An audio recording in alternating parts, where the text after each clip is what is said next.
At the start of the story, a man was seen surrounded by many workers. The man was none other than the protagonist, Chen Luo. All the workers were telling him about his delivery, as they had delivered the ordered items on time. The first worker came with 100 portions of fried chicken buckets. Similarly, others had brought 100 portions of roasted duck, sweet and sour pork ribs, and braised crucian carp. Hearing this, Chen Luo responded with an okay and told them they could all go. Everyone agreed to leave since the delivery was completed. As they left, all the workers murmured and discussed Chen Luo, making sarcastic comments and gossiping about him. One worker asked if Chen Luo had brought so many dishes because he was a hungry ghost. Another responded that rich people could do anything. However, the first worker did not agree and sarcastically Jianand that Chen Luo was nothing but a rich idiot.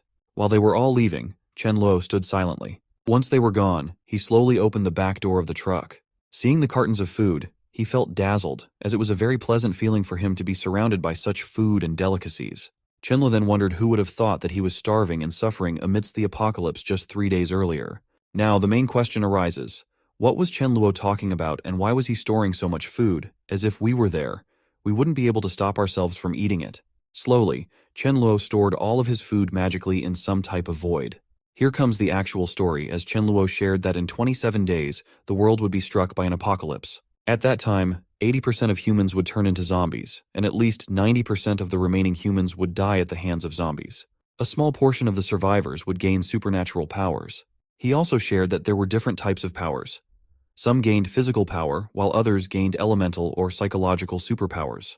However, he was the only one who obtained a very rare space attribute superpower and became known as the Void Sovereign. Ever since Chen Luo mastered the ability of void traveling, a skill that excelled in both offense and survivability in battles, he thrived in the apocalypse like a fish in water. Despite his immense power, he always acted pitifully, constantly hiding until all the other survivors eventually died. The world was filled with increasingly absurd monsters, and Chen Luo couldn't find a single human. Eventually, he grew too lonely, and he no longer wanted to live. But here comes another twist. Chen Luo was so lucky that he got reincarnated, or perhaps sent back in time. To his surprise, after sleeping, he found himself back in his home when he woke up. Upon checking, he discovered that he had been transported 27 days before the apocalypse arrived. He was indeed fortunate. First, he obtained a rare power that allowed him to survive, and now he had been reincarnated. But it wasn't the end. Despite all his powers disappearing, one remained. The subspace he had created in his previous life was still with him. In the apocalypse, the most important thing was food and resources, as humans needed food to survive. No one could ever live without it. Happily, Chen Luo had his subspace, which could freeze time and keep the food fresh. Realizing this, Chen Luo became incredibly happy and decided to use his subspace with full efficiency. How could he let such an opportunity, granted by the heavens, slip through his hands? When he successfully stored his food, Chen Luo suddenly received a call.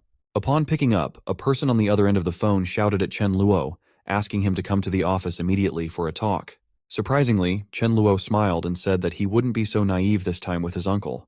It was indeed a call from his uncle, and Chen Luo was determined not to repeat the mistakes he had made in the past.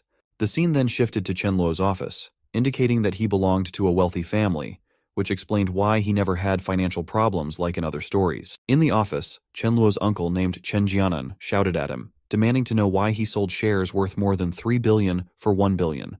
Chen Jianan continued to question why Chen Luo hadn't informed him and whether Chen Luo didn't consider him as his uncle. But Chen Luo remained calm, simply listening to Chen Jianan's words without reacting. Chen Jianan then told Chen Luo that if he was being threatened by someone or facing any problems, Chen Luo should tell him or just blink his eyes, and his uncle would take care of everything. Hearing this, Chen Luo wondered if his uncle was really acting, as he had personally heard from his cousin, Chen Fei, during the apocalypse, that his uncle was the one who planned his parents' death. It was revealed that Chen Jianan had schemed the car accident that killed Chen Luo's parents, and had even embezzled the original shares of the organization that his parents had left for him. Frustrated, Chen Luo realized that he could have remained in the dark for the rest of his life, believing that Chen Jianan was a good person. So, Chen Luo responded to his uncle, saying that no one had threatened him. He simply had a hunch that the price of pork would rise significantly again, reaching 50 catty per pork, which wasn't like a dream. Therefore, the 1 million worth of pork he had bought would increase in value to 5 million. He suddenly got excited and shared that he thought it could be sold at 100 catty per pork, which he didn't consider an impossible task in the future. Hearing all that from Chen Luo, Chen Jianan became furious and frustrated. He started wondering if Chen Luo really believed in such a ridiculous dream, and if it wasn't essentially madness. But Chen Jianan decided to set aside his frustration and asked Chen Luo why he hadn't sold him those shares for 1.5 billion. Chen Luo tensely denied, apologizing and explaining that he had already sold them and the contract had been signed, making it impossible to buy them back from that young master. Hearing this, Chen Jianan fell silent and didn't know what to say. Suddenly, Chen Luo's phone rang, so he apologized to his uncle and said he needed to pick up the call. Frustrated, Chen Jianan, despite his caring personality in front of Chen Luo, wasn't able to do anything. He told Chen Luo to pick up his phone, saying it wasn't a problem for him. As Chen Luo left the cabin, Chen Jianan wondered how Chen Luo could do something like that. He decided that he must teach Chen Luo a lesson. On the other end, Chen Luo picked up his phone and asked who was calling. The person on the other end replied that they had found the dog Chen Luo entrusted them to search for. It was a black-haired dog with one ear missing, and they had sent a photo to him. The person asked Chen Luo to confirm if it was the lost dog. Excited, Chen Luo wondered if it could really be that dog. He responded with an okay and said he would check it right away. Chen Luo then shared that just after the apocalypse, some busybodies who were bored ranked the super ability users. So naturally, Void was first, which was him, and Fire was first, held by a person with the title of Scarlet Rose. As for Lightning, the first was a dog called Lightning King. Chen Luo agreed with the ranking, acknowledging that any creature that didn't turn into a zombie had a chance to develop an ability. However, he hadn't expected it to be a dog. When there was no food in the apocalypse, that dog was a fresh find for them. Many people had their eyes on the dog, but all failed except Chen Luo, who was the only one cunning enough to eat it. He knew it all too well. Suddenly, while sharing the memory, Chen Luo's mouth watered as he remembered the taste of it. When Chen Luo saw the photo, he became assured that it was indeed the same dog, as the notched left ear was proof. Chen Luo thought that now he had infinite food for this life. So why didn't he make the dog his companion? He would treat the dog well, and they both could enjoy good food and drinks together. Chen Luo then asked the person to send him the address of the dog, as he didn't want to waste any time. He moved forward towards the location, thinking that the dog should wait for him. He hoped that the dog would acknowledge him as its master, as he intended to treat it well. Before going, Chen Luo met with his uncle Chen Jianan and told him that he had some work, so he would leave early. Chen Jianan responded with an okay, and asked Chen Luo to meet as soon as possible again. While leaving, Chen Luo smiled, feeling pity for his uncle, as his uncle wouldn't get another chance to meet with him again because on the day when the apocalypse occurred, Chen Jianan and his son both died. So Chen Jianan left fully, as he wanted just for the time being. The scene then shifted to 1 hour later at Dogmeat Hall, where Chen Luo saw a dog kept in a cage. The dog was making a very pitiful face, seeing which Chen Luo wondered if the dog knew its own appearance during the apocalypse. Chen Luo moved forward toward the dog and smiled, saying that the dog shouldn't worry, as his brother had come to save him. He then furiously turned his face back and asked where the shop's boss was. Chen Luo shouted for the boss to come out as soon as possible. The owner of the shop, named Pasha, came out and politely asked Chen Luo why he had come to find him. Chen Luo pointed his finger toward the dog and asked if Pasha still dared to question why he had come, accusing Pasha of stealing his dog. Chen Luo said that if he hadn't discovered it in time, his black dog would have become food by now. Chen Luo also mentioned that, initially, he remembered the black dog was a stray and didn't have an owner, so he adopted it. He then asked Pasha again if the dog had purposely come to trouble him. To this, Pasha responded that he bought all of them from official channels, and that dogs almost looked the same, so he thought Chen Luo was mistaken. Hearing this, Chen Luo smiled and asked if Pasha really said official channels. Chen Luo warned Pasha again, asking why he didn't call the police to verify if Pasha really got the dogs from official channels. Chen Luo said this because he believed there was no business without fraud and was confident that Pasha wouldn't allow the police to investigate the shop. And as Chen Luo thought, it happened exactly as expected. Pasha furiously moved toward Chen Luo, shouting that he couldn't do that. Chen Luo laughed and asked if Pasha wanted to fight, adding that since Pasha was brave, he would teach him a lesson. Saying this, Chen Luo grabbed Pasha's hand and kicked it, causing Pasha to fall to the ground. Chen Luo smiled and thought to himself that he had trained so much during the apocalypse, so he didn't need to be afraid of Pasha. Pasha howled in pain from Chen Luo's attack. Chen Luo then asked how Pasha felt now and if he still wanted to fight with him. Surprisingly, Pasha began begging Chen Luo to leave him alone, insisting it was a big misunderstanding and that he truly didn't know it was Chen Luo's dog. Pasha started taking out the dog, saying that he would go and teach a lesson to the person who sold him the black dog. He also told Chen Luo that he could take his dog back for free, without any payment. Chen Luo responded with an okay, acknowledging Pasha's good attitude, and decided to let him go this time. Deep down, Chen Luo was happy because he was even willing to pay all his money for the black dog. However, as everyone knows, free things are liked by everyone, so why would Chen Luo deny an offer like that? Finally, Chen Luo got the dog, and Pasha also asked Chen Luo to take the dog and leave his shop with ease. Chen Luo then named the dog Blackie and asked him to come as they were going home. While inside, Chen Luo wondered if, judging by the expression of the dog, it should have spirituality and be able to understand human language, right? Chen Luo was right. Blackie could hear and understand his words. Blackie was shocked and wondered who Chen Luo called Blackie. But still, he thought that since Chen Luo saved him, he wondered if he should go with Chen Luo. Seeing that, Chen Luo became happy as the dog really had spirituality, so he got himself a Lightning King so easily. After the dog and Chen Luo got settled inside the car, Chen Luo told Blackie that from now on, he would call him Dharma King and he would live with him. At this, Dharma King barked with a happy face. While they were heading back home, Chen Luo contemplated about nurturing their relationship with each other. So he told Dharma King that he would first go and get some supplies for him. On their way, Chen Luo saw a guard and stopped before him. Standing there, Chen Luo wondered about the guard named Sudhaju. He was happy that he got to meet Sudhaju again. Chen Luo then shared that in his past life, before he grasped the void ability, Sudhaju used his body to block the mutants so that Chen Luo could escape, and Sudhaju was killed in the process just to protect him. Chen Luo looked towards Sudhaju again and smiled, deciding that in this present life, he would ensure that Sudhaju had a good life. Chen Luo asked Sudhaju if he wanted to go out with him after he got off from work. Sudhaju responded with a no, explaining that his mother always said boys shouldn't wander and become bad. Hearing this, Chen Luo asked Sudhaju what else his mother said. Sudhaju responded that his mother said there was nothing to show courtesy to, as it was either bad things like robbery. Chen Luo was stunned hearing this from Sudhaju, as Sudhaju was comparing a night out party to robbery. Chen Luo didn't know how to respond, and deep down, he was wondering that according to the timeline, he and Sudhaju weren't familiar enough. However, it didn't matter, as Sudhaju would be on duty when the apocalypse occurred, so when the incident happened again, they would definitely become brothers. The scene then shifted to some time later, where Dharma was looking very shocked. Actually, Dharma was shocked to see the pool Chen Luo had in his house. Chen Luo took Dharma towards the pool and told him that for the time being, it was his house, and first they would take a shower. In the pool, Chen Luo was washing Dharma's body with a scrubber and soap, and while washing, he was wondering that after being reborn, he didn't want to live like his past life. Also, he didn't want to be the only one who survived. Chen Luo then thought of a general idea. Since supernatural beings would be able to show their talents in the future, why didn't he build a gathering place? Just like what he did for Dharma King, he would do the same for the rest. Chen Luo was even using a blower to soak the water from Dharma's body, and Dharma was impressed by it. He also thought that it was nice, as he could make up for the void ability not specialized in head-on combat.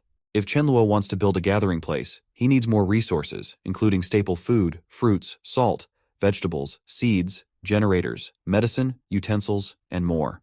Most importantly, water, as all water sources were polluted after the apocalypse, and the viruses contained in them cannot be purified by any means. Chen Luo also shared that if someone wants to drink pure water, then he or she has to wait for the rain. Suddenly, he slapped his forehead, making a weird face, which shocked Dharma, who wondered what happened to him. Chen Luo then shouted that he forgot he firstly needs to prepare a batch of high-voltage electric batons too. Hearing this, Dharma got scared and looked tensely towards Chen Luo. Chen Luo patted his head and asked Dharma not to take tension, as it was for the zombies and not him. Chen Luo then thought that in the starting of the apocalypse, the electric batons were like godly weapons. Excited by the idea, Chen Luo decided to buy a few sets of alloy armors. Hastily, he started scrolling his phone to book the order, while thinking carefully to choose wisely when placing the order. The scene then shifted to some time later, where Chen Luo and Dharma were eating their food. However, Dharma was eating so hastily that Chen Luo asked him to slow down. Otherwise, he would choke. After finishing their food, Chen Luo told Dharma that they had plenty of stockpiled food, so Chen Luo promised him that they would eat delicious food in the future. While talking, Chen Luo casually disposed of the leftover chicken bone. Seeing Dharma doing the same, Chen Luo felt happy as Dharma was copying him.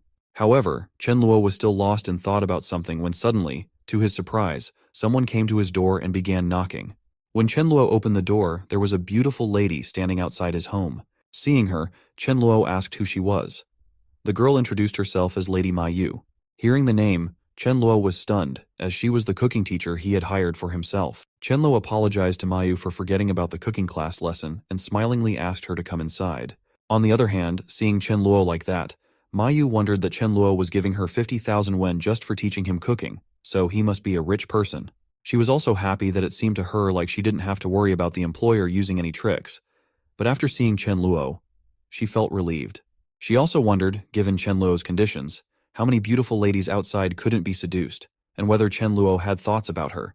Inside the kitchen Chen Luo showed Mayu that the utensils and ingredients she had asked for were already ready in advance. But deep down, he was wondering that in order to prevent all kinds of uncertainties in the apocalypse, he couldn't just have supplies but also needed cooking skills. Therefore, he needed to spend a lot of money to hire Mayu as a chef. Mayu then got ready and shared that first she would teach him how to cook sweet and sour pork ribs. Chen Luo responded with an okay, but deep down, he was happy, because he knew he only had to pay Mayu's salary for 1 month, a time that would definitely not come in the post-apocalyptic world. Chen Luo was making the food, and Mayu was instructing him on what to do. Mayu asked him to cut the ribs into smaller pieces and blanch them in a pan with cold water for a while. Then she asked Chen Luo to pour oil, but surprisingly, he was pouring too much. Seeing this, Mayu asked if his oil did not cost any money and why he poured so much. Again, when it was time to use salt, he mistakenly used sugar, causing Mayu to shout at him, asking why he couldn't differentiate between sugar and salt. At last, the dish turned out so pathetic that Mayu gave it to the dog, but even the dog wouldn't eat it. Mayu told Chen Luo that he finally made some improvements, but Chen Luo was tense and sad that the food he cooked wasn't even eaten by the dog, so she didn't need to comfort him.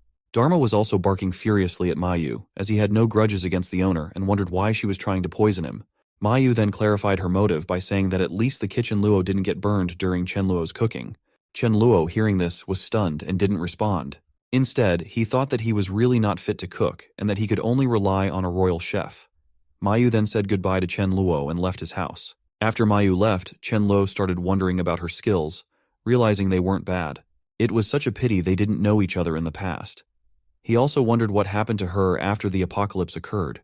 Chen Luo was actually thinking about her because he was considering recruiting her as his chef. But in the end, he just hoped for her luck to be good. The scene then shifted to some time later, where Chen Luo was taking a walk.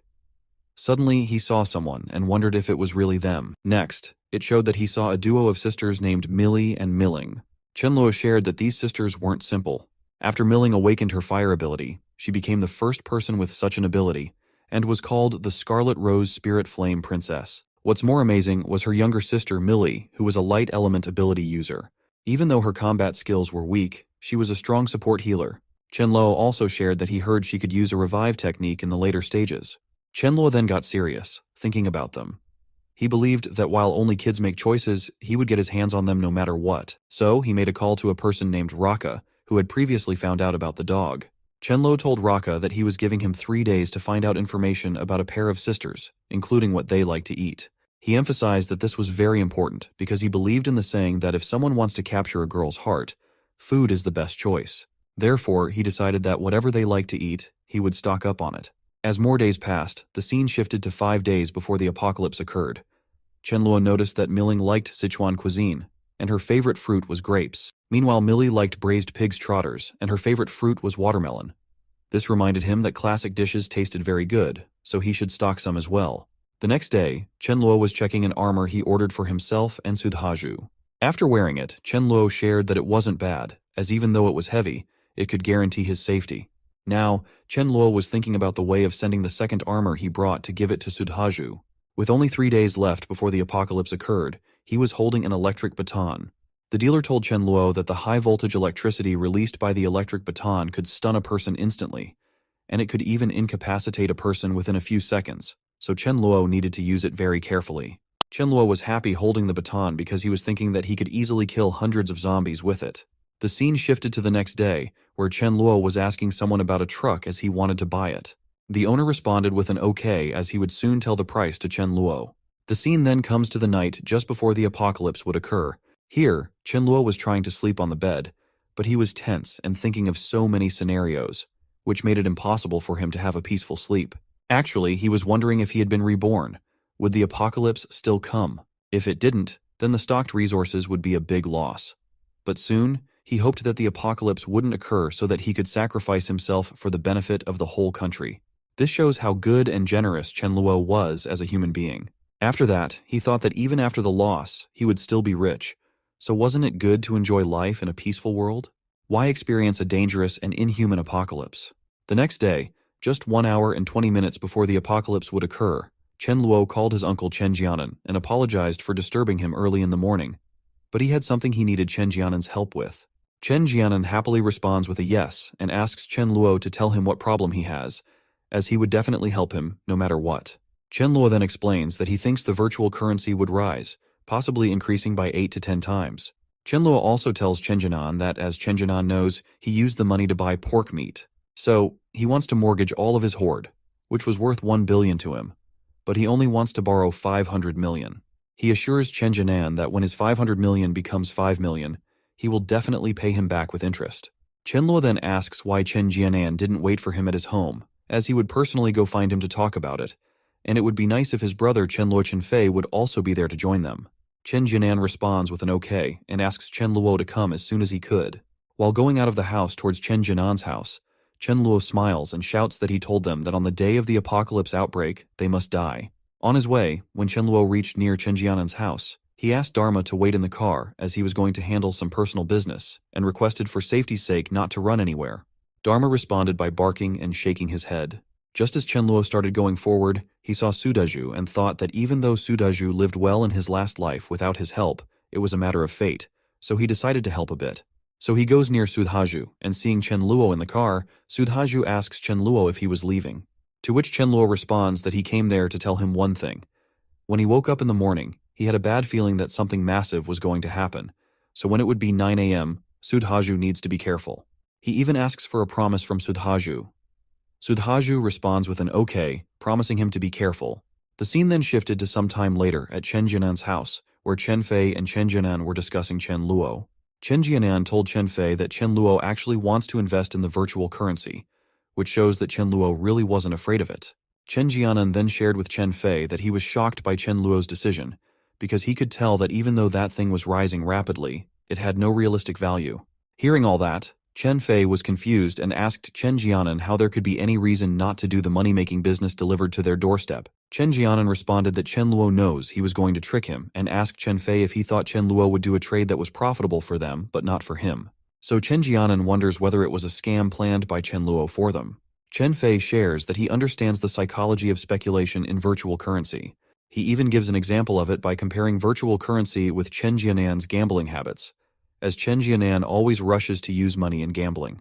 Chen Fei also points out that similarly, Chen Luo would be in a hurry, and there was no one like Chen Jianan who could give 500 million at once. So, that was the reason why Chen Luo came to them. Suddenly, someone knocks on the door, and upon hearing it, they got serious and decided to be careful all the time. When Chen Luo enters the room, it was already past 9 a.m., and still, they didn't know anything because they were inside a closed air conditioning room. Chen Fei, without greeting Chen Luo, told him that he would have also joined him if he was as brave as Chen Luo. Chen Fei also sarcastically said to Chen Luo not to forget him if he earns money from that. To which Chen Luo responds with an okay, stating that of course if he earns the 5 billion, then he would definitely gift Chen Fei a super sports car. Hearing this, Chen Fei goes and hugs Chen Luo, sharing that he would remember Chen Luo's words. Chen Fei also tells Chen Luo not to go back on the words of giving him a sports car, and that dinner was ready, so they should talk while eating a bit. Chen Luo feels frustrated while hugging Chen Fei, but on the contrary, he is ready to eat with full power. At 9:15 a.m., he is eating food like a beast, indicating that he never had that type of food before. Both Chen Jianan and Chen Fei are confused about what happened to Chen Luo, but suddenly, to their surprise, they hear an anonymous type sound from outside of their room. Chen Jianan asks what kind of sound it could be, as it seemed to have come from the maid's room. He asks Chen Fei to go and take a look at it. Chen Fei agrees and goes to check, while on the other hand, Chen Luo gets serious because he knows that it is none other than the indication of the arrival of the apocalypse. Chen Luo also stands up and tells his uncle Chen Jianan that he would also go and take a look, just in case the maid was injured, so he could help Chen Fei send her to the hospital. But deep down, Chen Luo is happy, because he is thinking that it looks like his uncle Chen Jianan and Chen Fei would die a painful death. Here, when Chen Fei opens the room, he is shocked to see a zombie in the maid's room, and the maid is already dead. The room is full of blood. He gets startled and falls to the ground, but soon, seeing that the zombie is approaching towards him, he forcefully tries to close the door. But the twist comes here, or it could be said that Chen Fei's nightmare comes true, as Chen Luo stops Chen Fei from closing the door, saying that they came to check what's going on and to interpret the situation, so why was Chen Fei closing the door? Chen Fei, confused and stunned, surprisingly asks Chen Luo what he was doing and why he was not letting him close the door. But before he could complete his sentence, Chen Luo attacks Chen Fei with the electrifying baton, stunning him and causing him to fall to the ground. Chen Luo laughs and says that he wouldn't let both of them die so easily. Actually, he made that comment to Chen Fei because he wants Chen Fei to be wiped out by the zombies, experiencing a painful death. With that intention, he opens the door and lets the zombie come outside, attacking Chen Fei. Chen Jianan saw Chen Luo doing all that, and so Chen Jianan was furiously coming towards Chen Luo, asking what he had done and vowing that Chen Luo had to die by his hands. But as it happens with every lead role, Chen Luo was ready with his baton to attack. Chen Luo happily asks Chen Jianan to come forward, and the moment Chen Jianan advances, Chen Luo attacks Chen Jianan with the baton. Seeing this, Chen Jianan tries to block the attack with his hands, to which Chen Luo laughs and asks if Chen Jianan really thought he had resistance to lightning, which is why he was blocking with his hands. Che. After being attacked with an electric baton, Chen Jianan falls unconscious. Chen Luo then approaches Chen Fei and laughs at him, making a comment that he knows it hurts too much, as he could feel it just by looking at Chen Fei. Chen Fei is in excruciating pain as the zombie is eating him, causing him to howl in agony. Chen Fei shouts for help from Chen Luo and his father, but Chen Luo tells him to be quiet and not scream, stating that he doesn't have a worthless son like Chen Fei. Despite the pain, Chen Fei manages to drag himself towards Chen Luo to apologize by touching his feet, hoping that Chen Luo will help him afterward. Chen Luo, being cold-hearted due to past life incidents, sternly tells Chen Fei not to come towards him as his father lies on the ground. Despite Chen Fei's attempts to shout and curse at Chen Luo with some choice words, he is interrupted by another wave of pain, indicating his deteriorating health. Witnessing Chen Fei's worsening condition, Chen Luo's demeanor softens slightly, and he Jianans to Chen Fei that he can't bear to watch the thrilling scene alone and needs a partner. With that comment, Chen Luo touches the baton to Chen Jianan again, causing him to regain consciousness from the shock.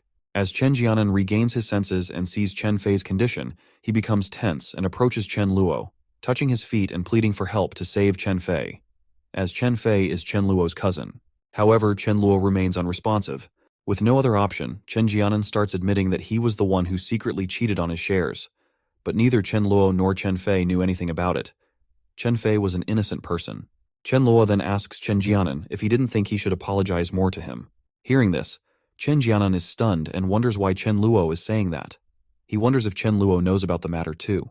However, Chen Jianan still refuses to apologize for killing Chen Luo's parents. Chen Luo then asks Chen Jianan if he had thought about his answer, as Chen Fei didn't have much time left and couldn't hold on much longer. In response, Chen Jianan furiously demands that Chen Luo save Chen Fei immediately and promises not to call the police if Chen Luo does so. Chen Jianan warned Chen Luo that if he calls the police, Chen Luo's future would be in danger and it could also be doomed.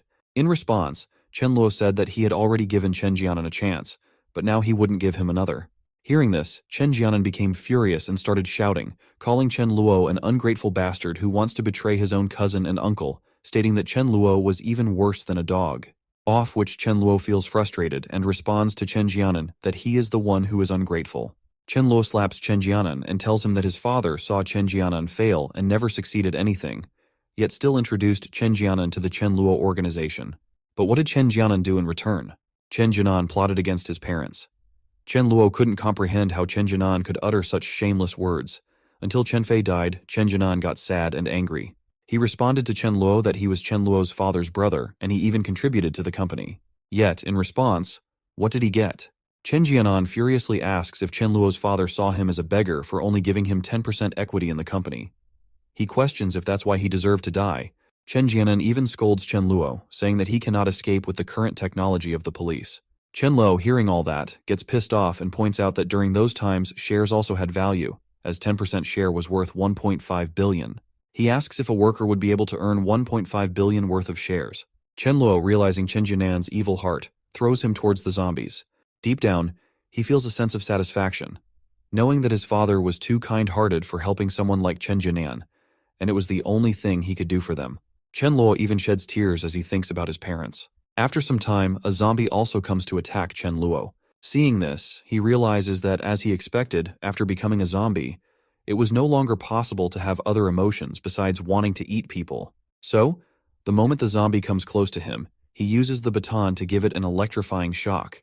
Chen Luo shares that even though zombies don't experience fear, they can still feel pain, and paralysis and stunning techniques work on them. After stunning the zombie, he takes out the sword and strikes between its head, explaining that killing zombies isn't too hard as they just have to pierce the body part between the eyebrows. Chen Luo was smiling at that point and pondering that even though killing someone was disgusting, piercing that part was amazing because it revealed a hidden treasure known as the core crystal.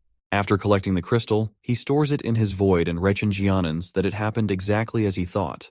At the beginning of the apocalypse, the crystal was of low rank. Chen Luo then wonders that at the start of the zombie outbreak, whether it's an ability user or a zombie, a crystal will be born between the eyebrows. The energy contained inside the core crystal could not only help the awakened speed up their recovery, but also assist the awakener in becoming stronger. In short, it was a valuable treasure for Chen Luo, and he decided to collect as many as possible. Chen Luo shares that the crystal's size and color would change according to the target's ability and combat prowess. For example, the crystal of a fire-type ability user or zombie would be red in color, while that of a wind-type ability user or zombie would be green. Lastly, he mentions that the crystal of a space-type ability user or zombie would be transparent in color. Chen Luo then recalls the time when he obtained the Lightning Core crystal from the Lightning King's head, noting that it was a dark purple crystal about the size of an egg. Upon getting out of the house, Chen Luo encounters a zombie. Seeing it, he laughs, Rechen Jinaning that the zombie was very lively. This implies that the zombie was someone who had definitely tried to help his uncle very much. The zombie attacks Chen Luo, who then takes out his baton and uses it on the zombie, making a sarcastic comment to come, as his uncle would give him a good treat. The zombie gets stunned by the baton, and then while taking the crystal, Chen Luo again sarcastically asks if taking a reward for helping the zombie, as his uncle did, wasn't too much. Chen Luo was taking everything lightly and in a fun way. On the other hand, the Dharma King was shocked to see Chen Luo wiping out the zombies so harshly and wondered why Chen Luo was so cruel. Chen Luo approached the car and told Dharma that he felt they would awaken soon, so it wasn't safe for them to stay outside. He also informed Dharma that he needed to come with him to his house for a while, and after awakening, he could leave. Inside the house, there were many zombie dead bodies killed by Chen Luo. Seeing this, Dharma started panicking and barking. Chen Luo asked him not to panic, assuring him that he would get used to it slowly. After that, Chen Luo was silently peeling an apple and eating it, while Dharma was experiencing a strange sensation in his body. Suddenly, Chen Luo noticed that lightning-like rays were emanating from Dharma. Seeing this, Chen Luo panicked a little because he didn't know what type of effect Dharma's awakening ability might have. As Dharma was awakening his lightning ability, Chen Luo got scared and hid behind a sofa, wondering what was going on and whether he would be the first one to get hit by Dharma's lightning strike. But to his surprise, Dharma didn't attack Chen Luo and instead relaxed from his lightning awakening position. Chen Luo then stood up and shared that whether a talent was strong or not mainly depended on two aspects. The first was the earlier the awakening time, and the second was the faster growth of the ability. Chen Luo then got a little sad, realizing that the Lightning King Dharma was probably at the peak of his lightning talents. He felt jealous of Dharma, lamenting that he was worse than a dog. He was feeling a bit downcast by the fact that the dog was more powerful than him. Suddenly, out of nowhere, apples fell to the ground. At first he acted a little scared, but soon he smiled weirdly, saying that it seemed he was quite talented like the others as well. Chen Luo then stood up again, and this time he looked very serious. He raised something like a ball in his hand and, out of nowhere, he attacked the wall with it. The wall got a hole in it, and seeing this, Dharma was stunned and couldn't believe it. But Chen Luo wasn't happy, as he thought it was very bad that his void ball attack took 25% of his ability power. Additionally, his attack couldn't even instantly wipe out the lowest rank zombie. He decided that his first step would be to absorb a core crystal and quickly level up. In his past life, Lightning King Dharma and Ling Yangji were both of king rank. He also shared that in his past life, his body was also of king rank. But after he absorbed Lightning King's core crystal, he leveled up to another rank. Also, during that time, he didn't know the use of it because with no food, no drinks, and no one to accompany him, life was meaningless. So it was better to die. So, like that, he thought a lot, and the scene then shifted to 5 minutes later, where Chen Luo was still pondering. This time, he was thinking that according to the progress, if he absorbed around 20 core crystals, he would become a rank 2 ability user. Chen Luo then yawned and told Dharma that he had to use his ability somehow. So, Chen Luo commanded him to try to condense the power in the body to the throat and accumulate it, then spray it in the direction he looked. Following the command, Dharma did the same, and the lightning strike that came from his mouth was massive. Seeing this, Chen Luo felt happy and patted Dharma's head, calling him a smart and good dog. Chen Luo then asked Dharma to accompany him to the cold storage first, as the first thing was to store the goods they had stocked. Dharma happily agreed to go with Chen Luo. After that, Chen Luo went to the Super Chen Jiananet, and standing in front of it, he happily asked Dharma to look at the size of the Super Chen Jiananet, as it was so big, indicating there would be many resources inside. He then sarcastically said that everyone says no one should leave empty-handed, implying there would be many good things inside, and they couldn't let zombies take them instead. Qianluo asked Dharma what if they fought the zombies and took all the things, of which Dharma responds with an okay and happily asks to go and begin it. Qianluo takes out his armor and weapon, then tells Dharma to attack if he could, and not fight head-on, but use his agile body to dodge the attacks. Dharma responds that he understood, so they started fighting together and were easily defeating them. But suddenly when Dharma struck a girl with his lightning power, he got stunned to see that there wasn't any scratch on her body. Dharma was wondering what was wrong with her, but Qianluo comforted him by saying not to take tension, just to lure them away. Dharma understood and started fighting with them to lure them away from the Super Qianjiananet. Seeing Dharma easily defeating them, Qianluo asks Dharma to be careful as he was going inside the Super Qianjiananet and would come back soon. Inside the Super Qianjiananet, seeing the high-quality things and materials, Qianluo got happy as he was right that the Super Qianjiananet in front of the villa would have such quality products. Qianluo then opens his void and starts absorbing everything of use inside it, laughing and shouting that it was all his now. Slowly, Qianluo absorbed everything, even taking out the crystals from the zombies' heads. While doing all the work and absorbing the foods and crystals, he came out yawning happily, as the ability space was big and it was great when everything was free. He then told Dharma that it was time for them to leave, but when he looked up, he saw that Dharma was running from a zombie for his life. So Qianluo went and saved Dharma very easily by defeating that monster. After which Dharma was sobbing, wondering why his master could kill zombies so easily while he couldn't. So Qianluo patted his head and asked Dharma not to be upset, reassuring him that he was already very good. He just had to work hard, and after some time, he would be the best and coolest dog. Hearing all that, Dharma got happy and was smiling as if he had received something big. Qianluo then asked Dharma to, "Let's go to the cold storage." As they were going towards the cold storage, someone in the way asked them to stop from behind. It was a random person who saw Qianluo alive, so he asked Qianluo to wait for a moment to talk. The boy asked Qianluo if he knew what was happening because he called the police, but no one was answering. Qianluo very calmly responded that it was obvious that it was an apocalypse and a zombie outbreak. Hearing this, the boy got scared, pondering the situation. But soon, he happily asked Qianluo to be companions with each other, suggesting they could take care of each other in the apocalypse. Qianluo directly denied the offer, saying that he didn't need it and moved forward. The boy kept shouting for Qianluo to wait, but Qianluo didn't stop again. After going from there, Qianluo was wondering that he planned to accept some underlings, but only elite ones. So, he didn't blame him for being so cold-blooded, as even if he had many resources, they were not infinite, and he needed to be cautious. Suddenly, in the way, he saw something and stopped the car. Actually, there were so many zombies blocking the road. Qianluo wondered that he remembered they could only reach the cold storage by that specific road, but it was blocked by the zombies. Hence, it seemed like he had to kill them all. Qianluo then got out of the car and told Dharma to go and stroll around while being protective.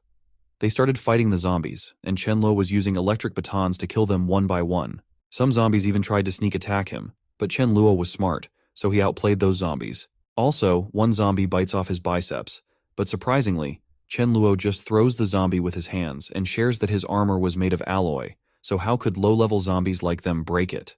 He then sarcastically made a comment that there was no dentist in the city to fill up their teeth, and if they lose their teeth, in the future they could only rely on their tongue to lick. But suddenly, he laughs, telling them to wait, as there was no future for them. Suddenly, to Qianluo's shock, his electric baton got discharged and stopped producing electricity. At that moment, Qianluo was stunned and tense, unsure what to do next. The zombies came and started snatching the baton from Qianluo, so Qianluo tensely gave them the baton, saying they could take it if they wanted. Surprisingly, he was just trying to buy some time. The reason he needed time was that he had to take out a new baton from his void. So after taking out a new baton, he started wiping out zombies. After defeating them all, he collected all the crystals from inside them. The scene then shifted to some time later, where Dharma also came and stood beside Qianluo, looking at him confusingly, wondering why they weren't going to the cold storage, why they were holding and waiting, and where they were. Qianluo then asks Dharma to come and shows him a truck, sharing that the heavy truck was more amazing than alloy armor and an electric baton, as he had kept the truck there for the day of the apocalypse. Hearing this, Dharma got impressed and looked happily towards Qianluo. Qianluo asks Dharma to get up on the truck as he would drive it. He then moves forward, and a closed door was coming. Seeing this, Qianluo asks Dharma to look at what he was going to do. With a truck like that, there wasn't any need for them to get outside and open the door. so he easily broke the door with the truck. Seeing this, Dharma was stunned, whereas Chen Luo was feeling amazing, as it looked like a heroic stunt to him. Upon going further, they met with hundreds of zombies, and there Chen Luo shared that he already knew that those hundreds of zombies would take a long time to kill with the electric baton, also wasting his electricity. Chen Luo then, without wasting time, hit zombies with the truck and slashed them away. Being in an act like that, Dharma was shocked and sobbing, thinking his master was so cruel. On the other hand, there were two boys named Fang and Leng, and one girl named Mia on the second floor of that cold storage. Seeing Chen Luo from above, they were impressed. Leng said that he thinks Chen Luo's truck was much stronger than other vehicles in their cold storage. Mia suggested to Fang and Leng that they should ask Chen Luo to take them out from the cold storage. Fang asks that Chen Luo was unaccompanied, so why would he take the risk for them? Was he their father? Fang also said that he thinks Chen Luo was a ruthless person. Otherwise, he wouldn't be able to do what he just did, and Chen Luo probably knows that their cold storage had resources. So Chen Luo came to take the resources, and once he got those resources, he would leave and wouldn't care about them. Fang then suggested that instead of asking for help, they should try to help themselves, and they could snatch Chen Luo's truck, as it was the most reliable means of transportation, with the truck in their own hands. Leng asks them to look that Chen Luo seems to be wearing armor. Fang again said that they just need to snatch the truck, and they would be safe. So what did they think about it? Leng also furiously agrees with Fang, as Chen Luo came to steal resources from the cold storage, which was unforgivable. So, after some seconds, when Chen Luo was extracting the crystals from zombies, Mia came close to him and thanked him for saving them by killing the zombies. Hearing this, Chen Luo started wondering why they were thanking him, as it seemed like they would ask him to bring them out of the cold storage safely. Chen Luo then asks Mia whether they were the only survivors there. Mia responds with a yes, as only the three of them survived. While Mia was keeping Chen Luo busy by talking with him, both Fang and Leng came from behind and put their hands on Chen Luo's shoulder, by which Chen Luo understood that they were going to try to snatch his things, so he wondered whether it was real that a few moments ago they were trying to thank him, but now they were going to snatch his items. Fang asks Chen Luo not to fight back and not to worry, as they weren't going to harm him. By their act, Chen Luo got furious and wondered that during the harsh environment, it would really magnify the ugliness of human nature infinitely, and kindness was the least valuable and most harmful thing during the apocalypse. Suddenly, to the surprise of Fang and the others, a dog came towards them barking. Seeing this, Fang asks where the dog came from. Leng responds that he thinks the dog wasn't infected yet. While they were distracted by the appearance of Dharma, Chen Luo got the time to open his void, as now he didn't have to worry about exposing his void ability in front of them. So, sneakily, he took out the baton and attacked them with it. Lastly, he said that they didn't have to worry because dead people didn't speak at all. After he killed both boys, Mia got scared and started asking Chen Luo not to kill her. Chen Luo wondered why he wouldn't kill her just because she was a girl. Mia started running, shouting for help. Seeing this, Chen Luo said that she looked like she ran very fast, so he told Dharma that she was his target. Dharma then wasted no time and attacked Mia from the backside. Mia fell to the ground and Chen Luo approached her, stunning her with the baton. He said that it was the reason why everyone says that the one who strikes first has the advantage. After killing them, he asks Dharma to get ready for storing everything. So they got seasoning, seafood, chicken, duck, various types of meat, pig trotter offal, instant vegetables, fruits, and what was even more surprising was that everything was in amounts of more than 9999 tons. Lastly, Chen Luo shared with Dharma that they got 60,000 tons of resources from the cold storage. While going back, Chen Luo told Dharma that they were going home for some rest, and then they would go to the grain storage to loot more. Chen Luo then wondered how Sudaju was doing. Suddenly, Chen Luo saw a boy in front of his truck asking for help and offering him a ride. But Chen Luo noticed that the boy was hiding many things underneath his shirt, and it probably wasn't a good idea to give him a ride. Actually, Chen Luo was taking precautions because his law of survival didn't allow him to let any threat arise, even if the threat was small. Seeing Chen Luo not stopping, the boy continuously asked him to stop, but Chen Luo had already decided that if the boy didn't get aside, he would drive over him. Seeing the truck coming, the boy got scared and moved aside, then started shouting furiously that Chen Luo dared to hit him, and now Chen Luo would regret it because whenever he got the chance, he would definitely retaliate against him. Hearing this, Chen Luo got angry and wondered that in the past, holding a grudge might lead to saying something bad behind someone's back or trying some scheme. But now, in the apocalypse, after awakening with abilities, everyone had the chance to kill people. So Chen Luo asks Dharma, the Lightning King, if he heard that the boy said he wants to eat dog meat. Hearing this, Dharma said that even though he didn't understand human language, he believed that the boy didn't say dog meat. As Chen Luo stopped, the boy went towards him furiously, intending to retaliate, but suddenly he got shocked to see a dog coming towards him. The boy saw that the dog was going to attack, so he tried to attack back with a rod. But Dharma was on the other side, thinking that he didn't care if the boy wanted to eat dog meat or not. If Master said that he wants that boy dead, then the boy must need to die. So, without wasting time, Dharma used a lightning strike on the boy, and the boy became unconscious. Hearing this, Chen Luo asked Dharma to ensure that the boy was dead, so not just to use lightning. Dharma looked confusingly towards Chen Luo. So, Chen Luo responded and made Dharma understand that in battle, if he showed any hesitation, he would die. Only if he adapted to the apocalypse, then he would safely survive. Hearing this, Dharma angrily bit the boy. Seeing this, Chen Luo happily responded that it was what he was talking about. Chen Luo praises Dharma for defeating that boy alone and easily. After that, Chen Luo asks Dharma to go back home. Upon reaching the villa, Chen Luo tells Dharma that the road to the villa is too narrow, so it won't be easy to park the heavy truck. So Chen Luo asks Dharma to get out of the truck to help him lure the zombies away. He also tells Dharma that he will stop the truck by the side of the road. Dharma agrees and gets out of the truck to lure the zombies in the opposite direction of the truck. Seeing this, Chen Luo was very happy because he thought that as Lightning King Dharma lures the zombies away, they would eventually come back. During that time, the zombies would act as free car-watching laborers, preventing other survivors from approaching or damaging his truck. He also takes a sigh of relief, thinking that luckily his rebirth didn't have a butterfly effect and that Sudhaju didn't become a zombie. He should be safe. Suddenly, a zombie tries to attack Chen Luo, so he uses an electric baton to defeat it. While Chen Luo was fighting, Sudhaju arrived at the villa with a girl. Seeing Chen Luo fight like that, Sudhaju praised him. The girl Rechenjianand that the electric baton was so strong that Chen Luo wouldn't be scared even if he encountered a zombie, explaining why Chen Luo was so brave. After the fight ended, Sudhaju shouted and told Chen Luo about his place. Seeing Sudhaju alive, Chen Luo was happy as it was what he expected. However, he was also surprised to see the girl, and he identified her as Chen Luo Jing. Both Chen Luo Jing and Sudhaju started discussing something with Chen Luo. Chen Luo asked them not to talk about it openly and to move quickly, as it would be troublesome if they encountered zombies. Hearing this, Chen Luo Jing didn't look very happy and made a weird face. Even while making a weird face, Chen Luo Jing responded with a yes. However, deep down, she was thinking that she needed to increase her affection for Chen Luo. With both Sudhaju and Chen Luo protecting her, she could stay safe and wait for rescue from the country. So let's see what actually happens from Chen Luo's side. Just when Chen Luo entered the villa and started fighting zombies, he was wondering about Sudhaju. Chen Luo wonders if Sudhaju fled to the interior of the villa area during the zombie outbreak, or if Sudhaju climbed over the wall and hid in a villa. He then feels very frustrated that he couldn't recall which villa Sudhaju might have hidden in, as he only remembers the surrounding area. Chen Luo then decided not to think too much and use that trick. Suddenly he started shouting Sudhaju's name, asking if Sudhaju could hear him and if so, where he was. Seeing Chen Luo like that, Dharma got stunned and wondered what his master was doing, as it would lure zombies out. On the other side, Sudhaju was hiding in the villa, and upon hearing the voice, he realized it was none other than Chen Luo. Chen Luo Jing asked Sudhaju not to go, as Chen Luo was acting crazy and not afraid of luring out zombies. She believed Chen Luo not only wanted to die, but also wanted them to get killed.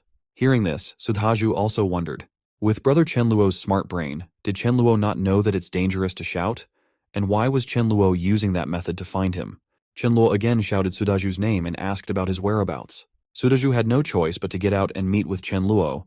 Upon hearing this, Chen Luo Jing said she would also come with him and pleaded with Sudhaju not to leave her alone.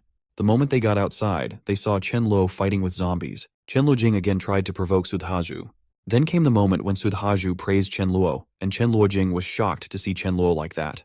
So, actually, what Chen Luo really thought after seeing Chen Luo Jing was how could he forget about this girl? As in his previous life, she was a burden and almost got them killed. Chen Luo also shared that Chen Luo Jing was very scheming. He remembered from his previous life that the water wasn't pure, and she was scared of drinking tap water. So, she always used Sudhaju as an experiment by offering him the water first. Even after when Chen Luo got partnered with Sudhaju, Chen Luo Jing tried to show affection to both of them in various ways. First, she went to Sudhaju and told him that she felt very safe beside him, unlike brother Chen Luo. Then, when she went to Chen Luo, she said that she felt Chen Luo was very sincere since she first saw him, unlike brother Sudhaju. Chen Luo also shared that during the time of distributing food, Chen Luo Jing always hid a portion first, then acted hungry and pitiful, tricking Sudhaju into giving his share to her, treating Sudhaju like a clown. Lastly, Chen Luo thought that if Chen Luojing still dared to be so shameless again in this present life, then she wasn't someone to blame him for using her to let Sudhaju understand that people's hearts are sinister. Chen Luo then offers Sudhaju to come to his house so they both could take care of each other, to which Sudhaju thanks Chen Luo. Chen Luojing interrupts them and introduces herself to Chen Luo. She even tries to create a connection with Chen Luo by mentioning they have the same surname, suggesting they might have been from the same family 500 years ago. Surprisingly, while Chen Luojing was talking with Chen Luo, she got attacked by Dharma. Dharma jumped and tore out her bag, causing many resources to spill out from inside. Even Chen Luo got stunned to see so many things, and wondered why Chen Luojing was protecting her bag so fiercely. He thought that perhaps she had snacks hidden in it, and was planning to enjoy them after they left. Chen Luo then decided not to care about her and opened a can of cold drink to drink. He told Chen Luojing that he was hungry, so he was taking it. Chen Luo even gave Sudhaju some snacks, telling him that he must be hungry too. After eating, they could go to get some resources. Seeing this, Sudhaju got furious and wondered. He had risked his life to save her last time, then successfully saved her. But what about her? She had food all the time, yet she still dared to lie to him, saying that she didn't have any. Sudhaju realized that she planned not to share with them, so he decided to not care about her anymore. Chen Luojing got tense seeing them eating, and with a tear in her eyes, she approached Sudhaju, asking that he couldn't be allowed to eat as it was her food. So Sudhaju put it down and gave it back, but Chen Luo used his leg to make her fall down on the ground. After falling down, she howled in pain and shouted that bullying a poor girl, were they guys still considered as men? Hearing this, Chen Luo smiled and wondered aloud, let this girl go and ask the zombies whether they care if someone is a guy or a girl. But he also thought that exposing this much wasn't enough to make Sudhaju understand human nature, so he needed to make her expose more. Chen Luo smiled and asked Chen Luojing why she needed to cry, as they would only have energy to find food after they ate, right? So, this time she didn't have to come with them, as they had eaten her food. And when they come back, they will give her double the amount of food they had taken. Hearing this, Chen Luojing thought that no matter what, she couldn't make Chen Luo and Sudhaju her enemies, so she had to accept it. Afterward, Chen Luojing apologized, saying it was her fault as she had just reacted instinctively. When she was younger, she had starved a lot, and she didn't really mean to do whatever she just did. Hearing her story, Chen Luo got frustrated as Chen Luojing was really good at making up stories. Chen Luo then asked Sudhaju to go to the Super Chen Jiananit together, as he would go first and make some preparations. Sudhaju agreed with Chen Luo, sharing that he would listen to him. So Chen Luo goes to Dharma and asks him to go outside and lure some zombies into their house. Hearing this, Dharma got shocked and wondered whether his master was joking, as he could understand luring the zombies. But luring them into their house was so confusing. Seeing Dharma's reaction, Chen Luo understood his confusion, so he told Dharma not to worry too much as he would understand when he comes back. After that, Chen Luo took out some garlic from the void and chuckled, knowing that the show was about to start. Chen Luo then went towards Sudhaju and Chen Luojing with the garlic juice. He asked them if they had rested well, and now they should check out this garlic juice. Chen Luojing got tensed from the smell of the garlic juice. Even Sudhaju confusingly asked Chen Luo why he made so much garlic juice. Chen Luo responded that they didn't know, but when he came back from outside, he saw someone imitating a scene from a movie where the person hung a string of garlic from his body. Chen Luo also mentioned that he even saw with his own eyes that the zombies were so scared that they kept backing away. Chen Luo felt happy that they believed his story, but deep down, he thought it was a pity, because they both didn't know there's a difference between movies and reality, as the smell of garlic would actually lure zombies even more. After that, Chen Luo sadly shared with them that it was a pity his house had so much garlic, which was only enough for 2 people. So he asked Sudhaju to let's go to the Super Chen Jiananet and try to find some more garlic there. Suddenly, all of them heard some weird sounds, which made Chen Luo smile. He asked them if they also heard it, as it seemed like a group of zombies were coming close to them. Chen Luojing got scared upon hearing it. Now, Chen Luo was wondering about Chen Luojing and waiting to see if Chen Luojing was going to choose to resist with them or snatch that life-saving garlic juice. Chen Luojing heard some more sounds and tensely asked if it was the sound of the iron door being destroyed. Chen Luo quickly asked Sudhaju to use the bowl of garlic juice. Surprisingly, Sudhaju hesitated to use the garlic juice because he was thinking that even though he hated Chen Luojing, she hadn't done something guilty enough to die. With so many zombies around, if he used that bowl of garlic juice, wouldn't she die? Here, Sudhaju was thinking of giving it to Chen Luojing, whereas on the other hand, Chen Luojing was looking at the bowl of garlic juice, thinking that there was only one bowl of garlic juice, which meant only one person could survive.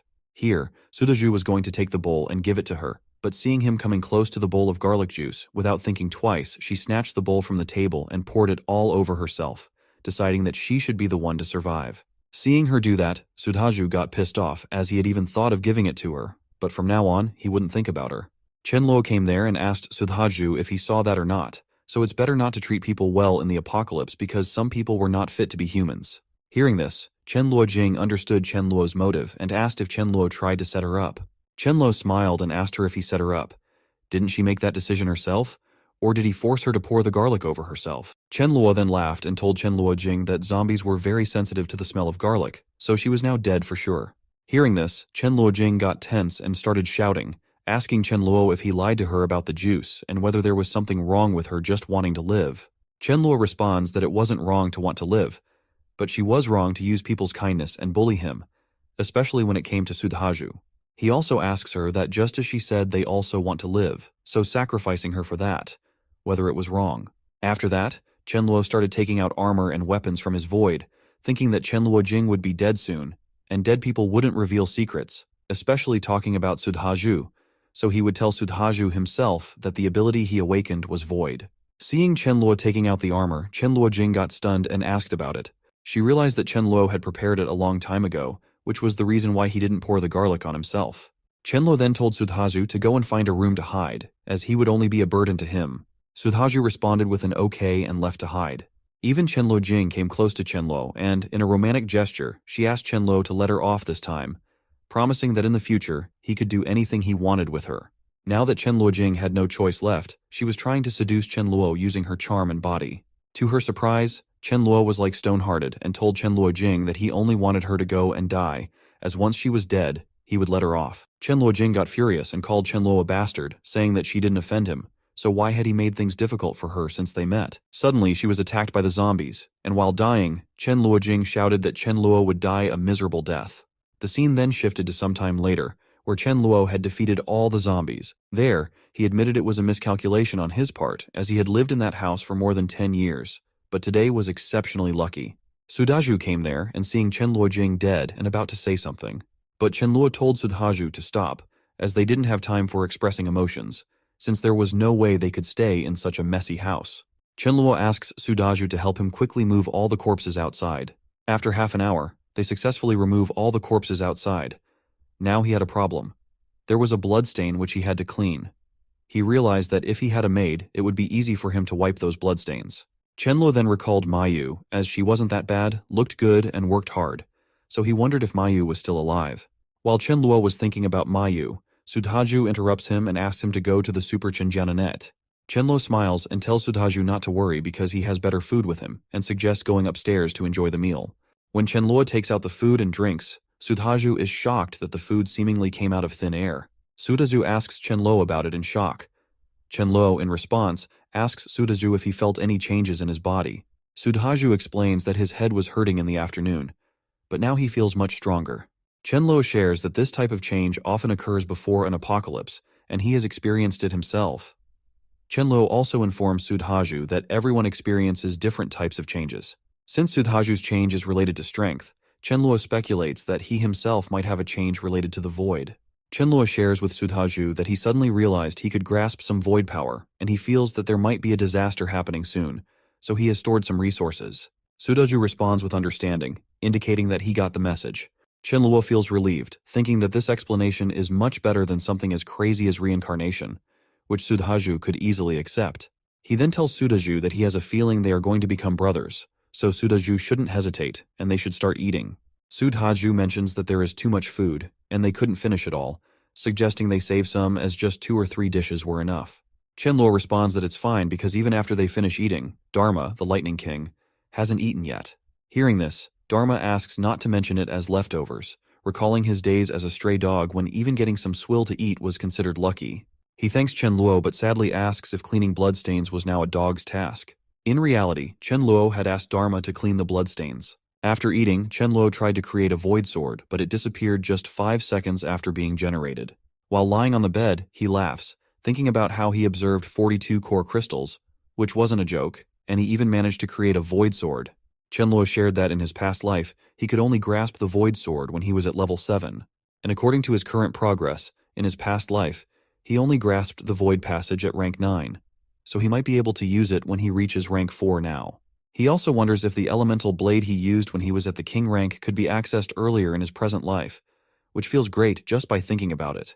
In the next morning, Sudhaju happily tells Chen Luo that whatever Chen Luo said really worked, as he feels much stronger after absorbing 7 core crystals.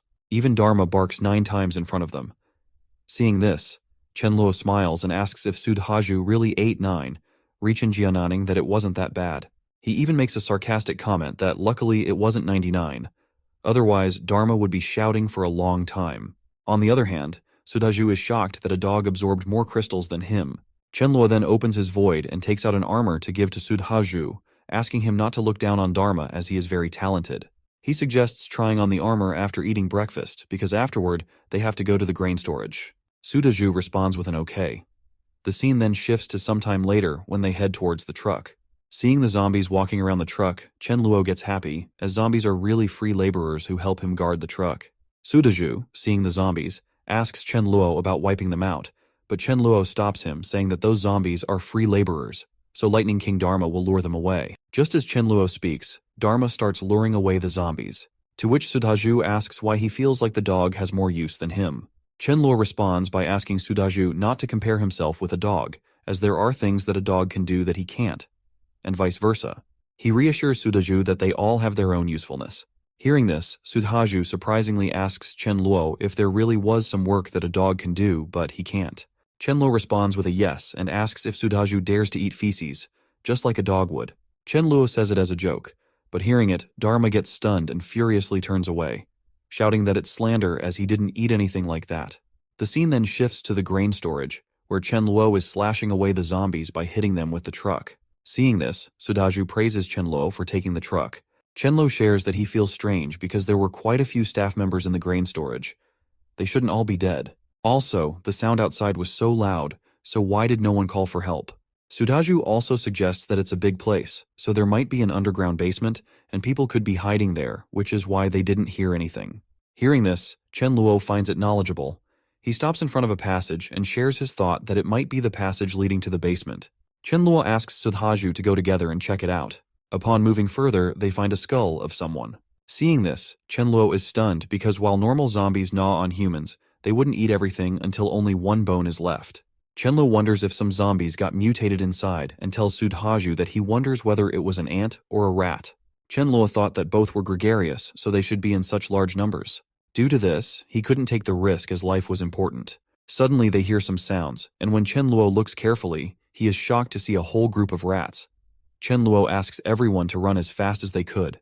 The horde of rats is rapidly approaching Chen Luo and the others directly. When Chen Luo and Sudhaju are trying to run, Dharma is trying to stop the horde of rats. Seeing this, Chen Luo asks Dharma to take care of his own safety. So Dharma also runs with them. Surprisingly, a slightly mutated rat appears, and upon seeing the humans, it becomes excited, considering them delicious food. It jumps towards Chen Luo for an attack, expressing its desire to see how they could escape. Due to the sudden attack, Chen Luo falls to the ground. Seeing this, Sudhaju helps him up and expresses his belief that they are now doomed. Chen Luo, realizing the severity of the situation, asks Sudhaju not to hesitate and to attack the rats. Somehow, they were able to fight off the smaller rats together, with the help of electricity wiping out the rats. However, Chen Luo was tensed about the Rat King, as it was clearly a mutant.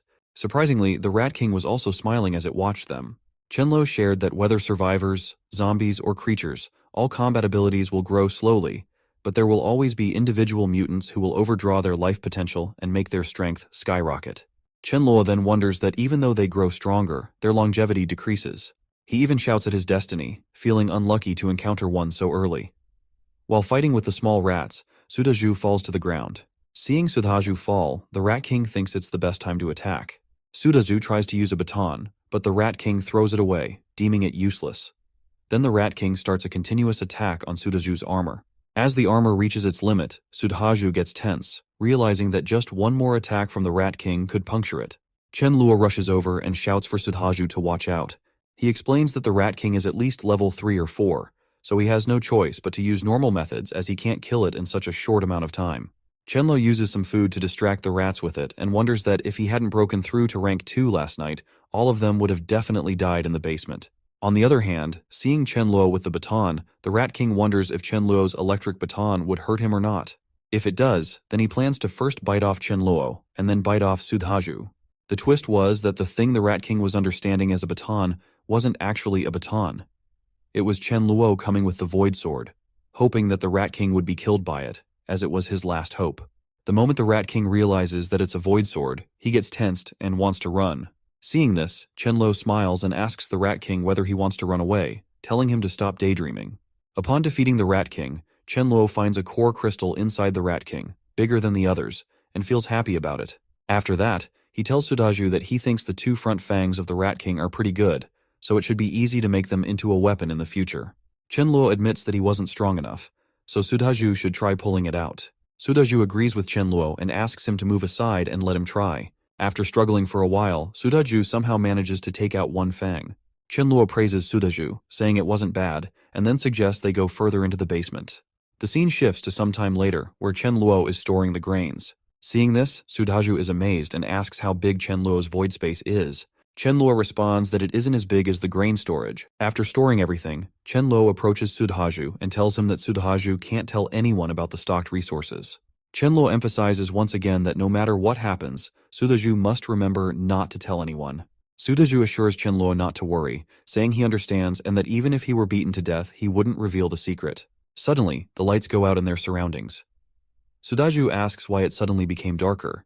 Chen Luo responds that it should be a blackout, and they should quickly finish what they came there for and go back. The scene shifts to some time later, when they all reach back at Chen Luo's home.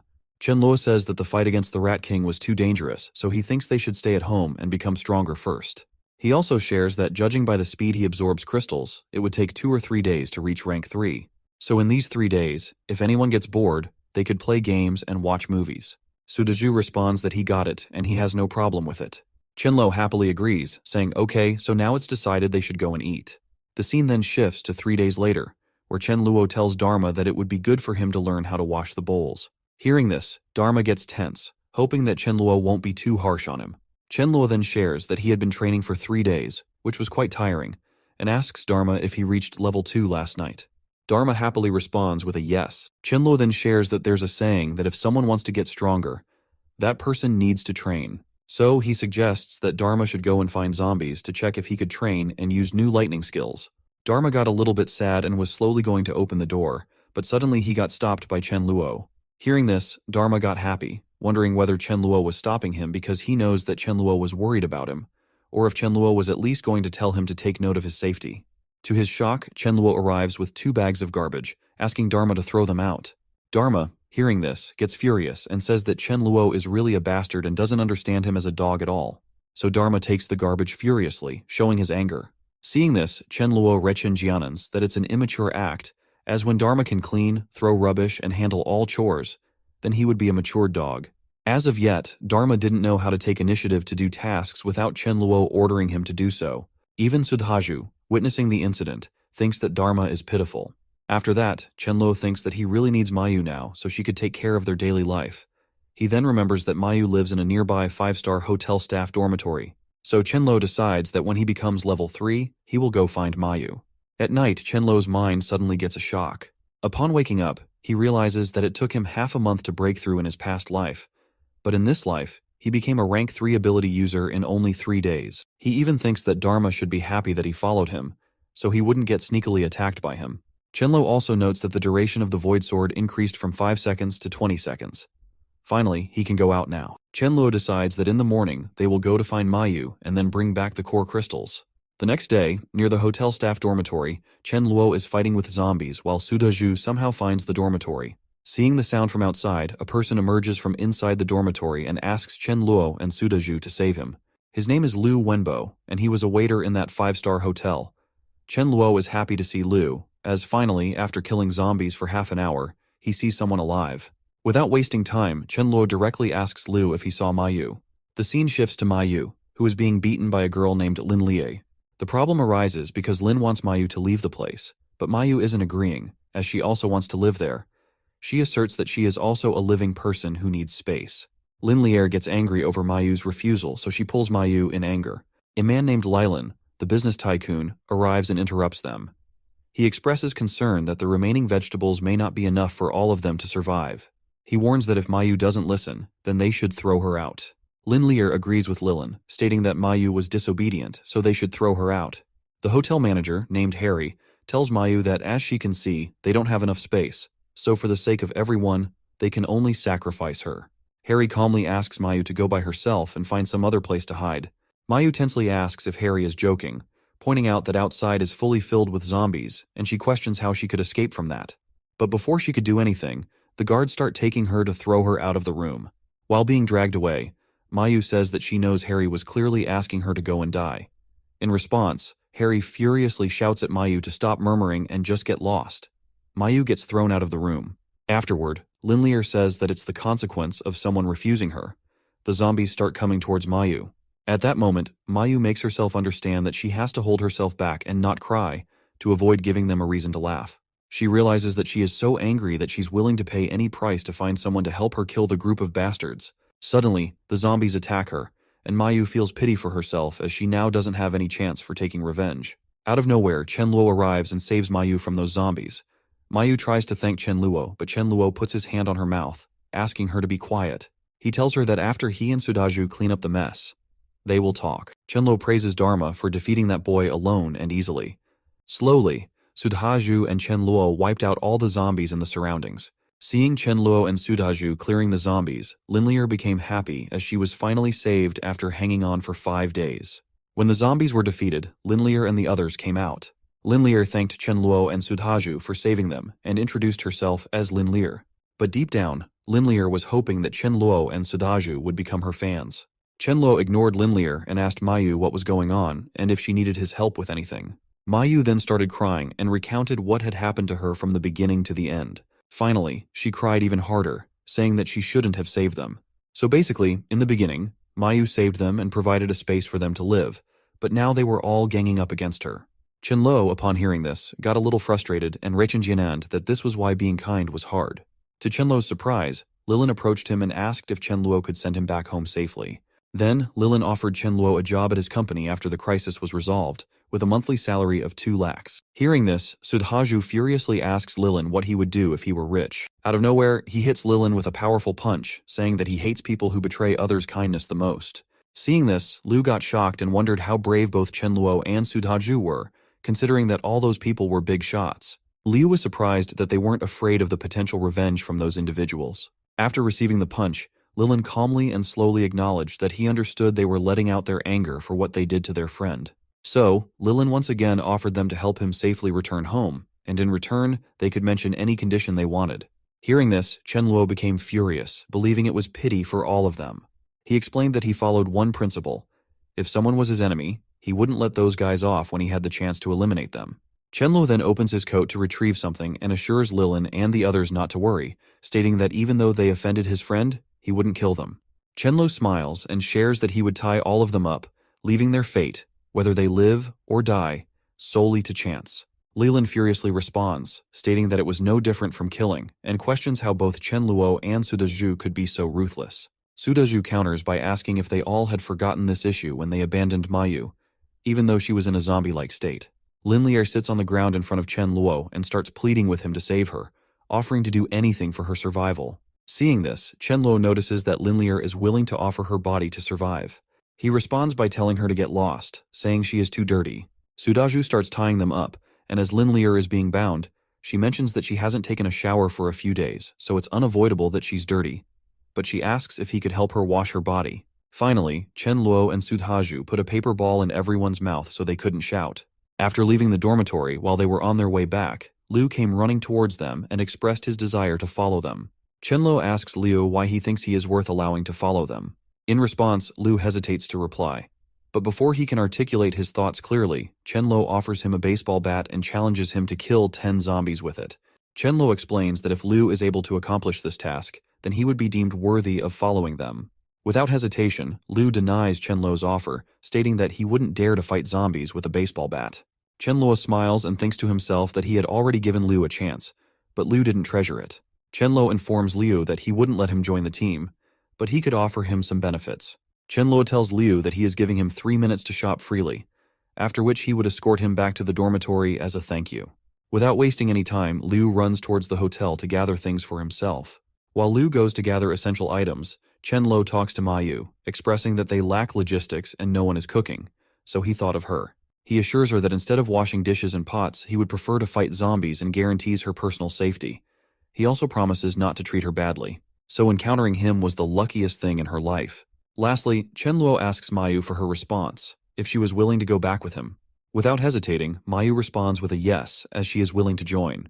Chen Luo happily welcomes her to the team and tells her that after sending Liu home, they will go back and celebrate with a feast. However, he also tells Mayu that it's obvious she will have to cook for all of them. Mayu's eyes light up, and she responds with an okay. The scene then shifts to night at Chen Luo's home, where Chen Luo is discussing his and Sudhaju's powers. He then asks Mayu if she has felt anything in the past few days, if she has awakened her ability yet. Mayu responds that on the third day, she did have a headache, but she didn't know what her ability is because she had been starving, so she didn't pay attention to it. Chen Luo, upon hearing this, shares that an ability awakened on the third day isn't necessarily good or bad, it's just average. He then asks Mayu to listen to him carefully, as now she had to feel the power inside her body slowly. When Mayu tries to feel it, fire arises from her hand. Seeing this, both of them are stunned. Chen Luo is stunned but happy to see that Mayu has a fire ability, as fire ability users can make cooked food even better and more delicious. The scene then shifts to 1.5 hours later, where we see many types of food served in front of Sudhaju and Chen Luo. They are impressed by the food and very happy, so Chen Luo suggests they start eating without delay. While eating, they feel like they are in heaven because the taste and deliciousness of the food are so good. They feel that finding Mayu was the right thing for them. Now Chen Luo doesn't need to wash dishes anymore. At night, Chen Luo asks Mayu not to rush, as he would be showing her to her own room. While showing her the room, Chen Luo asks her to go in and see if she needs anything. She could tell him. He also told her that she could take a shower if she wanted, but she should be careful not to let any water enter her mouth. Chen Luo then asks if she lost her phone, right? So he gives her a phone and a portable charger, telling her that there are movies and novels on the phone that she can read and watch when she is bored. Seeing Chen Luo doing so many things, Mayu is impressed and blushes at the gesture. Chen Luo again shares that they will not go out for the next few days, as they will stay at home and upgrade their abilities. He tells Mayu that he will inform her about the specific upgrade method later. She happily goes into her room, thanking Chen Luo. More days pass, and the scene shifts to the present day where Chen Luo is happy that he has fully reached rank 3. According to the speed, if he wants to reach rank 4, it would take some more days. Chen Luo then decides to go out and gather some more core crystals, and he also resolves to find the sisters, Myling and Millie. He wonders whether the sisters have experienced the suffering of the apocalypse during the past 10 days. Chen Luo realizes that it's not the right time to help them yet, but he decides to keep an eye on them to prevent others from getting their hands on them. He does this because he believes that since it's a revival spell, people with such abilities should belong only to him. Otherwise, it could lead to trouble. Before going out, Chen Luo has a meeting with everyone, during which he tells Mayu that he and Sudhaju will leave to collect crystal cores. He instructs her that when they are not at home, no matter who comes, she should not open the door. Chen Luo emphasizes to Mayu that even if someone were to die in front of her, she cannot open the door. He instructs her to close the door and windows, not to look outside, and not to go outside under any circumstances, warning her that she would face the consequences herself if she did. Mayu assures Chen Luo not to worry, as she understands. The scene then shifts to some time later, where Chen Luo and Sudhaju are fighting with zombies. Chen Luo asks Sudhaju how many core crystals they have collected. Sudhaju responds that they have collected around 500. Chen Luo decides to call it a day for collecting crystals since they have enough. Afterward, he suggests that they should check on the Mi sisters, as he remembers they live in the area ahead. Chen Luo asks Sudhaju to go back on the truck first, as he would bring Lightning King Dharma for a stroll and finish off the remaining ones. Sudhaju happily agrees with it. The scene then shifts to some time later, where Chen Luo reaches the Mi sisters' house and shares with Dharma that he remembers the sisters live on the 3rd floor in room 201. Chen Luo asks Dharma to go and check if there is someone in room 201. To Chen Luo's surprise, Dharma responds with a yes and gets happy, as finally Chen Luo is assigning something that should be done by a doctor. Suddenly, Dharma starts running towards the bushes and begins fighting with someone, catching Chen Luo off guard. Chen Luo was continuously shouting for Dharma to come back. Surprisingly, he sees a cat coming out from the bushes, realizing that Dharma was actually chasing a cat. Chen Luo feels pity for the cat and considers taking her as a pet. Dharma, however, is biting the cat, so Chen Luo tensely asks him not to harm her. To Chen Luo's shock, the cat also speaks, telling him to tell the stupid dog to let her go. Hearing the cat speak, Chen Luo is stunned and wonders if the cat has acquired the ability of telepathy. He gets excited upon realizing this and decides to make her his own pet. Chenluo asks Dharma to leave, expressing his dismay at how rough Dharma was being with the cat. Despite Chenluo's intervention, Dharma continues to stare at him strangely, prompting Chenluo to go and separate them. After separating them, Chenluo shouts at Dharma, who makes a weird face, accepting that it's his fault. As Chenluo holds the cat, she tells him that she didn't provoke Dharma, nor did she attack him, yet the dog bit her, which was unfair. Chenluo responds with a yes, agreeing that the dog's behavior was bad. Suddenly, the cat sniffs something and confusingly asks Chenluo if he has dried fish, as she thinks he does. Chenluo is shocked to hear this and wonders how the cat knows, whether it's her intuition or something else. Still, Chenluo thinks that he shouldn't mind her eating it, as after eating his things, she would be his cat. Suddenly, a girl's voice comes from above, asking for her rice. When Chenluo looks up, he is surprised to see that it's Millie. Chenluo realizes that the cat's name is Rice, and it belongs to Millie. However, he wonders why he had not seen the cat in his previous life, and why the sisters never mentioned her before. While Chenluo is lost in thought, Millie comes down and asks Chenluo to give back her cat. Chenluo smiles, thinking that it was still worth it coming to her place. Millie snatches her cat from Chenluo's hand and apologizes to Rice for something. Seeing this, Chenluo thinks that it looks like the two sisters didn't stay together because if Milling were there, she definitely wouldn't let Millie come out alone. Millie says goodbye to Chenluo and starts to leave. But surprisingly, the cat starts acting strangely, telling Millie to let her go because Chenluo had dried fish and he wasn't a bad person. Somehow, the cat manages to free herself from Millie's lap. Rice goes towards Chenluo and tells him that she hasn't eaten dried fish for a week already, so please give her some. At that moment, Chenluo wonders what to do, debating whether he should use the chance to persuade the younger sister, Millie, to join him. Chenluo lifts Rice up and tells her that the Super Chinjianane definitely has dried fish, and he will take her there. Then, Chenluo tries to ask Millie why they don't cooperate and search for resources together. Millie hesitates in answering him, but Rice asks her to accept it, as she can feel that Chenluo doesn't have any bad intentions, and they can trust him. Millie is still hesitating, and seeing this, Rice furiously tells her not to agree and to stay alone at home, as she will go with Chenluo. Rice even pulls Millie, saying that she was still the same and should wait for her to bring the food home.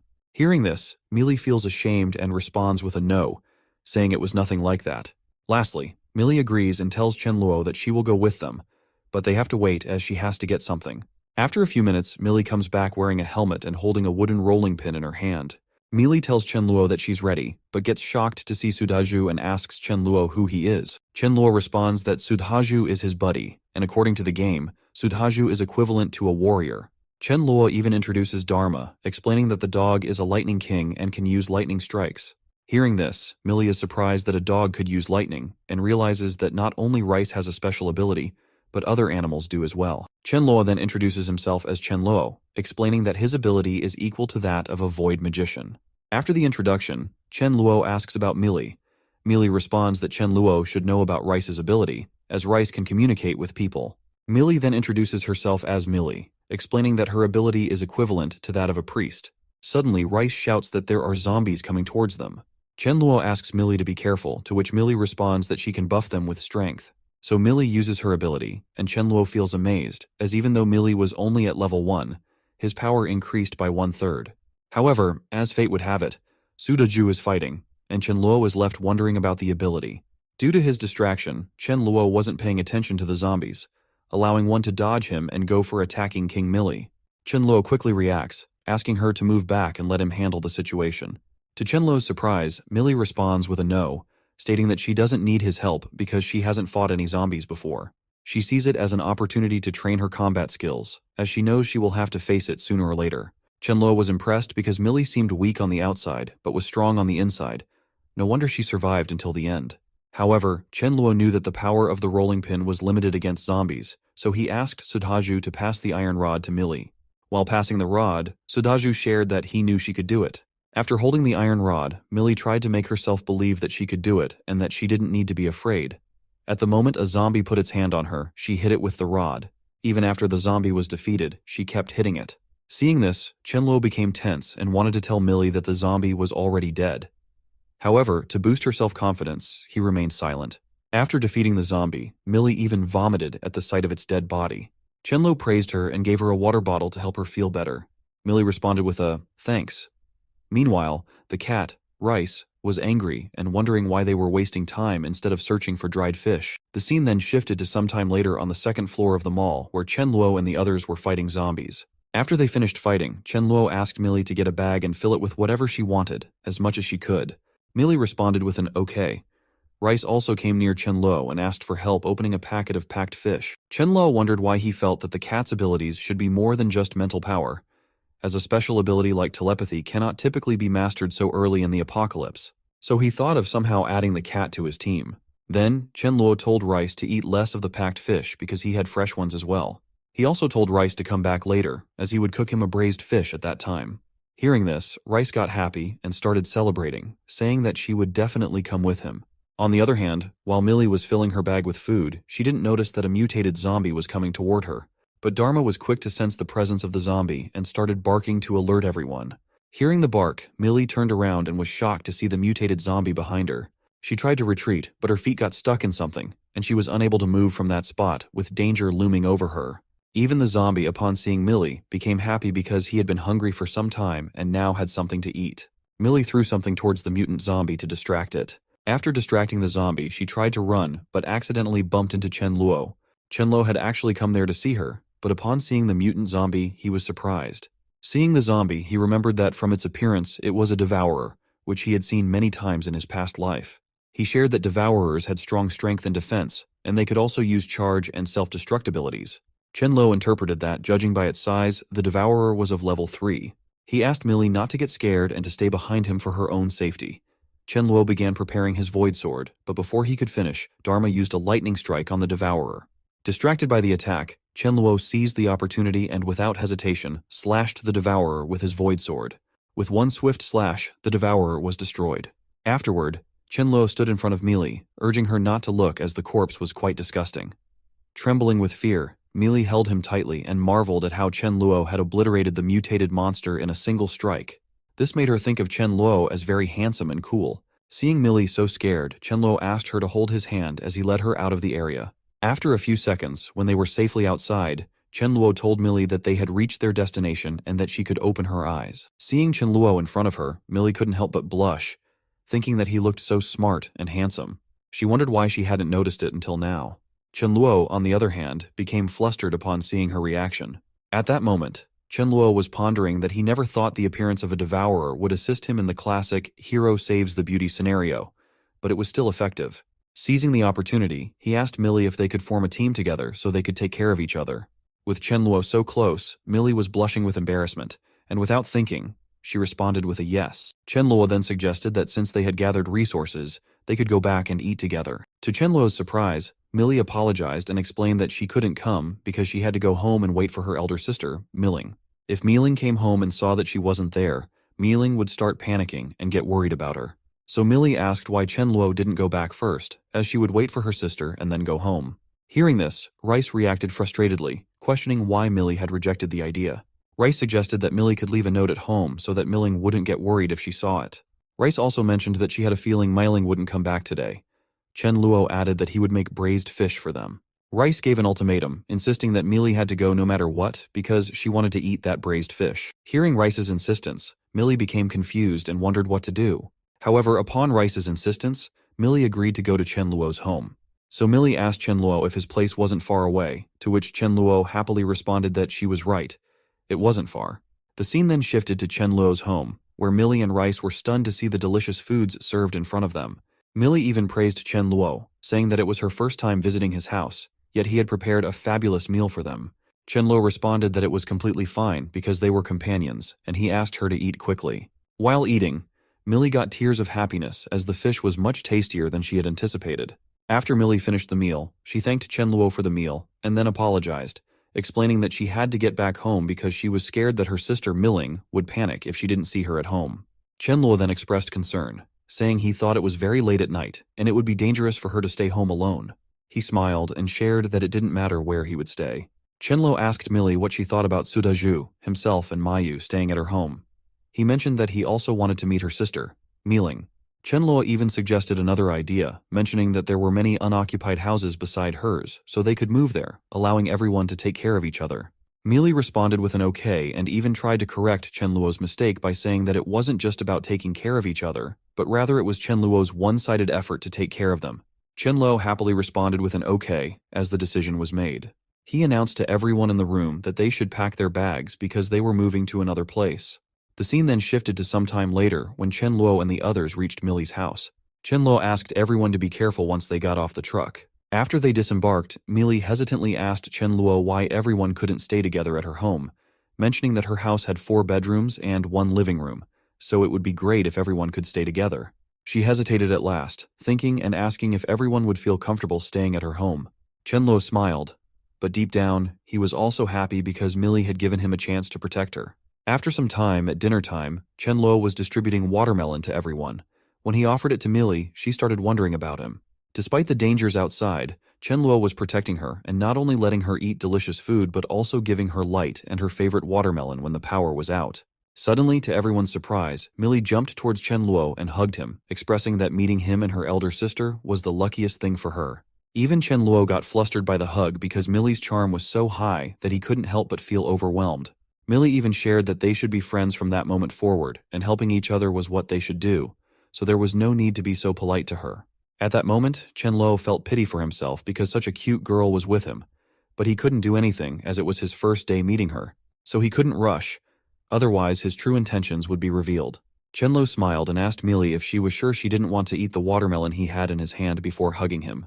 Hearing this, she backed away from the hug, feeling embarrassed and not responding. Chen Luo then asked Millie how they were all going to stay. Millie shared that Mayu could stay in the room whenever her friends came for a party, and for Sudhaju, she offered her sister's study room, telling him he could sleep there after setting up the bed. Lastly, she told Chen Luo that he could stay in her sister's room. Hearing this, Chen Luo was stunned and wondered where Milling would stay when she came back. However, for the time being, he decided not to think too much about it, and agreed to stay first. Chen Luo then handed some crystals to Millie, telling her that he would help her understand how to use them. He explained the process to her and then asked if she understood. Millie, looking confused, responded with a hesitant yes. Chen Luo then asked her to go back to her room and try it out, as he was going to rest. Millie agreed, wishing Chen Luo a good night. However, to Chen Luo's surprise, when he opened the door to his room and entered, he was shocked to see Rice inside, asking him why he came back so late. Even Rice got close to Chen Luo and started acting like a cat, telling him that she would sleep with him that night and with Millie the next night. Chen Luo was happy and began playing with her, knowing that cats enjoy playing with their owners. He told Rice that she was a naughty cat, so he would pamper her for the night, but she had to sleep with Millie next. Rice responded with an okay. In the morning, the scene shifts to somewhere else, where zombies were being attacked by someone with fire abilities. Here, new characters are introduced, 2 boys and Meiling, the elder sister of Millie. The boys' names were Zhang Zhen and Wang Xinwu. They were both classmates of Meiling. While fighting zombies, they were getting scared and asked Meiling why she didn't fight the zombies instead of them. Hearing this, Meiling got furious, wondering if they would stop hiding behind her back or not. When more zombies approached, they got scared and hid behind Meiling for safety. Meiling tried to fight them off, but after a while she realized that using the fire ability was draining too much energy. Even though she had become rank 2, she couldn't continuously fight the zombies. The scene then shifted to sometime later at Millie's home, where Meiling came back and was meeting with Millie. Chen Luo was happy to see Meiling back, and witnessing the sisters' reunion in front of him made him enjoy the moment. Suddenly, Chen Luo saw Zhang and Wang and wondered who those 2 guys were. On the other hand, Zhang and Wang were discussing with each other in a secretive manner. Zhang mentioned that Meiling was the campus beauty, but Millie wasn't any worse than her sister Meiling, so they were right to accompany Meiling. Wang agreed with his points, suggesting that if they could get both girls interested in them, then it would be very awesome. After which, they looked at Chen Luo and wondered who he was. Wang asks Zhang why that boy is with Millie. Off, Zhang responds that he wasn't sure because he didn't think that Meiling had an older or younger brother. On the other side, Meiling also confusingly asks Millie about Chen Luo. Millie then introduced Chen Luo, as when Meiling wasn't there for her care, Chen Luo took care of her. Meiling responds that she got it and was thinking that Millie was looking fine, as it seems that Millie had been well taken care of. On the other hand, Wang thought that Meiling was hard to interact with since her younger sister was also good-looking. Zhang also wonders if he should change the target from Meiling to Millie and take her down first. So Zhang got in front with a packet of bread and told Millie that he knew she was hungry, so she should take that packet of bread. Seeing this, Wang got tensed and took out a sausage, saying that Millie didn't need to be polite with them, and offered her a sausage for eating. Zhang got furious over Wang and was wondering whether Wang was planning to have a hard time after this. Millie got tensed by their sudden offers of food and told them sorry, as she wasn't hungry, so they could keep their food. Chen Luo was also smiling, thinking that those 2 kids were mad as their intentions were too obvious. So Chenlo asks them why they both don't go up first and catch up with old times later. Millie also agreed with Chenluo and asked Miling to go back home as it wasn't safe for them to stay on the road. Miling, hearing it, thought that she was very dumb to find those two burdens, and she couldn't let them continue being burdens for her and her sister, so it would be nice as they could have a break-up meal.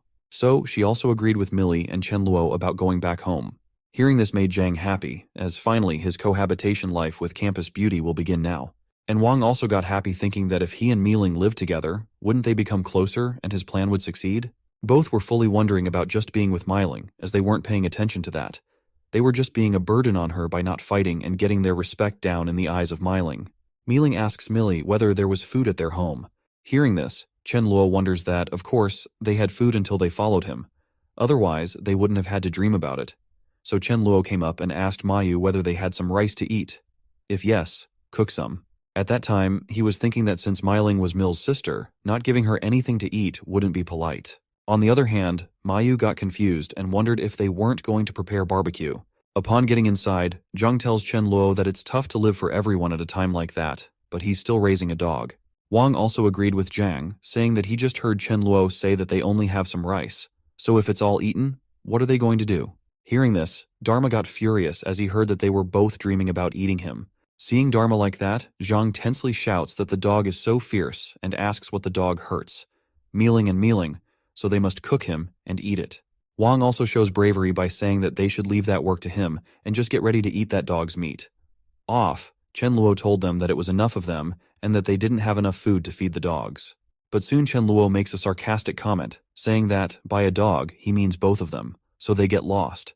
Hearing it, Zhang got furious and asked Chenluo to watch his words to see if he had ever fought with a zombie before. Off, to which Chenluo responds with a no. Zhang, hearing it, smiles and describes Chenluo as a coward who only dares to hide at home. Zhang then goes to Miling and asks if she knows they followed her, suffering a lot, and she even knows how dangerous it was all the way. Zhang also asks, Miling knows how hard it is for a human to live. But still, Chenluo feeds his dog food. Wasn't it a waste of food? Wang also shouts and asks that they staved all along the way, so shouldn't they be the ones to eat it? Zhang clarified that they weren't eating all of it, as everyone could eat together. Miling got angry hearing their shut and asked them to be quiet, as they thought she didn't know why they followed her or how much they had done. Hearing this, Zhang and Wang both get furious and ask Miling to wait, as they will regret it messing with them. At that time, Chenluo pats Dharma and asks him to kill them. Otherwise, he has to handle their corpses. Dharma was happy as he was waiting for such an order, so he told Chenluo to leave everything to him. Miling saw Dharma going towards Zhang, and Wang got confused about why the dog was following them and whether he was seeking death. After that debate, Mayu came to Chenluo and told him that it wasn't any problem, as if she were cooking now, it would take at least an hour. Chenluo responded that it was fine, she should slowly finish dish by dish. Then Chenluo asks Millie to get in the room, as he has something to talk to her about. Millie responded with an okay, as she was coming. Seeing this, Miling got tensed and wondered if a man and woman were entering the same room. Mysteriously, what on earth was Chenluo going to do with Mil? Inside the room, Chenluo takes Millie near the wall, makes her stand against the wall in a romantic pose, and asks her if she is now worried about food and drinks after following him. Millie was feeling embarrassed in that position and was blushing, but still, she responded with a yes. Chenluo again asks that being together with him, she feels safe and not scared, right? She again responds with a yes. Chenluo then goes more closely and asks that because she was good, listened to him, and was capable, he treats her well. But what about her sister, Miling? Whether Miling would listen to him or not. Hearing this, Millie wonders that Miling always had her own opinion and also that she wasn't familiar with Chenluo, so there was a high probability that she wouldn't listen to him. Chenluo then asks Millie what she thinks about him and her sister, who could lead everyone better. Without any hesitation, Millie responds that of course it was him, which Chenluo that they must do. Hearing this, she got tense and asked what they must do. At that time, Chenluo thought that it would be very evil to say that to train Miling until she listened. Chenluo said that they should let Miling obey him and treat him as a captain. Otherwise, during critical movements, he and her sister would get into arguments, which would be troublesome. Chenluo again asks whether she got it or not. Millie responds that she got it, as she must have let Miling listen to him. Chenluo then told Miling that before Miling obeyed him, he would not share any resources with her, so Miling could only watch them eat together. And when Miling listened to him, then they would give food to her. He even asks her to remember that they were doing it for Miling's sake. Millie agreed because it was for her sister's good. On the other side, in the kitchen Luo, seeing so many vegetables, Milling asks Mayu why she has taken so many things, how many dishes she is going to prepare, and whether Mayu isn't caring about the future. Hearing this, Milling understood and was told that she thought it was wasteful to talk to her, so she was going to talk directly with Chen Luo. Milling asks Chen Luo to tell Mayu to make fewer dishes as if they were all today. What would they eat the next day? Chen Luo responds that it was the day of Meili and her reunion, and if Meili was happy, then they must celebrate. Milling was still against it, even though making so much food was very luxurious. Chen Luo told her that it was his problem and not hers, so she didn't need to feel tension. At that time, Milling wonders if it was her fault that she ate too quickly. Although she still wants to eat, her stomach wouldn't be able to eat much more. Even though she thought that there were so many dishes, they definitely couldn't finish eating them all. Still, she was impressed by the smell of the dish. The scene then shifted to 1 hour later, when food was ready, and Mayu was serving it on the dining table. At that time, Milling noticed that there were a total of 5 members, but still, there were 4 bottles, and he wondered, could it be that there weren't enough? So she decided that she wouldn't drink the bottle and just eat dishes and drink soup. When Mayu served completely, she told everyone that they could do it, so everyone sits on their respective chairs. But to Milling's surprise, Chen Luo asks her, why did she sit down on the chair? Hearing that, she angrily asks, wasn't it the same place where she sits always? Meili was feeling bad, and deep down she was asking for sorry, but she thought that Chen Luo was a nice person, so for the future, Milling had to bear it. Chen Luo told me that they were going to it and asked that it wasn't appreciated for her to sit, right? He acts stone-hearted and tells Milling that if she wants to watch them eat, she can sit down near them. Hearing that, Milling was stunned and confusedly asked, why did he mean that she didn't have her share? Milling also asks, didn't he say that the meal was for the reunion of her and Mill? Chen Luo responds that he didn't promise to let her join them for dinner, as except for her, everyone was on his side, as he would only let people on his side eat delicacies that he risked his life to obtain. He then asks Millie if she is on his side. Milling shared with Milling that she was on Chen Luo's side. Chen Luo then asks Sudaju and Mayu about their choices. Sudaju told Chen Luo that no matter what, he would always accompany her.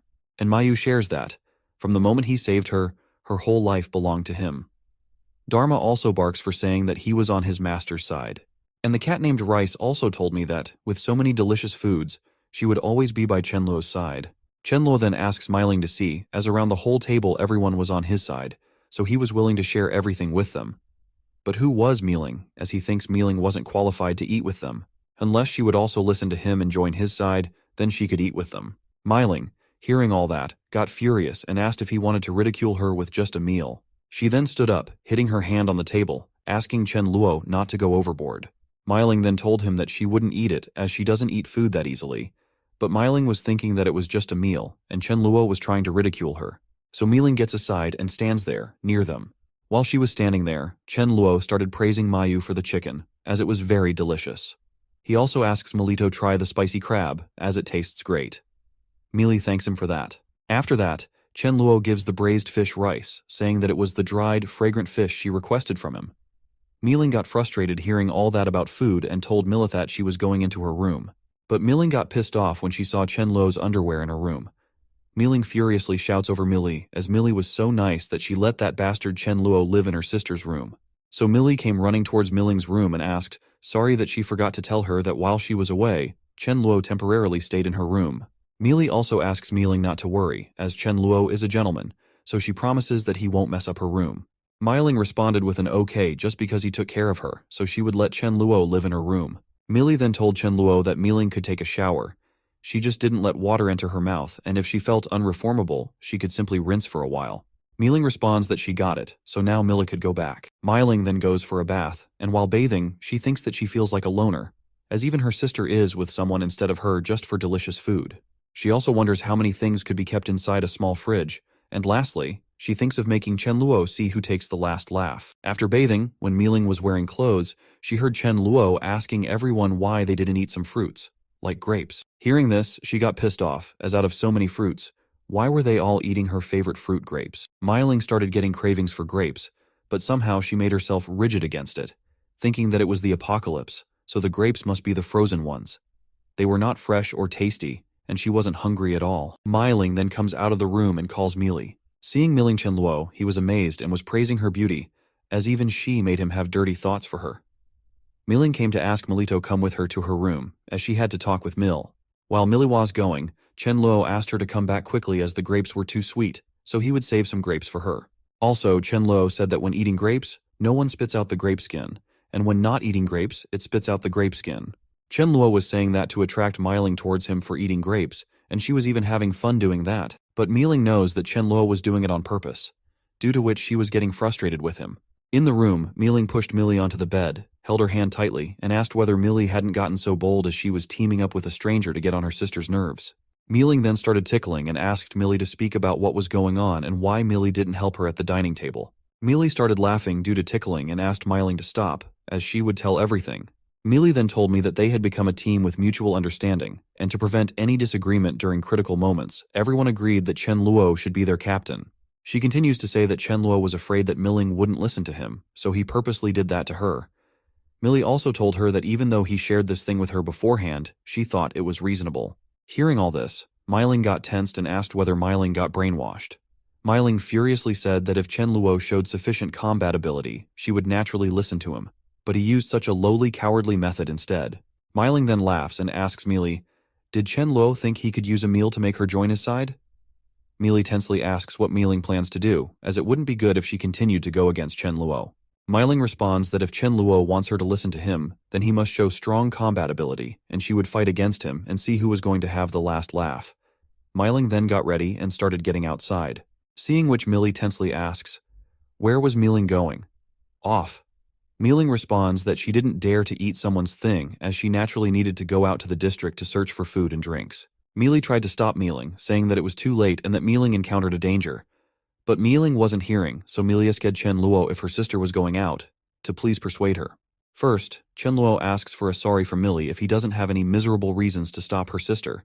But if Millie is worried, she could let Rice go with her. As with Rice, Meiling could get alerted to any danger in advance. Hearing which Rice was during that wasn't being with Chen Luo was good. Why was Meiling so willful?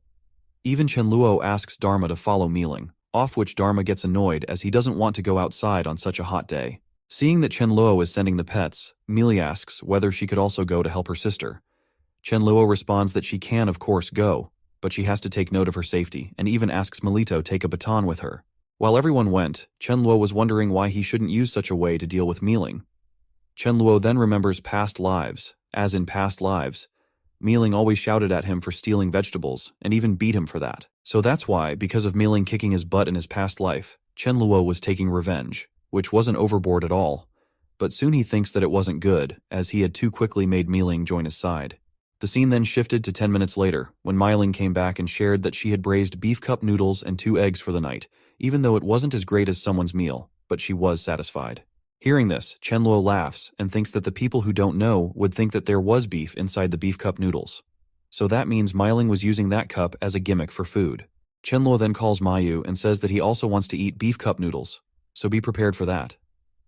Mayu responds with an okay. Chen Luo was doing that to make her pissed off by showing what truly beef noodles look like. Chen Luo then goes to Meiling and tells her not to be so fragile, and let's talk. Meiling got ready for the talk.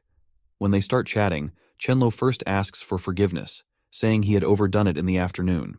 Hearing that, Meiling asks whether Chen Luo came up with new tricks and why he was doing all that. Chen Luo said that his apology was sincere, as he didn't overdo it in the afternoon, but before she could acknowledge her captain's position, he wouldn't be sharing food with her. Chen Luo himself shares that a captain position person must not lack combat ability and strategy, so he would prove to her, no matter which category, that he completely overpowers her.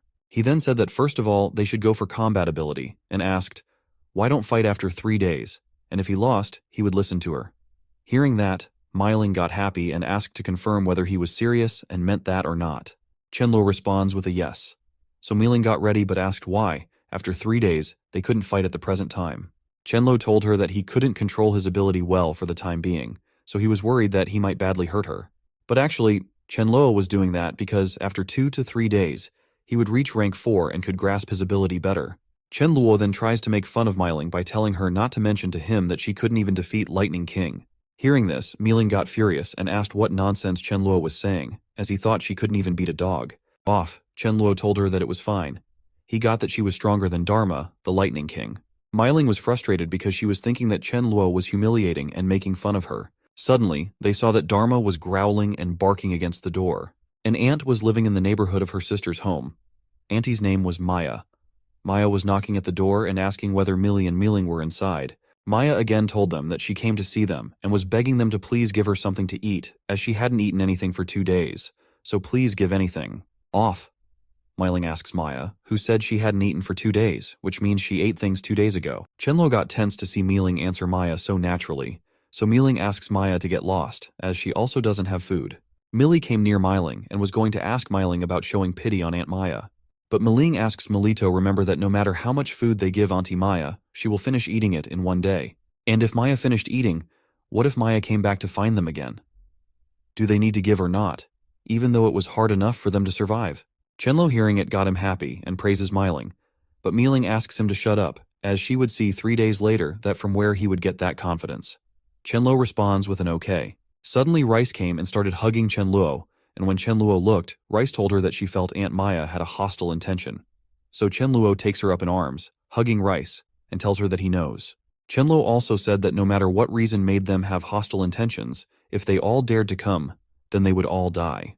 The scene shifted towards Aunt Maya's side, where Maya was getting down the stairs, saying that she had no idea Mealing was so vicious, and so she was so angry at those sisters. Next, it shows that Maya was going towards boys. The boys ask whether she checked it or not and whether Miling was at home or not. Maya responded that Miling was at home as she just talked with her, and Miling was also at home as she was just going in and out with 2 boys. Everyone was happy hearing it, and one boy said that if Miling wasn't alive, it would be a waste. Another boy told me that every time he needed to take medicine to look up, but when he saw Miling, he no longer needed to take medicine to look up. They then start praising her body shape and figure, saying that enjoying Miling was worth dying for. It didn't look like a good thing, as everyone thought it wasn't looking great for the sisters, as it's clear that they want to do romance with both sisters. Lastly, they decided that they couldn't wait anymore, and so they thought of charging at their house and making both girls hostile. Even Aunt Maya was in favor of it, saying that from the start she hated those sisters.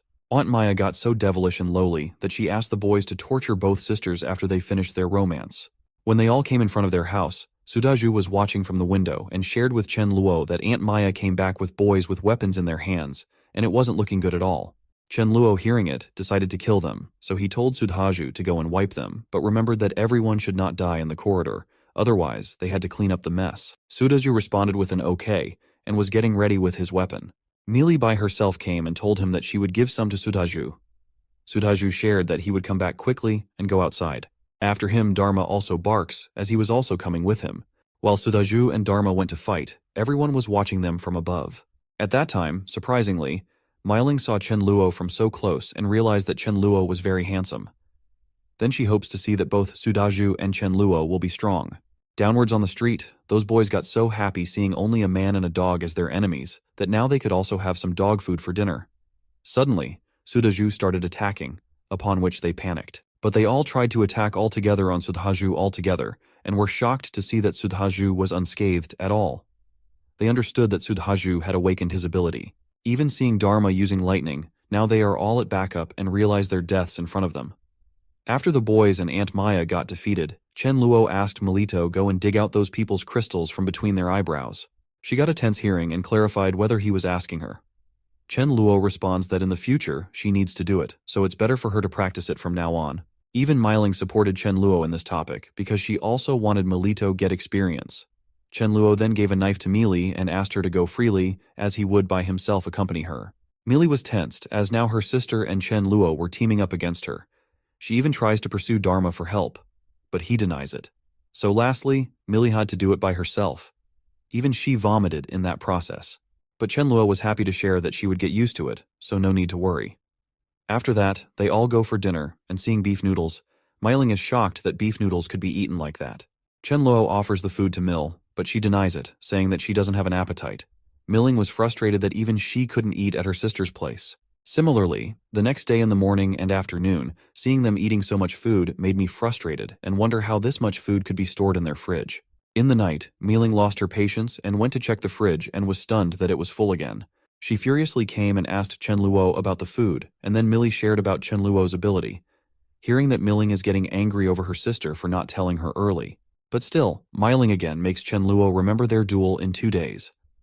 Actually, Miling was dreaming of defeating Chen Luo, after which she would use him as a servant for food. On the other side, Chen Luo thought that he should get Tank 4 soon to increase his combat ability. So at the time of sleeping, he thought of using Rat King Crystal as the level 1 zombie's crystal wasn't working enough. The moment he absorbed Rat King's crystal, his head had a weird type of hurt. Seeing his reaction, Rice got scared and wondered whether Chen Luo was alright. After some minutes, Chen Luo was happy as he finally reached rank 4.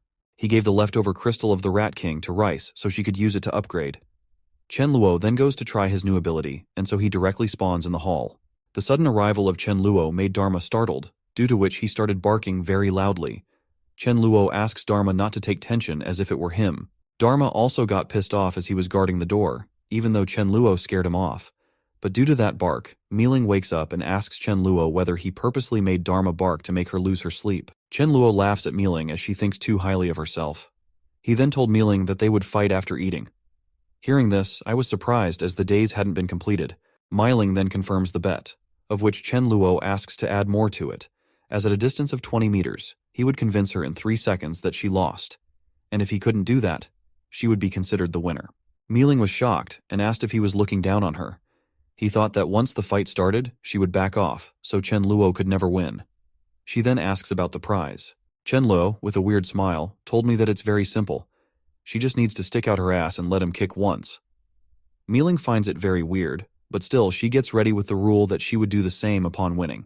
The scene then shifted outside, where they were both ready to fight and others were spectating them. The moment the fight started, Miling was happy, as she was overconfident that Chen Luo couldn't defeat her in 3 seconds. Surprisingly, she saw that Chen Luo had disappeared from the front, and to her shock, he came and held her from behind using his void space. Miling found that she couldn't move herself due to his lock. So finally, Miling lost herself, realizing that if Chen Luo had a knife in her, she would be dead for sure. After that, she was wondering about the bet, but to her surprise, Chen Luo asked her to let go and eat with them. He also asks for forgiveness for what he did 2 days ago, but now, being comrades, they should know each other. After that, they all ate together, and even Miling was impressed with their behavior. Chen Luo was also happy that, without any accident, he made his comrade. Lastly, Chen Luo asks that if everyone's dinner is done, then they should be in the living room to discuss their future plans. Chen Luo starts talking as the zombies are getting stronger, so they also need to stick together and work together as a unit against them.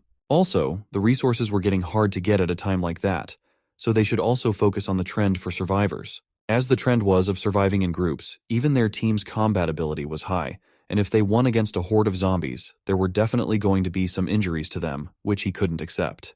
Chen Luo then picks up the topic of joining another team, so it would be like he was going to be inferior in front of someone, which he couldn't afford. Also, if they get into a group, what if other people start asking Miling to accompany them to sleep?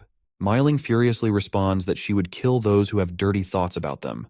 Chen Luo then gives the idea of making sub-teams to create a big team. Mili and Sudhaju found that idea great and were ready to do it. Chen Luo then told me that in the city center, people used to hide in shrubs to be safe from zombies. So according to her judgment, there would be a gathering place in the suburbs with many people. Miling was impressed hearing it and praised Chen Luo, saying that what he said was very reasonable, and even she couldn't think that far. Hearing this, Chen Luo thought that Miling was convinced, so he wondered whether it was time for him to get what she promised. Even Chen Luo was hoping for Miling to break her promise so he could kick her more than once in her whole life. But he knows that kicking in front of everyone would be inappropriate. Chen Luo then ends the meeting, saying that they didn't need to rush and asking Miling to come to his room as he had to talk about something in detail. Miling confusingly asks why, to which Chen Luo replies that it is a private matter. Miling understood that it was about their bet, and she couldn't deny her promise.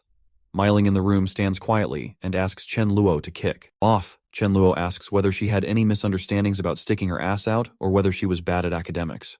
Miling hearing it, it wonders why Chen Luo was so serious about punishment and asks Chen Luo, who couldn't help but change the punishment, adding a kick in the ass as it's fine if it's not overboard. Chen Luo denies it and asks directly whether she is going to fulfill her promise or not. Even getting pissed off, Smiling needs to stick her ass out for letting Chen Luo kick it. Chen Luo was also happy as it was seen, and he could never have imagined that the future war god Fire Fairy would stand in front of him like that.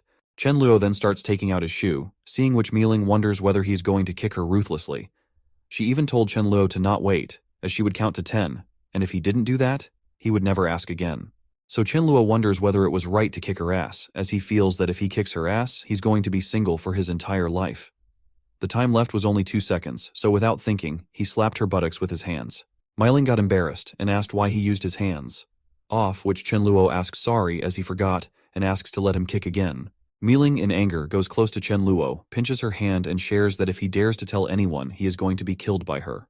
He then told her that he was going to ask Mayu to cook some of her favorite dishes as a celebration of her joining the team. First, Mi-ling shows anger over him, but later realizes that it is strange because he never asks about her favorite food and thinks it would be possible for Millie to tell her. Ming then eats happily and thanks Chen Luo for taking care of Millie. Chen Luo asks her not to worry, as it is something he should do. He then told everyone that he had an announcement. Chen Luo then shares that for the supplies, survivors could rummage, so for their safety, they need to go back to his mansion. And also that if anyone was good, they could recruit. The next day, while driving home, Chen Luo was wondering about Mi-ling and other training when suddenly he heard someone shouting a name to help them. Chen Luo saw that 4 boys were fighting with zombies, 1 boy fighting for all of them. The 3 boys ask Fang to run away, but Fang denies, saying that if they die, they all would die together. Chen Luo was impressed that even after Oolong got attacked by poisonous zombies, Fang didn't run away, leaving those 3. Suddenly Fang saw Che and asked for help saving them, as he knew you would definitely repay Chen Luo's kindness. Chen Luo asks Dharma to help them. Then, one by one, they introduced themselves. Firstly, Fang Lu introduced himself, as his ability was making his strength and physique stronger. The second boy told me that his name was Yang Xuan, and his ability was ice. The third boy introduced himself as Li Fei, and his ability was lightning. But compared to Damra, it was very low. The last boy introduced himself as Shu Lan, and his ability was sand. Fang Lu then told me that they were all comrades from the same security, and they came out in search of supplies but got into an encounter with poisonous zombies. Chen Luo then asks them about forming a team, as he would be the captain. Fang Lu agreed with Chen Luo about forming a team. Chen Luo then asks them to sit in the truck, and if they need to take something, they could go and take it, and if not, sit in the truck. The scene then shifted sometime later to Chen Luo's villa, where Chen Luo asked Fang Lu and others to temporarily live in his neighborhood house as it was empty. After they go, Mi-ling also praises Fang and the other boys for having the courage to fight. But Chen Luo asks Sudaju and Mi-ling not to guard down, as they first need to keep their eyes on them to be sure. After that, Chen Luo asks Mi-ling and Mi-li to go to the 3rd floor to find a room and tells Sudaju and Mayu that they are going to live on the 2nd floor. Chen Luo asks Sudaju to come with him to check on his neighbor. When Chen Luo went there, he found that they were discussing Dharma, as they might not even defeat Dharma. Chen Luo coughs to let them know about him and asks them whether they know how to cook rice, and he gives them some food supplies. But Fang was so kind that he wasn't taking it because he had yet to repay Chen Luo's kindness in saving them. Chen Luo smiled and told them to take it, as now they were considered his teammates, so giving food was normal. Even Chen Luo asks Sudhaju to give them a communication device. Chen Luo then shares with them that they will stay there for a long time, so they should ensure their health and enjoy the day. The scene shifted to some time later, when Mi-ling was getting angry at Chen Luo, which is why he brought her with him instead of Sudhaju, as she was worried about Mi-li being in a group with someone else. What if they encountered danger? Suddenly, Chen Luo feels someone's presence and asks Mi-ling to hide as someone is coming. A girl came out of the car, seeing which Chen Luo was stunned as it was Mutian Jie. Chen Luo speaks up and wonders how he could have forgotten about her. Off. Mi-ling surprisingly asks Chen Luo whether he knows that girl. Off. Chen Luo responds that she was the CEO and chief designer of a clothing design company, and she was quite infamous. Chen Luo then remembers that Mutian Ge was completely a psychopath, as after the apocalypse started, she, along with her staff, established a gathering place that only took female survivors. Chen Luo thought was good, but the problem was that Mutian Ge refused to let her underling fall in love, as upon getting caught, they got severely punished. Chen Luo also shares that Mutian Ge became the #1 lover due to her erotic desires. Lastly, Mutian Ge died also in saving Mi-ling, after which Mi-ling took the head place and let male survivors join. Chen Luo was happy thinking that Mutian Ge could be a good underling, especially as an underling of his own. He was smilingly staring at me at that time. Mi-ling asks why he is looking at her. Suddenly they were found out by Mutian Ge and her team. A girl asks who was hiding there. When Chen Luo looked up, he remembered that the girl's name was Shu Yun, and she was a very strong ice ability user, but in her last life, she died early. Mutian Ge came to Mi-ling, introduced herself, and also asked about Mi-ling. The Mutian Ge shares that they were a team formed with all girls and asks Mi-ling about joining their team. Chen Luo got furious hearing that Mutian was daring to recruit his underling. But for relief, Mi-ling denies the offer, saying that she already had a team. Mutian Ge asks Mi-ling whether Chen Luo is his boyfriend. Off, Chen Luo responds that it was none of her business, and then asks Mi-ling to let go and check on others' progress. Mutian Ge was shocked, as she thought that Chen Luo was lustful by nature, yet he had the nerve to occupy such a beautiful girl. She decided to make Mealing see Chen Luo's true color. So Mu Tiange told everyone that they were going to stay there for the night and started wondering about the best way to make Mealing realize Chen Luo's true nature. The scene then shifted to night, when we saw Chen Luo and Mu Tiange talking with each other. Chen Luo says that he didn't think to spend a night like that chatting with each other, right? Off. Mu Tian said that she wanted to work with him on something. Chen Luo asks to be told. Mu Tiange then told her that they were going to a shopping mall in the east to take supplies, but according to her judgment, there would be zombies. So she needed him to accompany her, after which Chen Luo could take 30% of the supplies and they would take 70%. Hearing this, Chen Luo got tensed and wondered whether it wasn't the same mall where he and Millie encountered mutant zombies. As all supplies had been taken by him, what would Muti be going for? So Chen Luo denies saying that he was a coward and didn't dare get there. Hearing this, Mu Tiange got furious and wondered why such a beauty would fall in love with a loser guy like Chen Luo. Actually, Mu Tian thought of exposing Chen Luo in front of Mealing by doing something in the mall, but now she had no choice, so she thought of asking for help from a person. On the other hand, Chen Luo got that Mu Tiange was trying to eliminate him just because he was with Meiling.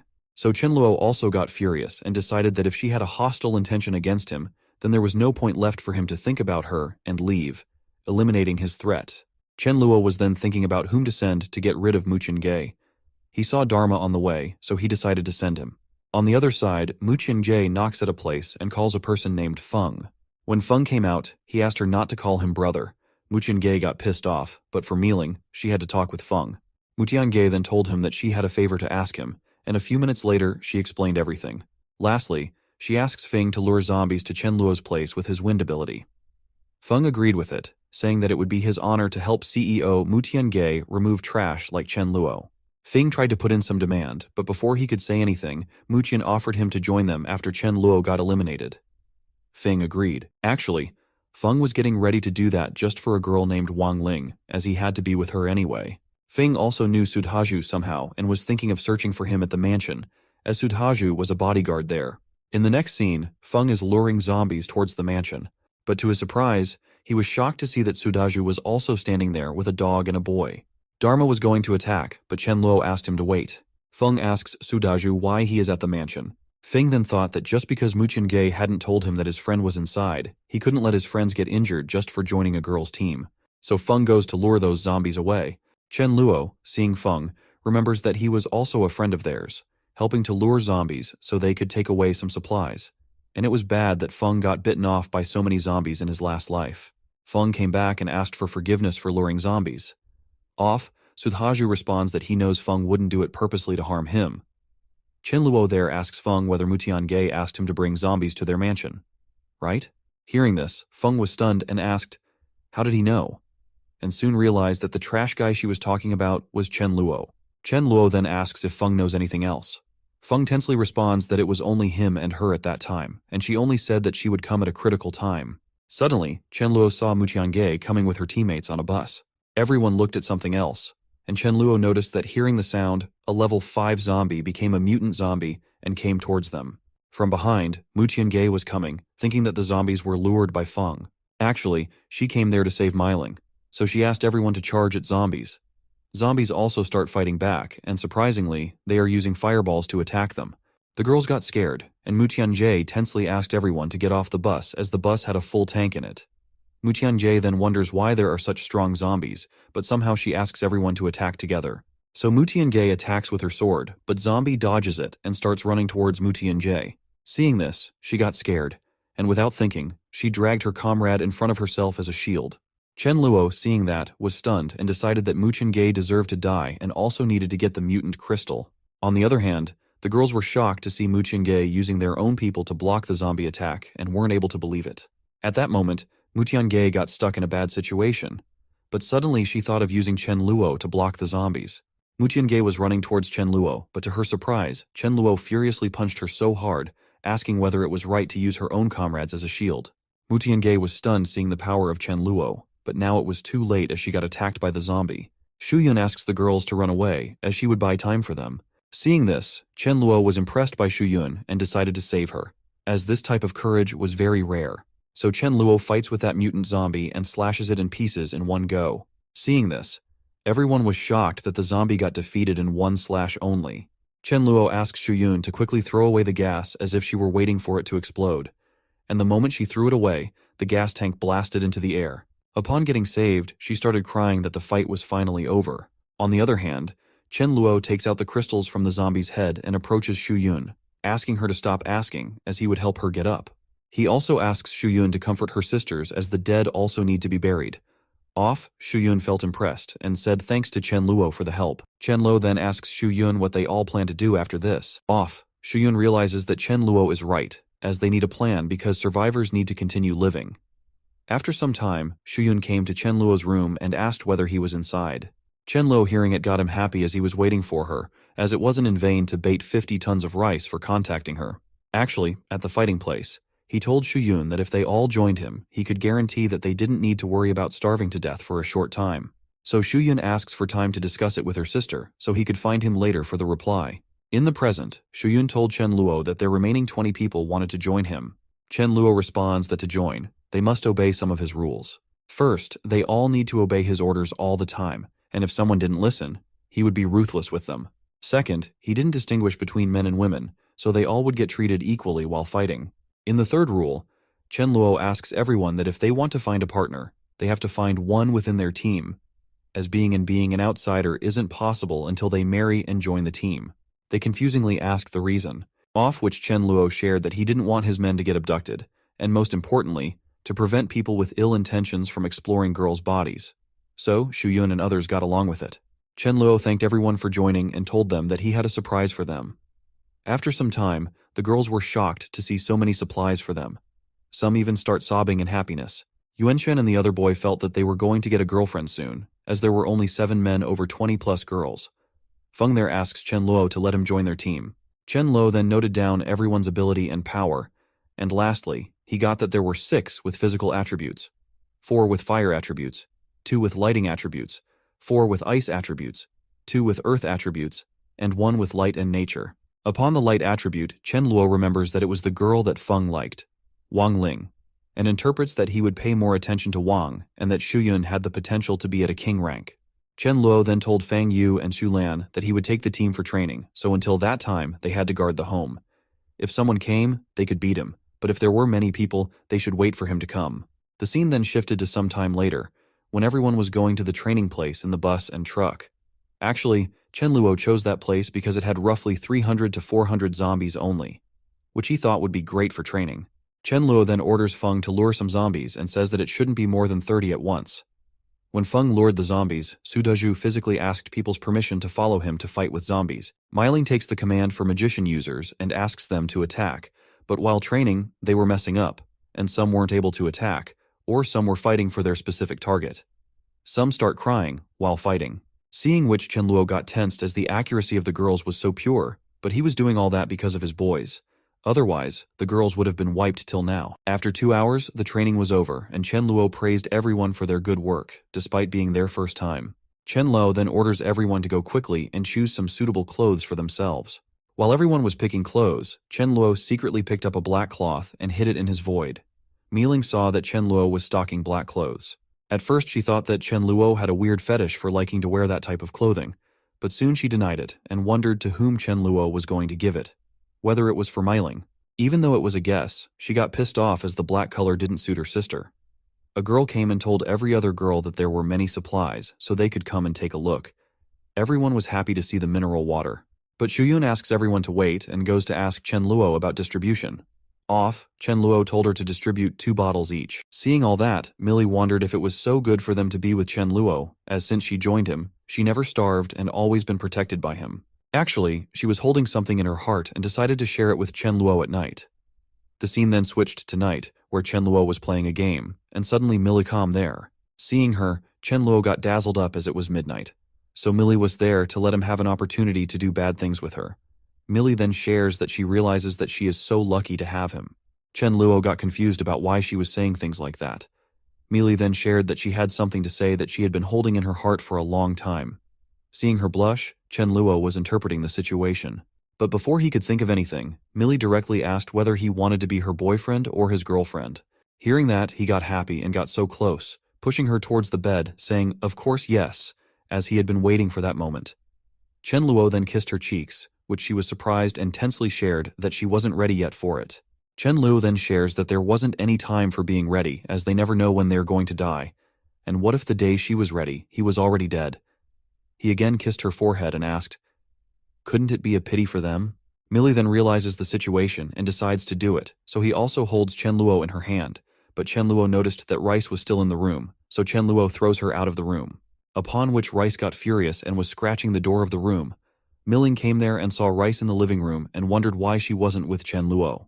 Rice told Miling that Chen Luo was bullying Millie, and seeing Millie uncomfortable, he must have thought that she would help Millie, so Chen Luo threw her out. Hearing bullying, Miling wonders about the type of bullying Chen Luo is doing and is going to check.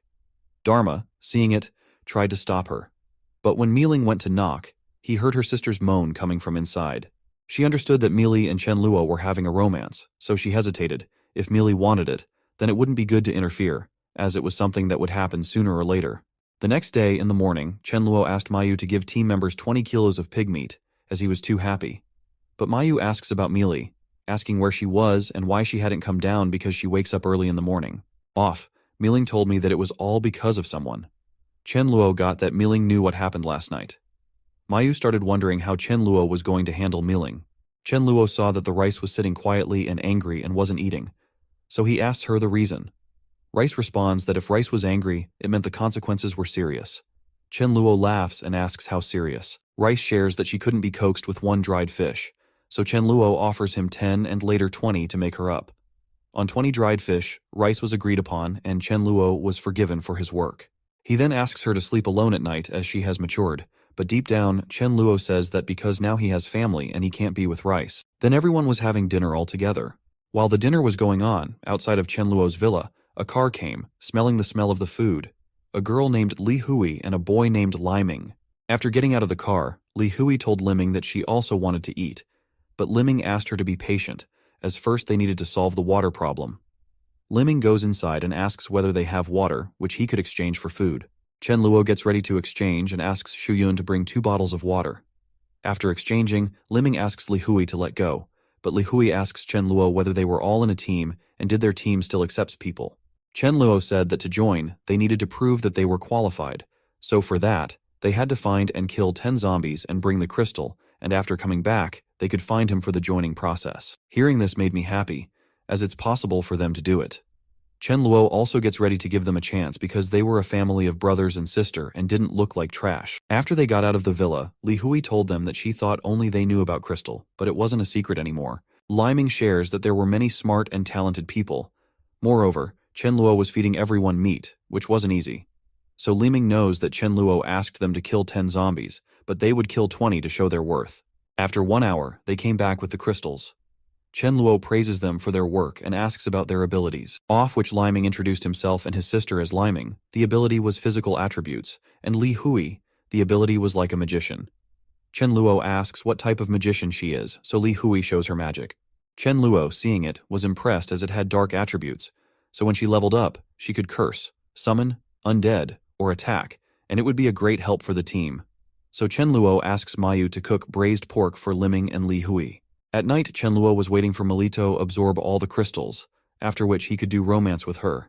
So he asked Rice to go find Milian sleep with her, as he had some work to do. Rice told him that she was a good cat, so he could do his work and she would be quiet. On which Chen Luo furiously leaves the room. Rice was getting confused about why Chen Luo suddenly didn't want her at night. He then goes into Millie's room and romantically approaches her about doing it again for the night. But she hides herself in a blanket and responds that she couldn't do it as she was still in pain. So Chen Luo agreed to that and just hugged her for sleeping. Suddenly, he remembers her ability and asks her to try healing herself, which they could possibly do. Millie blushed, even being tensed due to the situation. The next morning, they were going towards someplace with the bus. On the bus, Chen Luo told everyone that their goal for the day was to collect supplies from the Yulin community in the south area, so everyone had to be careful as there would be so many zombies. He asks them not to panic, as first, they would use vehicles to clear the zombies following them. Upon reaching, there were so many zombies outside on the road, so Chen Luo asked element ability users to attack, and the rest would protect them. She also asks Feng to lure away the zombies. After that, Xu Yun took charge of leading the attack, and they started fighting with zombies. Seeing that the accuracy was better this time, Chen Luo was happy. Sudaju and the other boys were putting stones on the other side to make a fence with that. Here Chen Luo was resting with Rice, and suddenly Rice mimicked the words of Mill. Hearing that, Chen Luo was stunned and asked where she heard those words. Rice told me that she secretly headed there to chat last night through the balcony. Off, Chen Luo asks her to be careful, as now she knows too much, so she could be killed by him. Hearing that, I got scared and tensed. After half an hour, when the outside gets cleared, Chen Luo asks everyone to take a weapon and prepare themselves to fight against zombies. Millie shares that she thinks it was a restaurant, so maybe there would be so many good things inside. Chen Luo agreed with her and told her that they were divided into 4 groups and didn't travel alone. Slowly, they fill the truck with rice, noodles, oil, and meat. A girl came and told Chen Luo that there was an unaffected supermarket. When Miling goes to the supermarket, she wants to look for something. Shuyun saw Miling doing something secretly, so she went to check and saw that Miling was putting protection with her. Seeing this, Shuyun wonders whether Miling had that kind of relationship with Chen Luo. Miling tried to make Shuyun understand that it was her misunderstanding, but before Miling could say anything, Shuyun left, saying that someone was calling her. After that incident, Miling was feeling very embarrassed, as if it weren't for Mill, she hadn't done it, and I was getting angry over Chen Luo. On the other hand, Chen Luo feels that someone is staring at him. When he looked up, he found that there were so many people hiding in the hotel. An aunt from above told Chen Luo that she knew he was a very kind boy and that she hadn't eaten watermelon, so could he provide some? Slowly, everyone starts asking for many things to be brought to them. Seeing this, Chen Luo got tensed, thinking that they were so shameless. Chen Luo responds that his legs were inconvenient as he couldn't climb the stairs, so he wouldn't give. Hearing this, everyone got angry and decided to go down and kill Chen Luo and others and take all the supplies, including the truck, with them.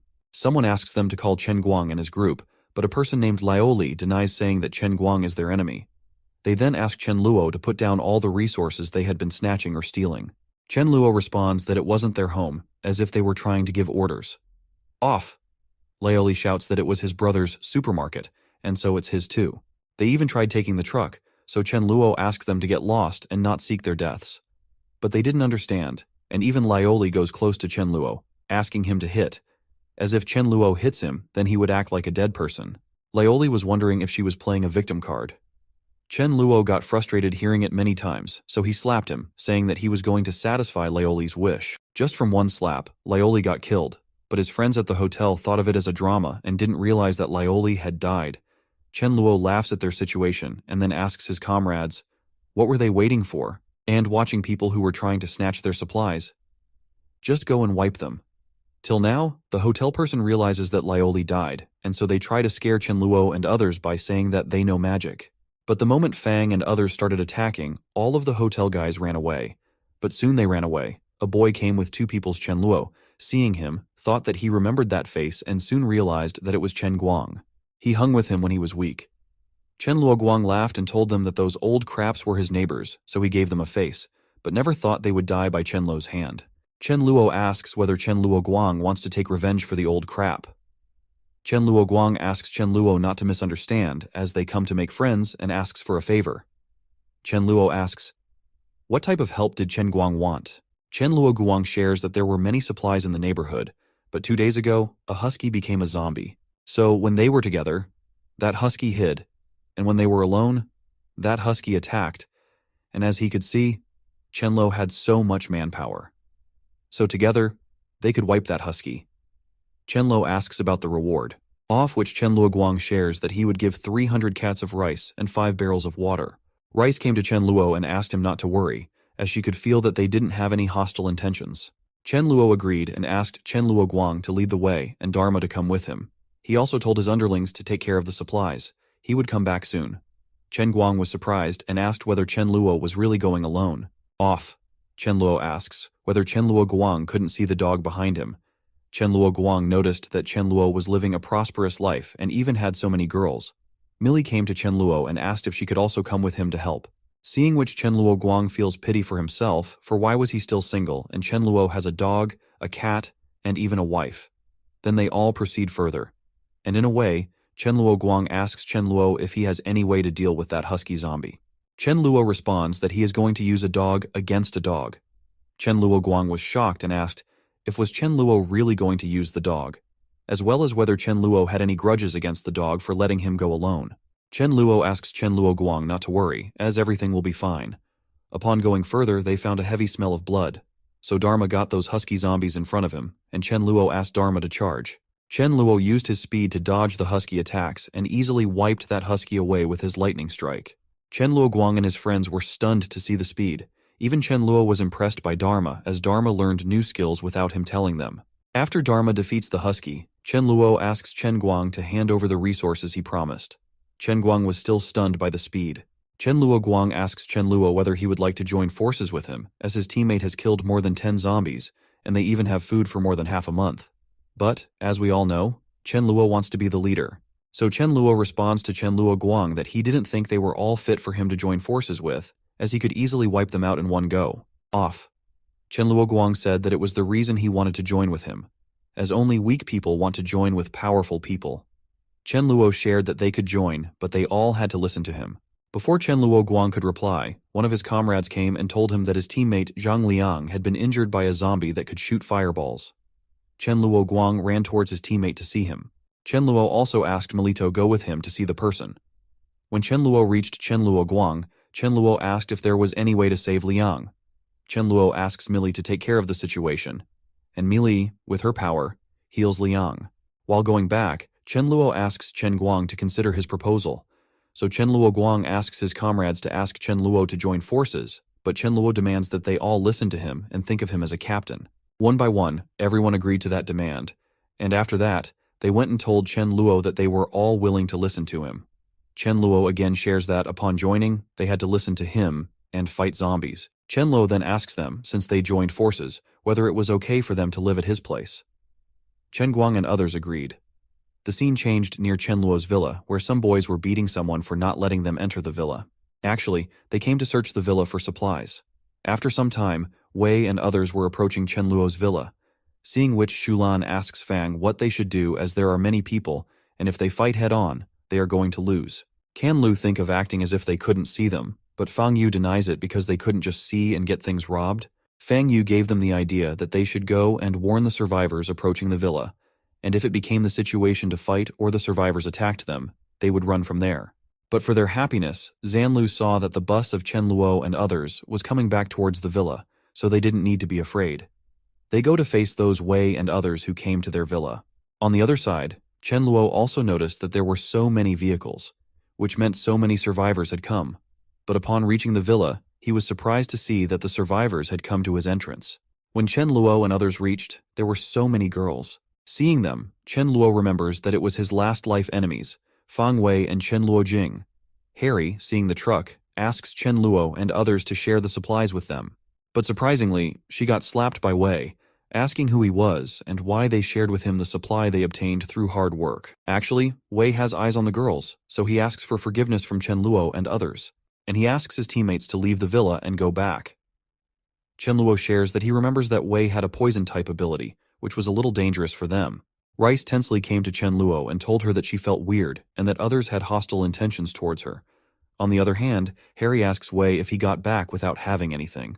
Wei slaps him again and tells him that it would be hard for them to take it head-on, so it would be better to attack at midnight. Harry was happily sharing that he had understood, but suddenly his happiness went in vain as he saw that his head had burst from some attack. So it's actually Chen Luo who attacked, and after that, he asks his comrades to wipe others. He shares with them that he knows they have hostile intentions, so leaving them and getting attacked first would be very naive of him.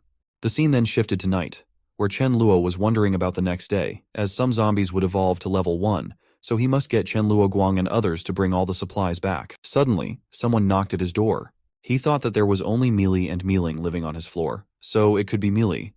But to his surprise, when Chen Luo opened the door, it was melting. Mealing without saying anything gave me a bag full of protection. Chen Luo is also shocked to see those, seeing which Mealing asks the reason for his shock as she was doing that for Mealy when she was young and had time. But she also told Chen Luo that if he was ready to be a father, then he could forget about using protection. And I ran away from there, after which Chen Luo thinks that he shouldn't wait for Mealing's hard work, so he goes to Mealy's room to make romance. The next morning, everyone had a meeting together. Chen Luo tells everyone that he thinks they all feel that zombies have learned magic, off which everyone agrees. So Chen Luo told them that he was going to share some useful information. Chen Luo then shares that rank 1 zombies had the same abilities as them, and to deal with them, The best formation would be of 4 people, 2 combat types and 2 mage types, so they could fight head-on and could even run after encountering a group of zombies. He then told me that he was going to show some ways of dodging attacks, and for that, he asked Shu Yun and Mi Ling to attack him. So, both girls attacked together, but to everyone's surprise, he easily dodged both attacks. Chen Luo explains that it's impossible to avoid a spell after seeing it, so to avoid and dodge them, they had to predict the trajectory by seeing the gesture of the attacker. So with this trick, they could easily defeat rank 1 zombies. Mi Ling again asks Chen Luo to dodge her attack, but this time Chen Luo won't be able to dodge it because now Mi Ling has predicted his trajectory of dodging. Chen Luo praises her, and deep inside, he is convinced that she is really a fire fairy. So, Chen Luo also asks them not to take tension as zombies don't have wisdom to predict, and if someone encounters a zombie with wisdom, then he should run away from there. Chen Luo then orders them to practice by making groups as they would leave after eating lunch. The scene shifted. In the evening, Chen Luo told everyone that they had to bring 3 rank 1 crystals, and the team that didn't complete would get the punishment of not getting dinner at night. While on the way, Chen Luo knows that the more zombies evolve, the more survivors slaughter each other. Suddenly Chen Luo and Mili noticed that some guys were threatening a girl and her father. Seeing that Mili told her that she was her classmate and, moreover, that she is her best friend, and asks Chen Luo whether they can do something. Chen Luo responds that if she were her best friend, then they would definitely help. Chen Luo just said Dharma's name, and he got it, and he went to attack the threateners. Seeing Dharma, those boys were happy as they were going to have dog meat for dinner, but to their surprise, they got a sneak attack by Miling and Sudhaju. The threatener side also came, and they had a fight in which Yan Li got killed. So furiously, Chen Luo and others killed 3 to 4 guys who killed Yan Li. Suddenly the boss named Lu Yuan came and told Chen Luo that those who took the initiative had already died, and even Chen Luo wiped out one of his people.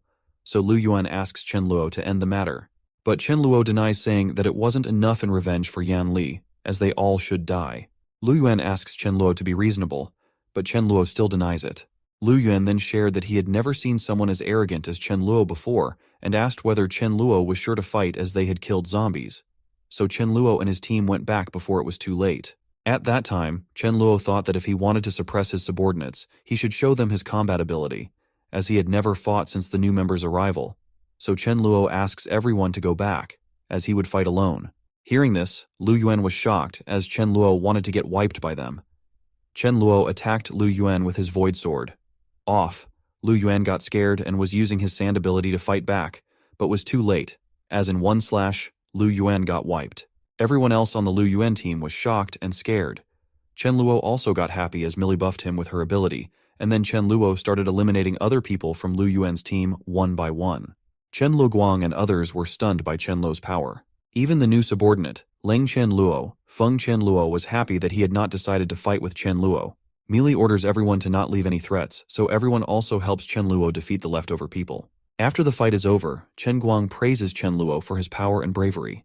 Chen Luo responds that it was nothing, as he feels pity for Yan Li's death, but his main motive was to train everyone by getting into fights. Moreover, no matter what, if anyone bullies his teammates, he's going to make them pay. Chen Luo then asks everyone to collect the resources, and because it'll soon be afternoon, whoever knows cooking should go back and cook. The scene then shifts to some time at Chen Luo's villa, where 2 boys named Miao Hui and Shida come searching for resources, and seeing Dharma, they get dazzled. They thought about having a good meal of dog meat for dinner by capturing Dharma. Shida, without waiting, went to attack Dharma, but Miao Hui stopped him, saying that they couldn't outrun that dog, so they had to lure the dog somehow. But look, what a crazy and cheap thought Miao Hui had. He thought of a plan, as he would shit out there because dogs like to eat shit. Really, which dog likes to eat shit, and how can he think of using shit as bait? It was ridiculous. Hearing this, Dharma's patience left as he was ignoring those guys, but the idea of using shit to lure him made him angry, so he used his striking on them to wipe them away. Seeing the lightning, both tried to run away, but it was too late for them, and lastly, they died. Chen Luo came there and asked Dharma what he was doing, that those guys were intruders. But Chen Luo got tense hearing the reply, as Dharma responded that they were both shit. Chen Luo then wonders whether he should recruit more people if he encountered a team of 100. They would be eliminated by numbers because he couldn't save them, and with his current underlings, after 2 to 3 months, he didn't know how many would still be alive. Chen Luo then thought that he had so many resources that he could recruit some more members. He decided to make a recruitment notice outside of the villa. After some time, it shows that there was a hoarding in which recruitment news was written, and Chen Luoguang was sitting at that place to talk with the upcoming survivors. Some boys went from the car, saw the board stop, and started discussing. A boy named Liu Qi asks Wang Chao what he thinks. Wang Chao responds that they should join, but the problem is that only he and Liu Qi meet the requirements, and the rest are of level 1. So they decided to go and asked about whether they wanted to make their family members also join. When they ask Chen Luoguang responds with a sorry, as only blood-related family members were allowed, but a level 1 could also join by giving 3 level 1 crystals. Luigi came there and told them that he was a healer, so they could take it as an exception.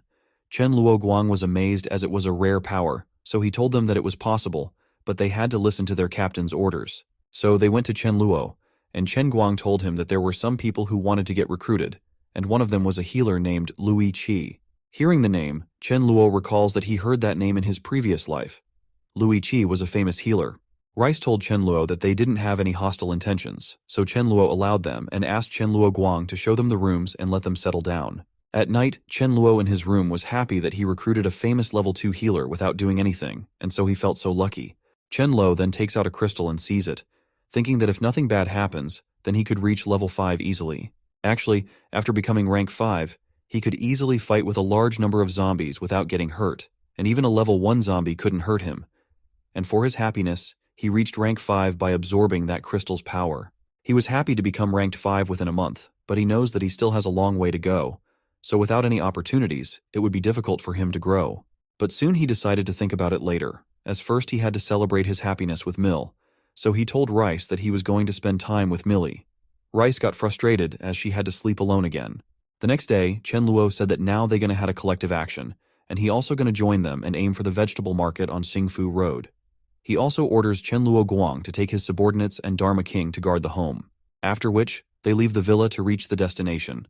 On the way, Chen Luo shares that the market they were going to had a small cold storage, grain and oil store, and agricultural products, and due to the large flow of people, there would be so many zombies. So they had to act in groups to fight with zombies. He also told them that due to the use of spells together, it would be hard to avoid through anticipation and positioning, so the 4-person group theory wouldn't work, and therefore they had to act slowly.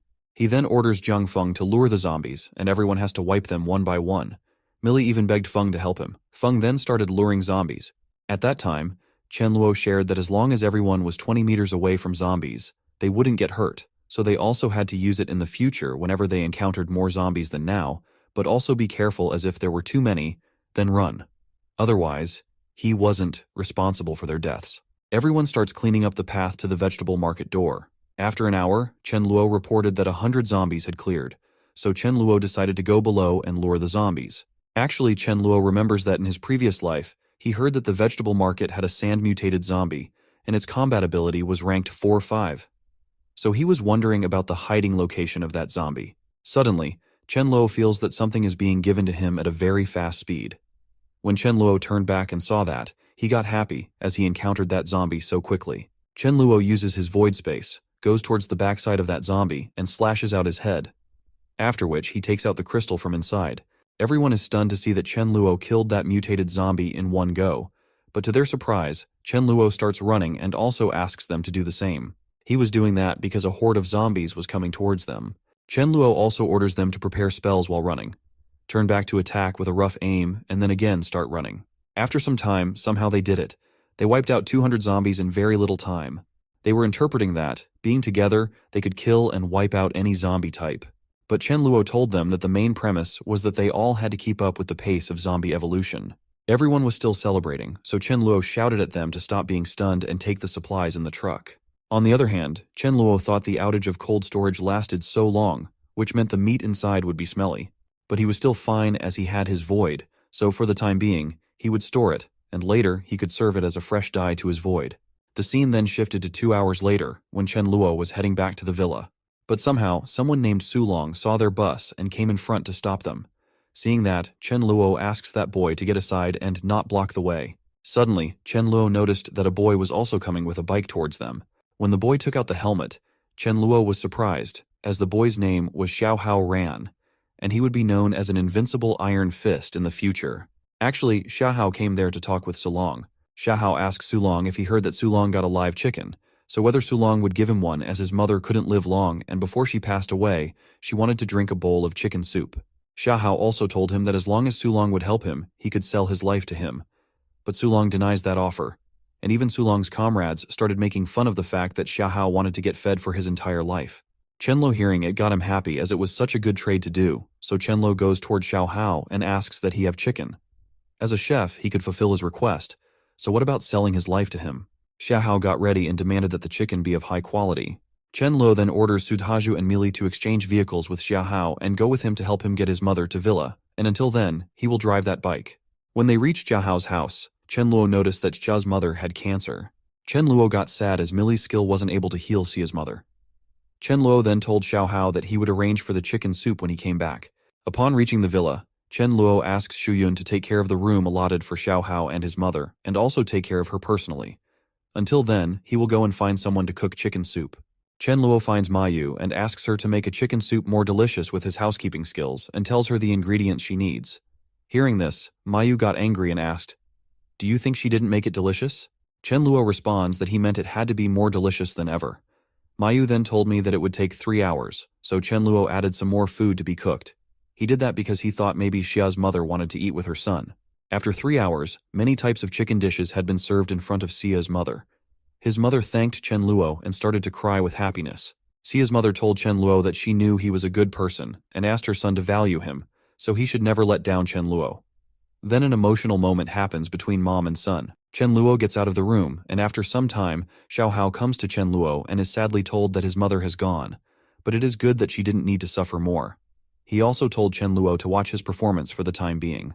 Chenluo then starts wondering if, with Xia's talent and ability, it's just a matter of time before he becomes an invincible Iron Fist. He then realizes that the team's strength is getting stronger, so he needs to start managing the team's rationality. He decided to establish a set of rewards and punishment regulations, and establish a hierarchy to mobilize everyone's enthusiasm. Chenlo then recalls the hierarchy system of gathering places, as the duty ranks were divided into leader, deputy leader, elder, elite, ordinary member, and new member. And there would also be a place for special members like Sudhaju and Mili. Chenluo decided to give elite rank to those who reached level 3, and the rest, all ordinary members. In the future, new members could be promoted based on their performances. Later, everyone could change their points with supplies, and the points would be awarded on the basis of performance, so all positions would be based on points no matter what. The next day, Chenluo shares with everyone that he is starting the point system for everything, and any elite members who have commanding ability could be divided into captains and lead a small team. He said that in view of the current situation, Shu Yun leads the women's team, while Fang Yu and Chen Guang are going to serve as temporary captains and lead the men's team. And that hierarchy system is getting started, so as long as they perform, they will live a good life. Hearing this, everyone gets excited and is full of courage to kill the zombies to have a good life. On the other hand, somewhere else was coming towards Chenluo's villa area. A man in a car named Zhao Hai asks a boy whether he knows what's going on and why they didn't see any zombies in their surroundings. The boy responds that all the zombies got killed as there was a team in the villa area who were very good at fighting, and they even ate meat during dinner time. Hearing about meat, Zhao Hai got shocked and asked his companion Jin Tao, "Shall they go and take a look?" Zhao Hai even asks about being friends with them. Jin Tao agreed, thinking that maybe they would give them some meat. On the way, Jin Tao shares with Zhao Hai that he remembers that a rich man named Chen Luo, the major shareholder in his company before his death, asked for $300 million. Suddenly, they saw that there was a mortgage in front of the village. Zhao Hai asks Jin Tao, "What's the use of money at the end of the world?" Jin Tao then thought that maybe Chen Luan had died a long time ago. On the villa, Len Chen Luo was standing outside as a guard, and seeing so many people, he got tensed and called Chen Luo for help as a large number of people were coming towards the villa. So the moment Chen Luo came out, Zhao Hai and Jin Tao were shocked to see him. Chen Luo also got tensed realizing that it was the creditor and was wondering what was going on. They both then greet each other, and Zhao Hai asks Chen Luo whether he is in charge of that villa. Chen Luo responds with a yes, so Zhao Hai makes him remember the debt he had taken and that now it is 330 million with the interest charge. But still, Zhao Hai asks Chen Luo to pay the original debt of $300 million. Chen Luo smiles and wonders what makes Zhao Hai think that he will repay him, so Chen Luo responds to Zhao Hai that he already paid him back, but it looks like due to a network problem, he didn't get the message. So for that, Zhao Hai couldn't slender Chen Luo or his bank account. Jin Tao from back shouts at Chen Luo, how could he fool them as it's a very large amount of money. Chen Luo smiles and asks Jin Tao to show him the evidence that he didn't pay back by going into the back. Deep down, Chen Luo knows that it isn't possible to get any proof. Chen Luo then told them that, in a way, they helped him, so to repay his kindness, he would give them a ton of rice for cooking as a thank you. Zhao Hai responds that Chen Luo wasn't being honest, but he would still give him a chance if he just gave him some meat. Zhao Hai calculates and asks for 15 tons of meat as repayment. Jin Tao interrupted, saying that if Chen Luo didn't have that much meat, he should pay for it using the girl behind him. Hearing this, Chen Luo got furious and angrily asked, what if he wouldn't give it? Seeing the attitude Zhao Hai got, Chen Luo's attitude was coming because of his power, so he must not act rashly. So Zhao Hai agreed that he didn't want meat. Hearing this, Jin Tao got furious and asked Zhao Hai what he was doing. Chen Luo got happy and asked Zhao Hai to get back safely before something happened. Zhao Hai was doing that because he knew Jin Tao just wanted the women standing behind Chen Luo, but he also wanted to look closely at Chen Luo's power, so he would leave for the time being. Jin Tao got furious and asked Chen Luo to fight with them. Chen Luo gives an ultimatum to others. If they don't want to get wiped, then they should stand with Zhao Hai. Jin Tao was shocked to see everyone back off with Zhao Hai, so he started using his power and summoned some skeletons. Chen Luo, seeing it, was impressed, as Jin Tao was a user of dark abilities. But still, it was a pity that he wasn't going to live. Jin Tao then laughs over Chen Luo, thinking that they are seeing it for the first time, and shouts that they are going to be devoured to hell. Chen Luo got furious and told his comrades that this time they had to fight, and upon clearing one enemy, they would get 5 points, and for capturing Jin Tao alive, they would get 100 points. Suddenly, Dharma came there and started barking. So Chen Luo asks from Rice what Dharma is saying. Rice said that Dharma said he also wanted a point system for the dogs, and if not, he would sue Chen Luo for discrimination against dogs. Hearing this, Chen Luo got pissed off, as when did he not give meat to Dharma that Dharma wanted? So he told Dharma that he would get a point similar to others. Dharma was happy sharing that he was on for fighting. Dharma then furiously starts wiping enemies, thinking of earning 20 points to become an elder. Chen Luo uses a lightning splash attack and destroys so many. Till then, Myling asks everyone to prepare spells to prevent enemies from rushing. Dharma was just using his speed to defeat every enemy, which Tin Zhao was shocked, and Chen Luo wasn't happy as he originally wanted it to be training for his underlings. But a dog ruined his plan. Dharma then ran towards Tin Zhao, seeing that he got scared and asked Dharma to stop, closing his eyes in fear. But to his surprise, he felt nothing. And when Tin Zhao opened his eyes, he was shocked to see that the dog was peeing in front of him. Actually, Dharma wanted to make a sign that Tin Zhao was his point. He then again starts wiping others' thoughts about points. On the other hand, Chen Luo feels shamed by the scene and wonders whether Dharma really needs to pee in front of everyone like that. Tin Zhao got scared and held Chen Luo's leg, asking for forgiveness and letting him live. Whereas Zhao Hai was relieved that, fortunately, he didn't mess up with Chen Luo. Chen Luo told Tin Zhao that he wouldn't kill him, but deep down, Chen Luo was happy because the summoned creatures of Tin Zhao could be used to obtain crystals. But the problem was that only level 3 summoned had crystals, so for that, Chen Luo needed to level up Tin Zhao to level 4. Tin Zhao, upon getting saved, got happy and asked Chen Luo to tell him what he wanted him to do. Chen Luo then told Tin Zhao that he was very optimistic about him and asked Chen Guang to lock Tin Zhao in a room and treat him as a new member. After that, Zhao Hai came to Chen Luo and asked for forgiveness for offending him so many times and gave him a gun as a gift for previous disrespect. Chen Luo knows that the gun isn't of his any use because now he is at rank 5, so he decides to use it to stun Zhao Hai. So he shot with it, and Zhao Hai really stunned by it, but to his surprise, he saw that Chen Luo used a void space to send the bullet somewhere else. Due to that incident, Zhao Hai got to understand that Chen Luo was at a very high level, and in comparison, he was nothing in front of Chen Luo, so he needed to be careful. Zhao Hai tensely came to a handshake with Chen Luo, saying that his strength completely changed his perception of him. Chen Luo also told Zhao Hai that they could both work together in the future if he didn't have any bad intentions. Then Chen Luo asks the comrades of Zhao Hai whether there were any members of dark, earth, or natural elements present, and also whether the auxiliary elements would be considered, so whoever wants to join could consider it. Chen Luo then looks at Leng Chen Luo, hoping for him to say something as a leader, he had to maintain his integrity. And surprisingly, Leng Chen Luo got it with one look. He came forward and told everyone that they had 3 meals a day and occasionally meat, so for joining, it all depends on their strengths. Hearing this, many got happy and started telling us about their abilities and how pleasing it was to let them join. Chen Luo then asks Zhao Hai whether he has any problems with it, which Zhao Hai denies due to his fear of Chen Luo's power. Everyone was now serious and telling Chen Luo their abilities and level, wondering whether they could join or not. So Chen Luo shares that they just had to wipe 10 zombies and bring the crystals as proof, and just after this, they could all join. Everyone leaves happily from there to fight zombies. After that, Zhao Hai told Chen Luo that if he wanted to meet him, he could come to Jinlong Garden and that he hoped that Chen Luo would help him in the future.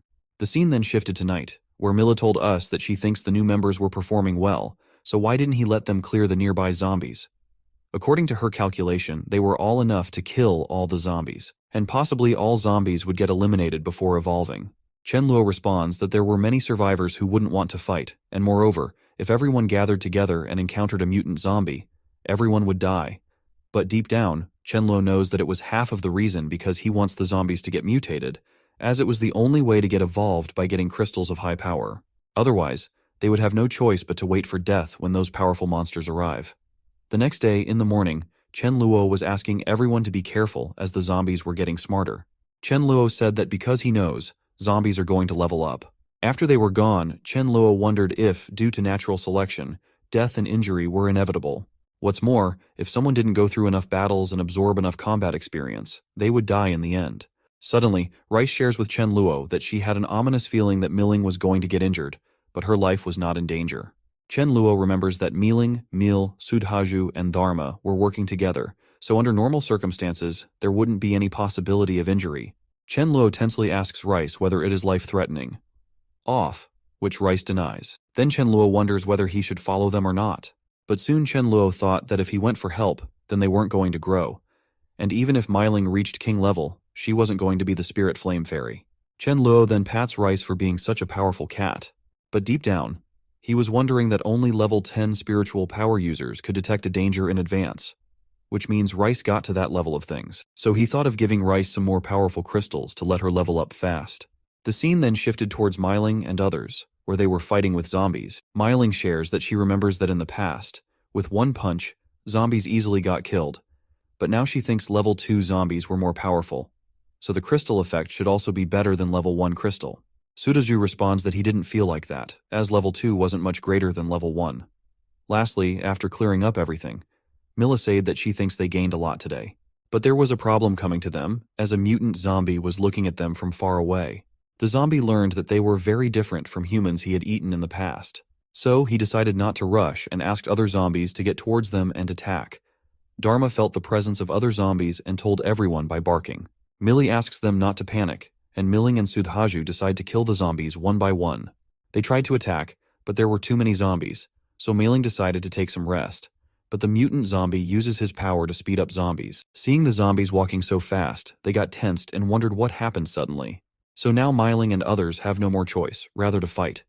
They started fighting, but the mutant zombie left Millie alone, so he thought of attacking from behind. But Mealing saw that mutant zombie and came in between the zombie and Mealing to save her. Due to this, Mealing got a scratch on her arm, but without wasting time, she attacked back. So the mutant zombie thought of escaping from there, thinking that it wasn't safe. Sudhaju then asks Myling to take on the ordinary zombies, hoping that he will hold on to the mutant zombie and then they both will work together. Mealy also gets ready to buff Sudhaju, and when Dharma came back, they were shouting so much, hearing which Dharma got stunned and wondered what was happening as he had just been gone for a while. When he saw that they were fighting with mutant zombies, he also attacked, thinking that if something happened to those three, Chen Luo would make a lot of dog meat. Because of Dharma's attack, the mutant zombie's attention got directed towards him, and Sudhaju got a chance to attack, but still, after a slash at the head, the mutant zombie didn't die. So Dharma started attacking the mutant zombie, and the zombie was trying to run away. But Dharma makes him fall down, and then they all attack together to make it go to hell. After defeating them, they got tired, so Mealing asked them to end today's search, whereas Dharma was happy to obtain a pink crystal from that mutant zombie. The scene shifts to some time later, when Dharma goes to Chen Luo for the crystal and asks Rice how many points he would get for the crystals. Chen Luo saw the pink crystals and noticed that it was level 4. Chen Luo shares that Dharma would get 100 points for it. Hearing this, Dharma got happy, but soon his happiness turned into frustration when he saw that Chen Luo asked Rice to absorb that crystal to become level 4, upon which he furiously asks what. Chen Luo just gave a crystal he worked so hard to obtain to a cat. Chen Luo then told Dharma that if Dharma wanted to give him the crystal, he would give him the points, but if Dharma wanted to use it, he had to take away the points. Off, Dharma denies that he didn't need crystal, he just needs points. Chen Luo smiles because he knows how to handle Dharma easily. He does that because he wants Rice to have that crystal, as in the past, she helped him at the time of Milabai predicting the future. but he was tensed because he hadn't told him about the Sudhaju injury. So Chen Luo wonders whether it was due to her level or Sudhaju's injury, which wasn't so big. That's why Chen Luo decided to upgrade that heaven-defying ability anyhow. The scene then shifted to some days later, when Dharma came to Chen Luo and asked others to look at him. So when they looked at him, Millie asked whether it was her imagination or if Dharma had grown bigger. Myling responds that he has really grown bigger. Off. Sudhaju asks whether it was because of Mayu's food, but Dharma barks furiously. So Rice shares that Dharma said it's because he got to level 4 and his body underwent a change. Everyone was stunned by that news, and even Mealing felt frustrated realizing that her progress was actually worse than that of a dog. Rice said that Dharma asked about the number of points Chen Luo would give him for the upgrade. Chen Luo was curious to know why Dharma needed so many points, so he asked, "Off?" Dharma said that he wants to become an elder, and then one day he slowly gets to deputy chief, so in the future everyone will call him Dog Chief. Hearing this, Chen Luo got furious and kicked him, saying that he thinks Dharma wants to take his position. Suddenly he got a call, and after talking on the call, Chen Luo shared that Zhao Hai sent someone over again, and they were saying that they wanted help.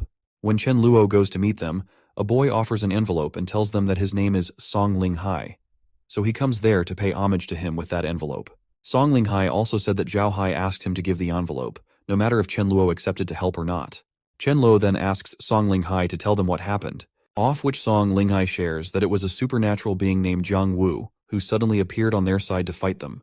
Even Zhao Hai didn't want to conflict with Jiang Wu, but there was something wrong as Jiang Wu kept shouting that if Zhao Hai didn't become his little brother, he would keep destroying them. Song Ling Hai also says that Jiang Wu single-handedly destroys their 10 men alone, and his teammates have level 2 powers.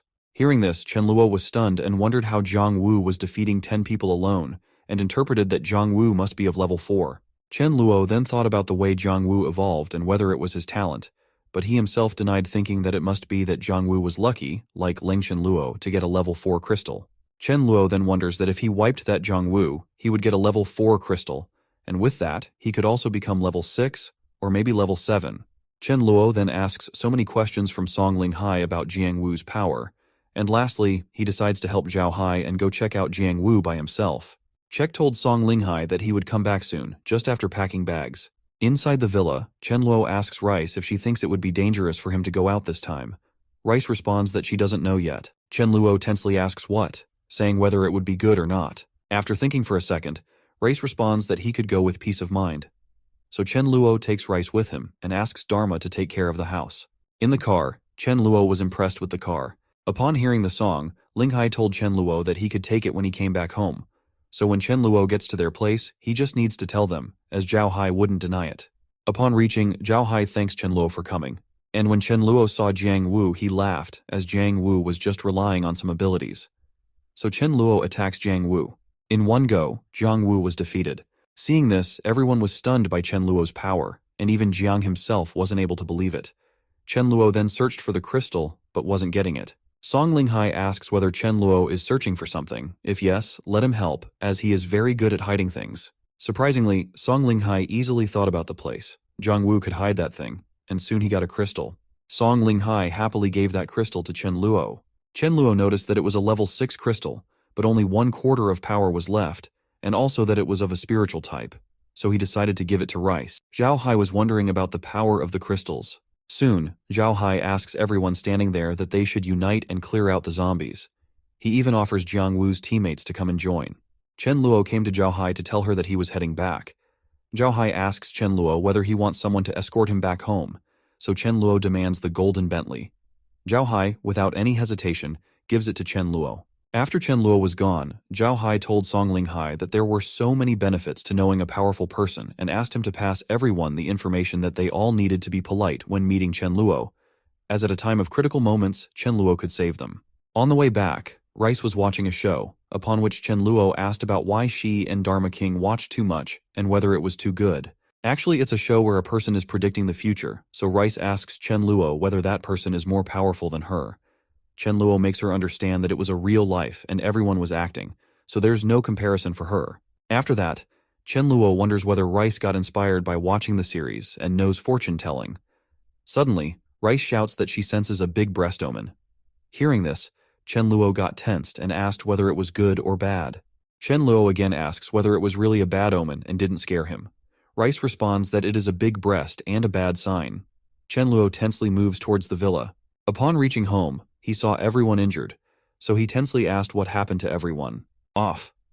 Liming responds that when they went to the artificial lake for training, they encountered a dense swarm of more than 2,000 bees, and it was really hard to face off. Chen Luo realized that he needed to check the villa's surroundings carefully. Chen Luo then asks Millie about her and her sister. Millie responds that it was nothing serious. They were all fine, and Milling was coughing, which wasn't very serious. She then murmurs in his ear that Milling got bitten by bees on that part, so she goes to her room. Chen Luo didn't understand and asked which part. Millie embarrassingly aims at her breast. Chen Luo realized that the big breast and bad thing Rice was talking about was that bees were biting at Miling's breast. They shifted after some time to another place, where two boys were discussing while one of them was very injured. Mac asks Sak to go and join the villa area, as it is very safe, but Sak asks him to also join. Off, Mac responds that he couldn't because the requirement was 3 crystals, and they were 1 short. So after he died, Sak could take his crystal and go to join Villa. Lastly, Mac died, after which Sak was furious about why they had to put that requirement as they couldn't go in groups and kill zombies, why he needed to go alone and fight with zombies, and because of those Villa's people, his brother died. Chen Luo decided to kill Chen Luo and others as revenge. So at night, Sak goes to Chen Luo Villa and tells her that he wants to join their team.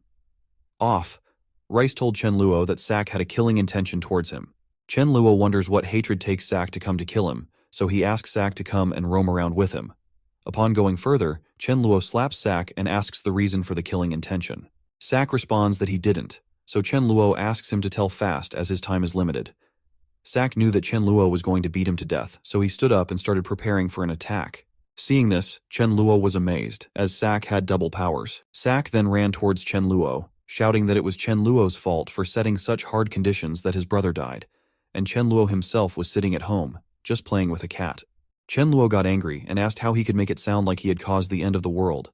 Sak asks him to shut up and attack, but as we know, Chen Luo is so powerful that Sak is defeated in one slash. The next morning, Chen Luo was standing at the gate of the villa and staring at an underling of himself. Actually, the reason he was staring at that boy was because Rice told him that she felt the boy was going to die. Chen Luo shares that he remembers that the boy's name was Xu Mingqing, and he was a wind element specialist. Xu Mingqing asks his group to go into the forest and experience some new moments. Chen Luo was waiting there to check whether he could avoid death and save him with Rice prophecies. Suddenly, Chen Luo saw that a black cat was attacking Xu Mingqing. Off, he thought about whether it was what Rice was talking about. So Chen Luo beats that cat to save Xu Mingqing. But the moment he beats that cat, on the other side, Rice coughs blood and faints down. Seeing this, Dharma was stunned and started crying, wondering what had happened to the Rice. Dharma tries to wake her up, but due to the non-response from her, he decides to tell Chen Luo quickly. On the other side, Chen Luo was wondering if the prophecy to come true and to be able to intervene and circumvent Rice was too powerful. Suddenly, Chen Luo saw Dharma coming towards him while crying. So Chen Luo tensely wonders why something bad happened at home. He also ran back towards home with Dharma, and upon reaching it, he was shocked to see Rice in a fainted position. When he checked, he was relieved that his heartbeat was still pounding. Chen Luo then wonders that none of the guards on the door were injured, so there's no chance of being an intruder. Then who did that with Rice? Dharma was stunned and responded that he really didn't know what was going on. Suddenly, Mila came and asked Chen Luo why he called her back, but upon noticing Rice, she asked what happened. Chen Luo told her to leave everything and first focus on healing Rice. Chen Luo then thought that it was because he saved Xu Mingqing and caused the prophecy to backfire, but then he remembered about Mealy and mealing time, so he denied his thinking. Rice wakes up and is told that it happened because the prophecy was tempered, which caused him to vomit blood and faint. Chen Luo asks for forgiveness for her situation.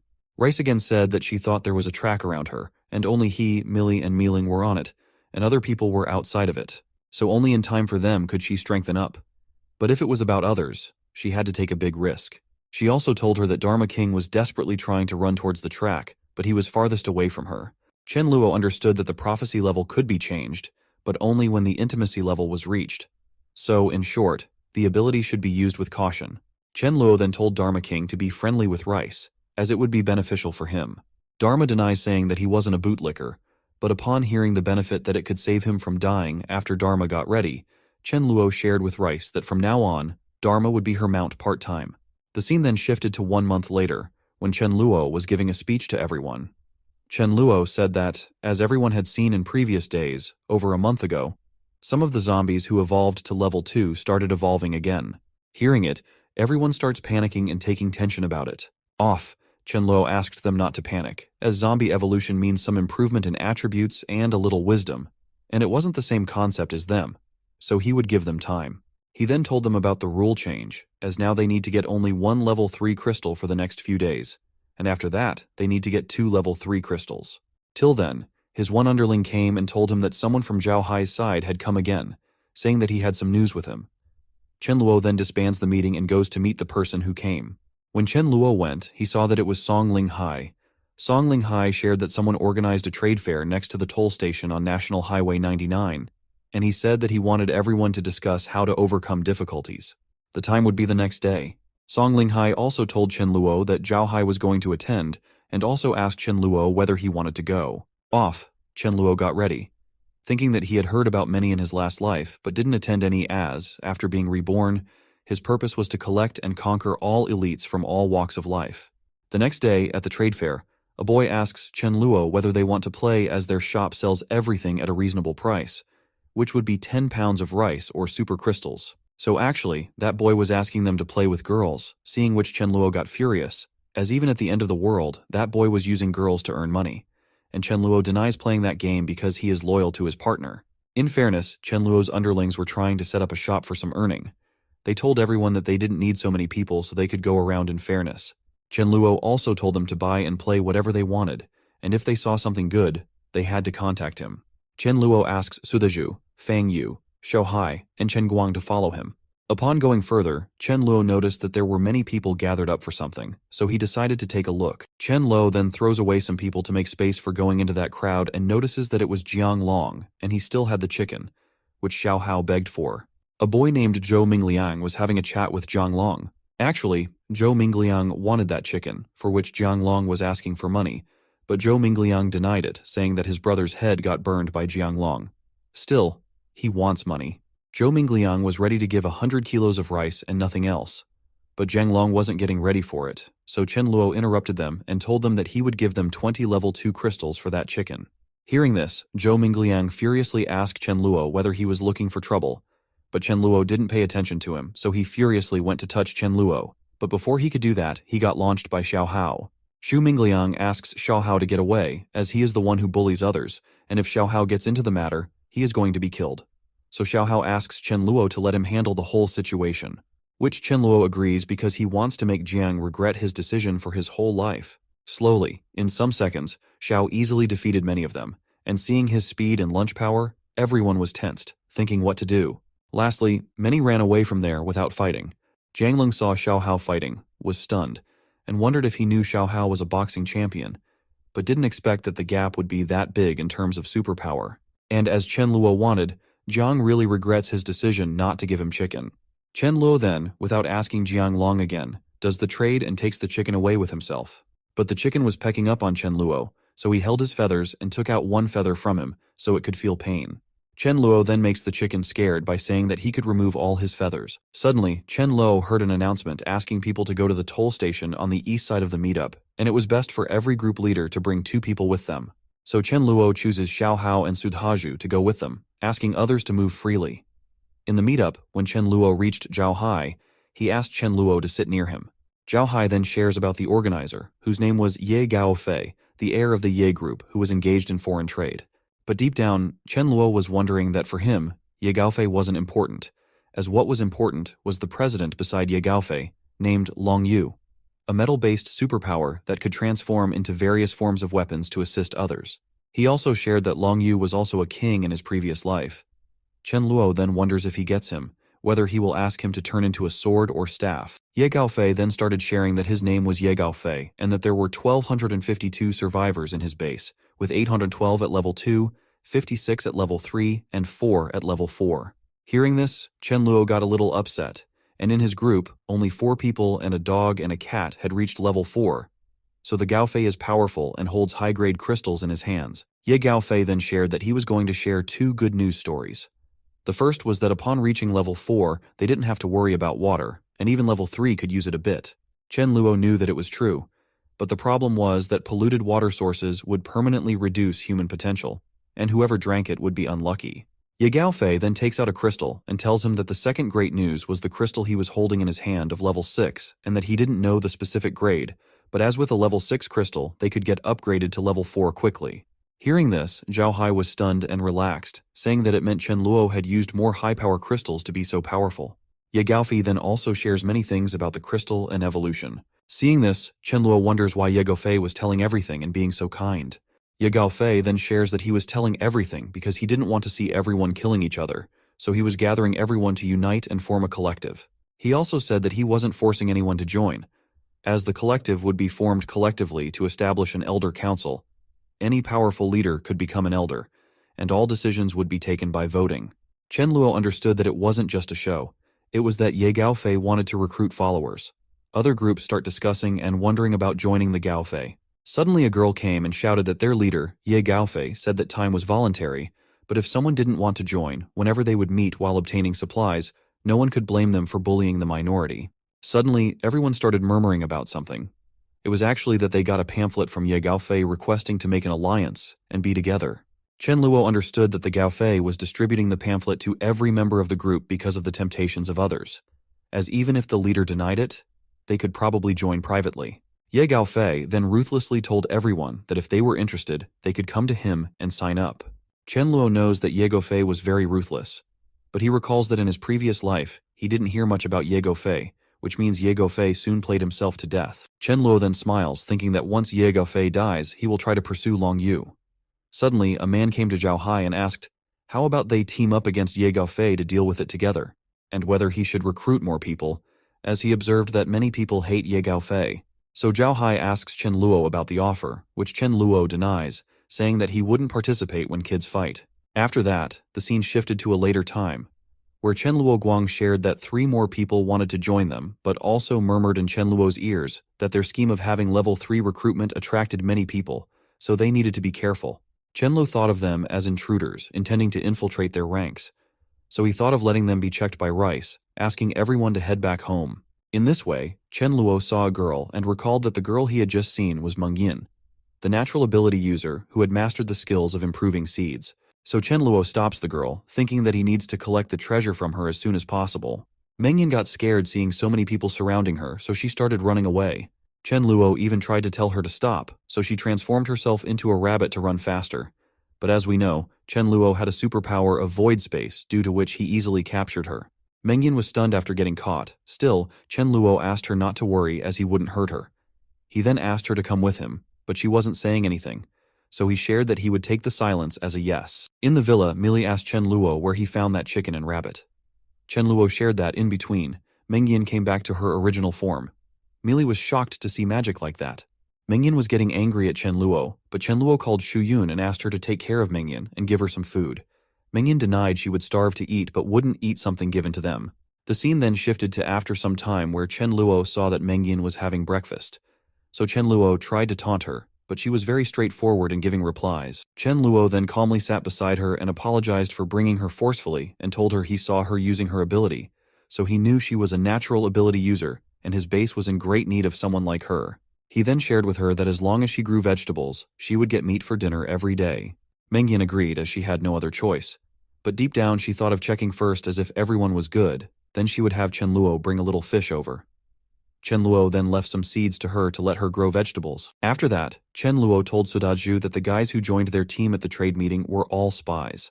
Sudaju asked Chen Luo to not worry as he and Xia Hao had beaten them to confess. Sudaju shared that 2 of them were sent by Ye Gaofi and 1 by Qi Lin, so Chen Luo asked Sudaju to wipe them out without making any fuss. Song Linghai again came to Chen Luo's villa and shared that Qi Lin suddenly sent an invitation to Zhao Hai to go to his place to discuss how to wipe out Ye Gaofei.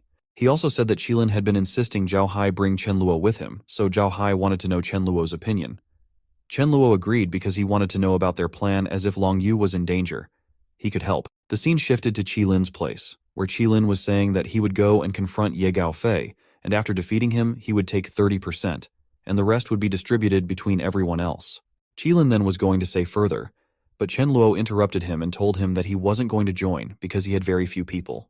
Qi Lin asked Chen Luo to be careful and shared that there was a tradition of killing the person who watches when 2 sides fight. Hearing this, Zhao Hai got tense and wondered whether Qi Lin wanted to die as, despite his warning, he was provoking Chen Luo. Shilin again asked whether Chen Luo was wondering about getting both sides hurt so that he could take advantage by stealing their supplies. Zhao Hai stood up and shared that he could guarantee Chen Luo wasn't going to do anything. Chen Luo just wanted to get out of conflicts. Shilin then said that he never believed what people said, and if it wasn't for Zhao Hai, then Chen Luo wouldn't be able to sit there as Chen Luo had to kneel in front of Qilin to speak. Zhao Hai understood that it was the end now, so he got aside from that matter. Chen Luo then said that he wanted to see what made Qilin believe in making him kneel down and get up and make a gesture that he was ready for a fight. Qilin laughed, saying that Chen Luo could also be at level 4 like Ye Gaofei, but he couldn't defeat 100 people alone. Qilin then asked Chen Luo to hand over the crystals he had and take charge whenever they were going to fight Ye Gaofei, then they would think of sparing his life. Chen Luo understood why Qilin planted spies and made Zhao Hai invite him as it was a plan to come after him. Qilin asked his team members to take out whatever Chen Luo had, to which Chen Luo replied that he never wanted to lay hands on them, and if Qilin died, then maybe Ye Gaofei might not die. But still, Chen Luo used his void space and got behind Qilin, seeing which Qilin was surprised and asked whether Chen Luo wanted to die. But before he could complete it, Chen Luo slapped him and asked him to stop saying nonsense. Chen Luo also asked about the plan by which Qilin was going to kill Ye Gaofei. But still, Qilin responded that if Chen Luo dared to kill him, then Chen Luo wasn't going to get out of the base. Every team member of Qilin came there and started shouting at Chen Luo to leave their brother Qilin. Chen Luo said that he dislikes threats the most, so was Qilin going to tell the plan or not? Everyone was asking Chen Luo not to cause trouble, otherwise he was going to die. But Chen Luo didn't stop and asked Qilin to tell the plan or die, to which Qilin told Chen Luo to kill him and die together.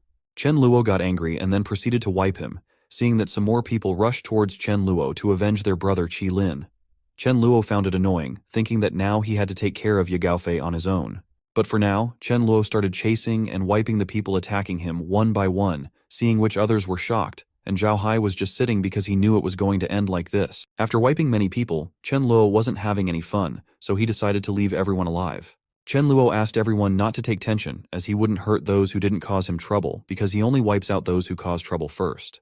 Chen Luo also said that he would be like Ye Gaofei, harboring ulterior motives for people's manpower. So now everyone had no choice but to ask for forgiveness from Chen Luo, so Chen Luo could leave them alive. After Chen Luo went from there, everyone started discussing Chen Luo's power and ability, as they were shocked that a level 4 had that much power. Everyone decided to pursue Ye Gaofei because he had 4 level 4 players, including him, so they could deal with Chen Luo, as Ye Gaofei wouldn't tolerate someone uncontrollable like Chen Luo. So they go to find Ye Gaofei to chat. The scene then shifted to Ye Gaofei's base where a boy was crying, saying to Long Yu that he would make the decision and he had to manage that. Long Yu asked what happened, to which the boy shared that 3 days ago he went to kill zombies, and when he came back, his wife was missing.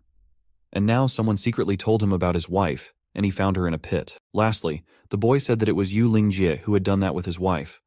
Long Yu first confirmed it, and then got furious and went to Yu Lingjie to get some answers. When Long Yu was searching for Yu Lingjie, he heard someone saying that unfortunately, the girl died without playing much, and now he had to find someone else. Hearing this, Long Yu furiously opened the door and asked what was going on. Yu Lingjie got scared and asked what happened, to which Long Yu furiously went towards Yu Lingjie shouting that he asked what happened as he forcefully had an affair with someone else's wife. Ye Gaofei stopped Long Yu and asked him to calm down. Ye Gaofei then said that he heard about the incident and Yu Lingjie was at fault, but he didn't think that punishment warranted death as Yu Lingjie was still greater than others and could give more value. Hearing about the value, Long Yu said that he knew he had greater value than Yu Lingjie, so he was going to kill him. Yu Lingjie got scared and asked Ye Gaofei to save him as he was taking the blame. Long Yu was shocked and asked about the reality. Yu Lingjie asked that Ye Gaofei was busy during the day killing zombies, so what's wrong with having some fun with women at night? Hearing this, Long Yu got furious and shouted at Ye Gaofei, saying that he didn't lead everyone to kill zombies, gather resources, and strive for a better future for the nation. Instead, he was spending time with women. Long Yu got pissed off, so he decided and announced in front of Ye Gaofei that he was going to leave, and from now on, their paths were different. Yu Lingjie asked Ye Gaofei to do something, otherwise they would be in trouble if Long Yu exposed the truth. Ye Gaofei tensely asked how he could take action against Long Yu, as in the base, there were some people who had a good relationship with Long Yu. Ye Gaofei had an idea, so he asked Yu Lingjie to go spread the news that Long Yu was a madman who preys on the weak and lost his humanity, and that he would spare Long Yu this time as a reward for his previous contributions. But Long Yu should take his brothers and leave the base. So Long Yu left the base with his people and wondered about the place they should go, as he was too naive to think that everyone would follow along to kill zombies. Meanwhile, after some time, the people from Qilin's side came to Ye Gaofei and shared that there was a person named Chen Luo who was joining the force to go against Ye Gaofei. On the other hand, Xia Hao came to Chen Luo and told him that he reached level 4. Chen Luo then shared that once the physical strength reached level 4, the crystals continuously emit power to temper the body, and this kind of power would allow him to control where the tempering occurs. So Chen Luo asked Xia Hao to temper the rest of the strength on his fist.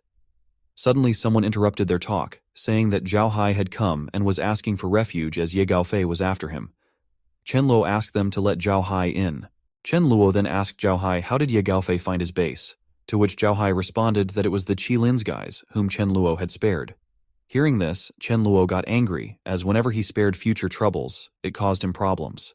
Zhao Hai asked Chen Luo to prepare as early as possible because Ye Gaofei and others were coming very furiously. So Chen Luo ordered everyone to be ready to defend against the enemies. After some time, many cars were coming towards the villa, and Ye Gaofei was happy because he had gathered many people, just saying that it was for the sake of fostering unity and better survival. Ye Gaofei provoked them by saying that some people were selfish and didn't want to see them unite, causing trouble, so they had to get rid of this restless factor. After reaching Chen Luo's villa, Ye Gaofei announced that this time they had over 2,000 people, 76 at level 3, 1,500 plus at level 2, and 2 at level 4. He also asked everyone to surrender, as those who surrender would be their brothers in the future. He even tried to offer tempting deals, but surprisingly, no one came out. Chen Luo, upon hearing the offer, laughed, as even ordinary members of his villa ate more than that, and he noticed that Long Yu was not with them. So he wondered where Long Yu was, and should he and his team go first. Here, Ye Gaofei went furious, as no one was listening and responding to him. So he asked Zhang Hao to take his people and attack Chen Luo. If Zhang Hao was able to kill them, Ye Gaofei himself would reward him. Zhang Hao tensely asked why his people. Hanya asked why he wasn't willing. Zhang Hao responded that even if he was willing, his team members weren't, as they knew the first one to go meant the first one to die. Ye Gaofei found it disappointing, and when he looked at others, he was stunned to see that everyone was hiding their faces in the name of going first. Meanwhile, on the other side, Chen Luo was getting angry, wondering whether they would attack or not, and whether these guys were clowns sent by monkeys. So, Chen Luo just throws away the core of the fruit he was eating, surprising everyone and making them wonder where the fresh fruits were coming from. Ye Gaofei then goes to Hanya and asks why she went to attack without him enhancing her defense. That way, the attack couldn't harm her. With a pleased face, Ye Gaofei asks Hanya if she would help him.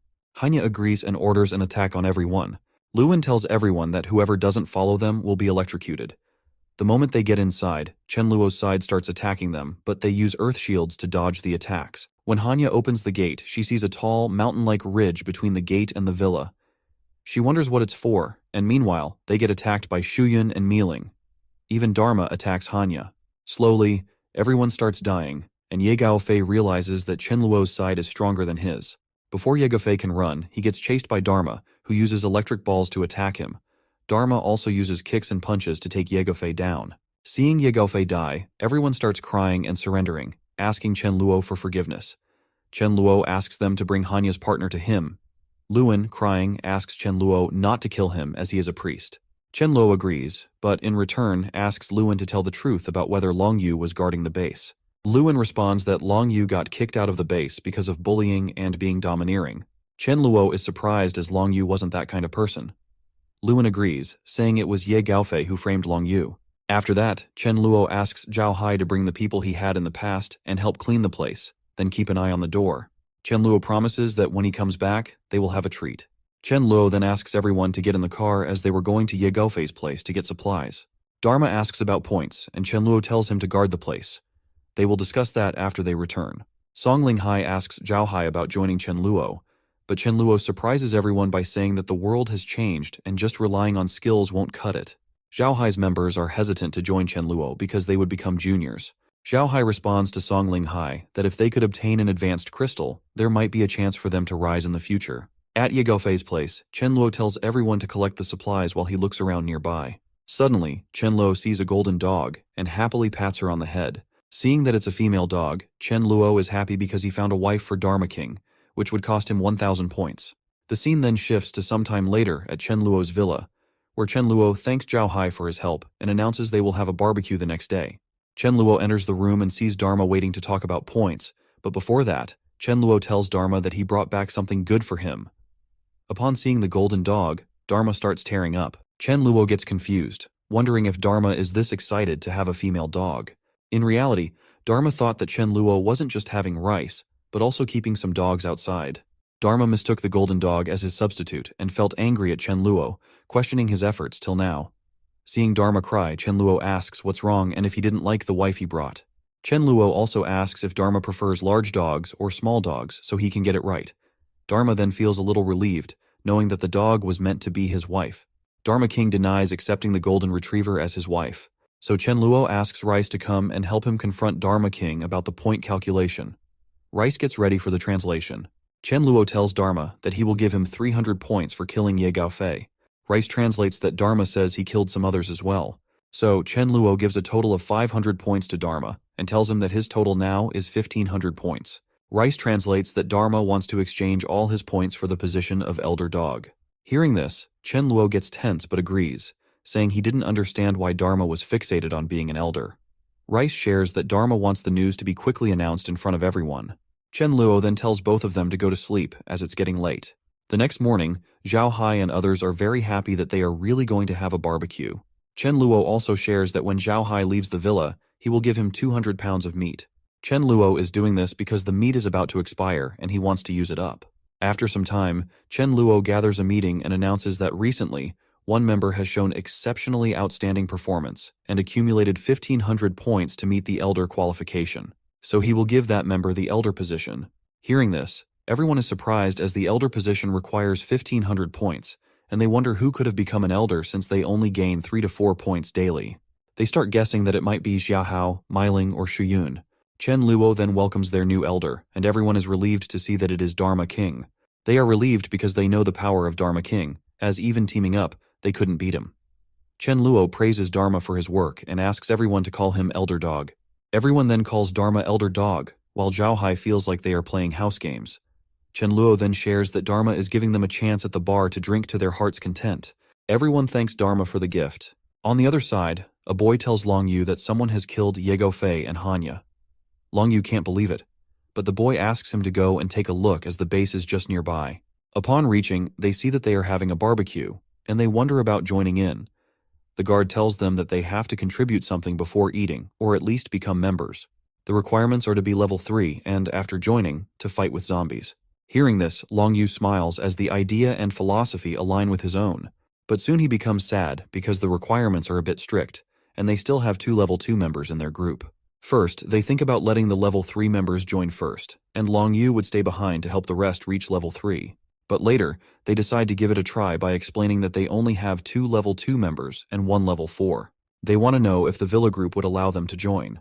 So Long Yu goes to the guard and asks him to tell the leader that he is Long Yu, a level 4 elementalist, and wants to have a chat. The scene shifts to Chen Luo, where he is telling Dharma that everyone drank a total of 1,568 beers, which means his points are now at minus 1,568. Hearing this, Dharma is shocked and wonders how it happened, thinking everyone must be pigs to consume so much. The guard comes and tells Chen Luo that there is a group that wants to join, and the leader of that group, Long Yu, wants them to take their 2 level 2 comrades in.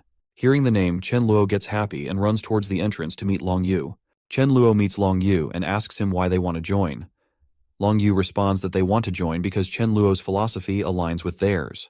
Chen Luo then asks about Long Yu's strength.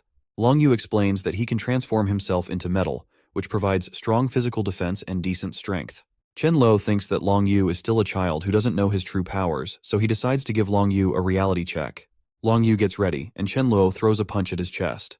Long Yu is surprised that his metal body gets deflected by a single punch from Chen Luo and wonders how this is possible, as he has been attacked by level 3 elementalists before without such an impact.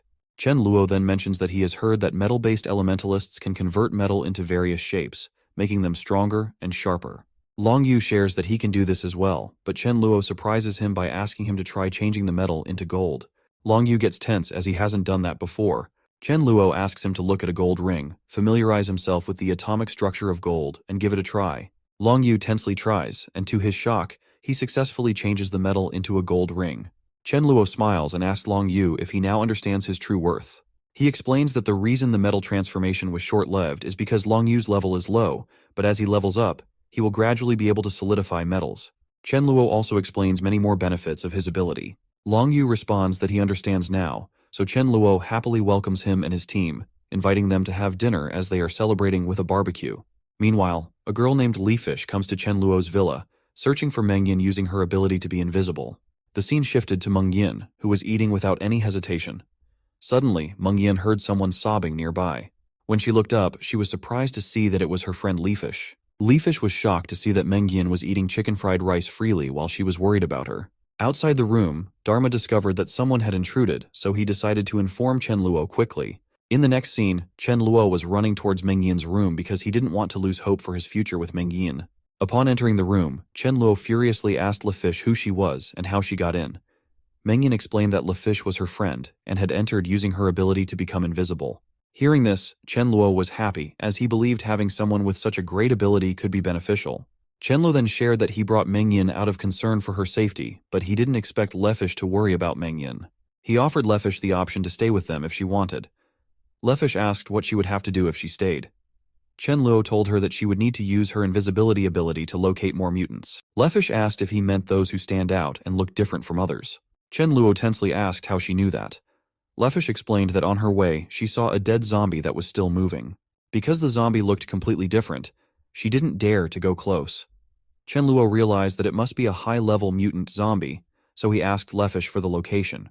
After getting the address, Chen Luo was about to investigate the place. However, Zhao Hai stopped him, saying something wasn't right. Seeing Zhao Hai's body trembling, Chen Luo asked what had happened and why he was so tense. Zhao Hai said he saw a zombie 100 meters away, but in the blink of an eye, it came so close and killed some of their members. Chen Luo was surprised to hear about such a powerful zombie and wondered if it could be the mutant who killed Xiao Yu. Everyone in Zhao Hai's group was talking about the mutant's power and speed. Suddenly, to Chen Luo's shock, Rice came and said that he was done. Rice asked what she was talking about and how he, the mighty Void King, could be done. In tension, Chen Luo took Rice into a black space and asked her to sense it properly. After a few seconds, Rice shared that she felt it was almost dead. Although it was extremely dangerous, it seemed to have some incredible benefits. Chen Luo got tense, realizing that the powerful mutant that had appeared was actually after him. Chen Luo then interpreted that, according to Zhao Hai and his group's information, the zombie must be a level 7 wind-type mutant. However, he wondered why he didn't remember encountering such a type of zombie before. He also pondered the words, incredible benefits, thinking that even if the crystal was level 7, it wouldn't provide much benefit now. Chen Luo then asked about Meiling and Meili, wondering if they were also in danger. Rice responded that they were not. It was only Chen Luo who had to suffer this time. Upon coming out, Zhao Hai asked Chen Luo whether they should move out quickly. Chen Luo asked them to stay with him in the villa, saying he would go first to take a look at the zombie. Meanwhile, Sudaju, Meili, and Meiling were returning with some supplies and crystals. Surprisingly, the mutant was following them as they entered the villa. The mutant attacked the guards at the gate, prompting them to sound the alarm, notifying Chen Luo of the incredible mutant's attack. When Sudaju and the sisters turned back to see, they were stunned by the sight of the mutant. Without wasting time, Chen Luo attacked the mutant with his void sword, but to his surprise, even after the slash, the mutant didn't sustain any cut or damage. Seeing this, Meili got scared and asked what was going on. Chen Luo found himself in a bad situation because Meili and the others were also there, so he couldn't leave them behind. At this moment, Chen Luo was attacked by the mutant zombie, causing everyone to become tense. Chen Luo saw that the mutant was about to attack Meili and Meiling. Realizing he couldn't defeat the mutant, he decided to escape by taking the others through void space. However, it would be his first time traveling in void space with 4 people. Despite the uncertainty, he decided to give it a try and asked everyone to hold on to him properly. He tried to escape, but his prediction was correct, only he got transported and the rest were still there. The zombie then moved to attack Meili, causing Chen Luo to become tense. He transported back to fight, hoping the mutant's lifespan would expire and it would die. The mutant was getting very close to Chen Luo and he was hoping for it to die quickly. Suddenly, a crystal glowed in his head and the zombie died. Before Chen Luo could think and interpret what happened, he fainted. Seeing this, Meili and the others became tense. Meiling asked the remaining guards to close the main gate tightly until Chen Luo woke up and asked Sudhaju to carry Chen Luo to his room. When they got back to the room, Dharma was shocked to see Chen Luo like that and shouted, asking how they were looking after the master and why he was the only one getting into trouble. Rice told them not to worry. as she had already calculated that Chen Luo would run into trouble but wouldn't die and might even benefit greatly in the end. Millie was still sobbing, worried about whether he would be all right. Seeing this, Rice got tense and asked why no one was believing her. The scene then shifted to 2 days later, when Chen Luo regained consciousness. Seeing him awake, Millie and Dharma were relieved. Hearing about his unconsciousness, Chen Luo wondered how he fainted and then remembered that it seemed like he used some kind of skill to accelerate the death of the mutant. He was now confused about what kind of ability it was, wondering if it was time acceleration. Chen Luo then tried to focus on using that power again, wondering if he had gained a second power. Surprisingly, he had indeed gained a special ability of time acceleration. Hearing the word acceleration, Millie confusedly asked, "What?" Chen Luo tensely responded that it was nothing. He then recalled that in his previous life, he had met only one person with the ability to accelerate time. The scene then shifted to his past life, where he was stealing something and Myling came to stop him. He reminded her not to forget that he was the Void King. Suddenly, he felt that he couldn't move. A girl asked, "What if she stops time?" And then Myling kicked him in the butt. Returning to the present, Chen Luo remembered that the girl's name was Jiang Chuche, and she could only use one move to stop time for a single target. Chen Luo also shared that in his previous life, when Jiang Chuche died, he somehow took her body from the zombies and placed it in a dimensional space. However, he didn't absorb her crystals at that time. He decided not to dwell on it because, in the present time, his crystal had shattered and it would take at least 3 months to recover. Chen Luo then asked Millie if the mutant crystal had been taken out.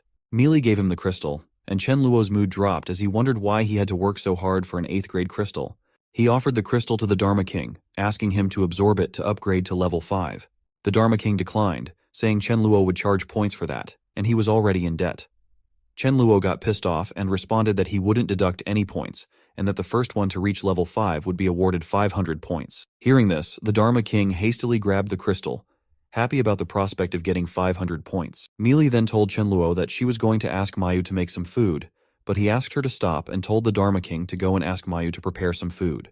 He also asked the Dharma King to inform everyone that he was awake and to enjoy beef and mutton for 3 days as a celebration. After the Dharma King left, Chen Luo hugged Millie, feeling lucky to have someone caring about him.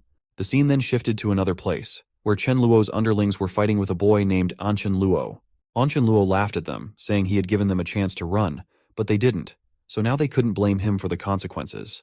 Chen Luo's side started making jokes about Anchen Luo, saying he was only great because of using that elephant, but their elder dog was more powerful and impressive than him.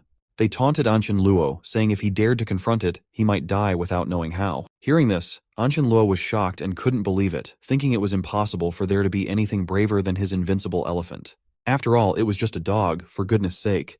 After wiping out Chen Luo's men, Anchen Luo decided to go in front of the villa to find that dog. However, there was a surprise as 2 wolves were following Anchen Luo and his group. Meanwhile, in Chen Luo's villa, the girls were playing with the golden retriever dog when suddenly they saw a big elephant coming towards their villa. They announced it in the villa to prepare everyone for battle and defense. Hearing about the elephant's arrival, Chen Luo recognized that it could be the elephant handler, Anchen Luo. At the door, Milling asked Anchen Luo how she could help. Anchen Luo, upon hearing they had a very awesome dog, mistook the golden retriever as that dog and made fun of it, saying that the dog was indeed brave. Hearing this, the Mi sisters were tense and wondering which dog Anchen Luo was talking about, realizing it was a case of mistaken identity. The golden retriever was really brave as she stood in front of the elephant without any fear. Again, Anchen Luo made a joke about the dog, questioning whether it really wanted to fight. Myling accepted the challenge in place of the golden retriever. Dharma also tried to intervene in the fight against the elephant, but Chen Luo asked him to stop as it was Miling's training time. The fight started, and when the elephant came to attack with its trunk, Miling used the Red Lotus Burst. Chen Luo was impressed as Myling had really learned the signature move, Red Lotus Burst. Enraged by the attack, the elephant threw Anchen Luo from its body. Seeing this, Anchen Luo got tense and asked his members to attack Miling together. Chen Luo got frustrated seeing that Anchen Luo wasn't playing by the rules, as it should have been a one-on-one fight. Despite the joint attacks from Anchen Luo's side, Miling managed to hold her ground, but Chen Luo ordered his people to join the fight. And in just a few minutes, Anchen Luo's side got defeated. Seeing this, Anchen Luo got tense and started running away, so Chen Luo asked Dharma to chase down Anchen Luo. Dharma happily agreed, thinking about the points he would get after killing Anchen Luo. Surprisingly, Anchen Luo encountered wolves from the opposite side and got attacked by them. Seeing this, Dharma got confused, but first, he decided to score his points by defeating Anchen Luo. The wolves were stunned to see Dharma's power, but here's the twist. Dharma fell in love at first sight with the female wolf. He tried to pursue, but they started running, so Dharma captured the white female wolf and asked her to be friends. Meanwhile, Chen Luo and the others arrived and noticed that they were wolves, not dogs. Chen Luo noticed Dharma had a crush on the white wolf, as Dharma was acting like a love-struck puppy. So Chen Luo took those wolves with him to the villa. In the villa, Chen Luo was shouting and asking about her wolf. Chen Luo kicks him and asks him to behave, as the wolf wasn't going to be approachable. Chen Luo explained that they admire strength, and if they didn't submit, they should fight until they yield or take a forceful approach to get the best. Dharma was happy and praised Chen Luo, saying he truly deserved to be a master. Chen Luo then kicked him off and asked him to go and stop embarrassing himself. After that, Chen Luo started wondering that based on the current situation, it looked like the zombies would evolve to level 4 in just over a month. Level 4 zombies not only show improvement in physical strength, but also a bit increase in intelligence. So he thought the villa was currently secure. But since it was within the city, there was a possibility that they would face a large-scale zombie attack in the future. Chen Luo then decided to search for a new base, as last-minute decisions wouldn't work. So he took out a map. On the map, Chen Luo found a village 30 miles away from the city to make their new base. So he decided that he would go the next day to that place and first clear out the zombies. The scene shifted to the next day, where everyone was visiting that village, and on the way, Chen Luo was asking everyone to be careful of zombies and the mutated ones. Chen Luo told them that he was going to check the surroundings first. When Chen Luo inspected the area, he found that the water quality was good, but the fish he found in the water were very bitter and sour in taste. Suddenly, they got attacked by a mutant, and they started retreating, but some of them got captured by the mutant zombie. Chen Luo went to check on the mutant. Surprisingly, the mutant could speak and said his name was Iron Head, and his head was really tough, so if someone didn't want to die, they should get out of the way. But Chen Luo kicked at the private part of the mutant Iron Head. Iron Head got hurt and said it's his head which was tough, not that part. Still, Chen Luo continuously hit that part, and Iron Head kept saying that his head wasn't there. Chen Luo decided to beat him on the head, and after that, he continuously punched Iron Head's face. Finally, Iron Head started crying and asked for forgiveness from Chen Luo, saying that he wouldn't hurt anyone. Chen Luo then thought that Iron Head could serve as a training subject for Xia Hao, Sudhaju, and Miling, so he decided to keep him. Chen Luo then asked Iron Head to get in the truck and not dare to run. The scene shifted to somewhere else where some mutated crabs were heading towards a place. In a base, everyone started telling their leader that the area suddenly had a tide, flooding a large area nearby, and asked whether they should go to the city side. Everyone kept insisting on going to the city. Their leader, named Feng Zhengqing, a level 5 player, announced that everyone should pack their bags and prepare the vehicle as they were going to the city the next morning. The scene then shifted to 1 month later, where Chen Luo was shouting at a guy named Lei Hao, accusing him of keeping all the resources for himself despite agreeing to share them. Lei Hao tensely denied it, saying he wouldn't dare to deceive them. He explained that a group of people, led by Feng Zhengqing, came out of nowhere and forced him into a partnership under duress. Hearing the name, Chen Luo recalled that in his previous life, Feng Zhengqing was also a high-ranking figure and a regional overlord. He had quite talented underlings, and they all reached beyond level 10. While they were chatting with Lei Hao, a guard came and told Chen Luo that a group had arrived outside the villa, saying they wanted to meet him, and the leader's name was Feng Zhengqing. Chen Luo agreed to let Feng Zhengqing in. Upon arrival, Feng Zhengqing apologized for the mistake he made by taking things from him. He also mentioned that he had obtained 600 tons of rice and flour and was willing to share half of it as compensation. If Chen Luo wasn't happy with it, he was ready to share everything. Chen Luo agreed to accept the gift of 300 tons of rice and flour. He then asked Feng Zhengqing why he really came there. They decided to talk in private. At the beginning of the discussion, Feng Zhengqing shared that he had just come from Cloud City, and that he was the overlord of Cloud City. He emphasized that any leader of a base wouldn't dare to say no to him. He then shares that other big places like the Marine Sea and coastal cities weren't suitable for survival, so they all needed to relocate on a large scale. Feng Zhengqing also talked about the city named Divine City being the only major city nearby, so it might become a gathering place for everyone in the future. Feng Zhengqing then asked Chen Luo to join forces and clear out the storms together in the future. Chen Luo understood, but he was wondering about Feng Zhengqing's real intentions as he was easily swayed. Feng Zhengqing then shared that he had seen Chen Luo's base outside the city, and to be honest, he was quite envious of it. So Feng Zhengqing asked Chen Luo to allocate half of the area to him, and his underling, Ouyang Lu, would help in growing vegetables there. He offered to give half of the vegetables so they all could sustain easily. Hearing this, Chen Luo got furious as he could tolerate Feng Zhengqing calling him brother, but asking for the base wasn't something he liked. Chen Luo responded that he would agree to it if Feng Zhengqing didn't have any ill intentions, but if things changed, then his people would suffer a lot. So, for an alliance, everything had to be on his terms, or there was no point in discussing. Feng Jingqing told Chen Luo that it was very arbitrary of him, as in forming an alliance, it's natural to listen to the one with higher and stronger power. Chen Luo furiously asked whether Feng Jingqing thought he was better than him. Feng Jingqing shared that he reached level 5 over half a month ago and admitted that he couldn't face Chen Luo's base head-on alone, but as long as he gradually attacked in parts, dozens of people would get killed every day, and sooner or later, everything would be his. Chen Luo asked whether it was a threat, and deep down wondered that Dharma King reached level 5 1.5 months ago, and Miling, Sudhaju, and others also reached level 5 a month ago. So what was Feng Jingqing boasting about? Feng Jingqing then suggested setting up a duel of 3 games, and whoever wins would take charge of the alliance. Chen Luo agreed and asked Feng Jingqing to do it on the present day. After it, Chen Luo thought that it would be hard for him to defeat Feng Jingqing, and decided to accidentally make a mistake during the duel to kill Feng Jingqing. Surprisingly, Feng Jingqing also thought the same, that he would accidentally kill Chen Luo during the duel, and everything would be fine. On the battleground, Feng Jingqing shared with Chen Luo that anyone who reneges on their agreement would face punishment. Chen Luo agreed with it and sent Sudhaju to fight in the first round.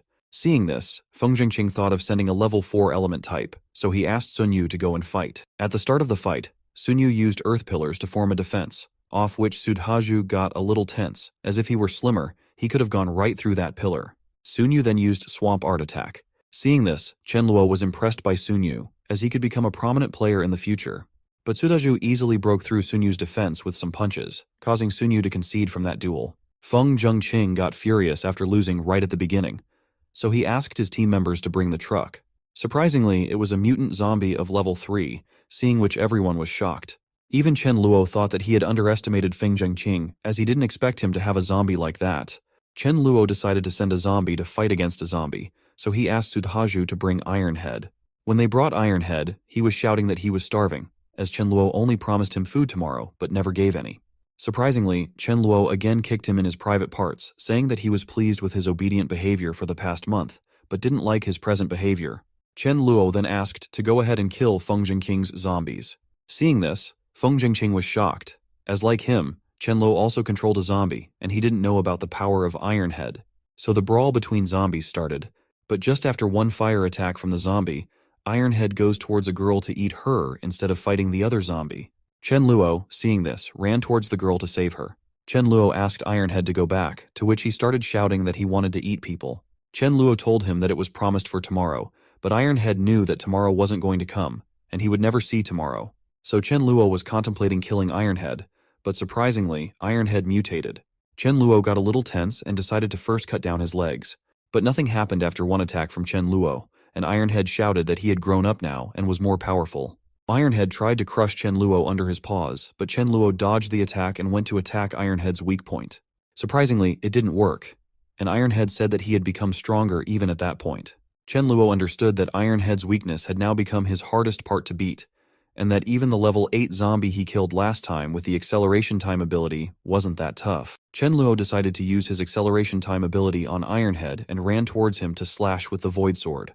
At the same time, he thought and dreamed about attacking Ironhead, imagining him moving backward. Suddenly, Ironhead was stunned to see his body starting to tear apart by itself. Chen Luo, also confused, wondered if the slices on Ironhead's body were from the dream he had a few seconds ago. As Chen Luo was about to deliver the final blow, an attack came towards them.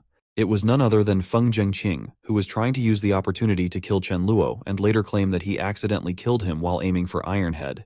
However, Feng Jingqing was shocked to see that Chen Luo wasn't even hurt by his ultimate attack. Chen Luo told him that if he wanted to attack again, he should speed up his attack. Feng Jingqing apologized, saying it was a mistake. Meanwhile, Ironhead was begging Chen Luo not to cut his waist, apologizing for everything. But Chen Luo didn't listen and cut down his waist to wipe him out. When Chen Luo was extracting the crystal, Feng Jingqing was stunned by its size and inferred that Ironhead must have been a level 8 or 9. Still, Chen Luo had defeated him so easily. Feng Jingqing then approached Chen Luo and declared him the winner and their leader. Chen Luo, however, questioned him about the ethics of sneaking an attack on a friend. Feng Jingqing insisted it was a mistake and begged Chen Luo to trust him. Enraged, Chen Luo started slapping Feng Jingqing and finally asked who the leader was. Feng Jingqing, sad and tense with a crying face, admitted that it was none other than Chen Luo.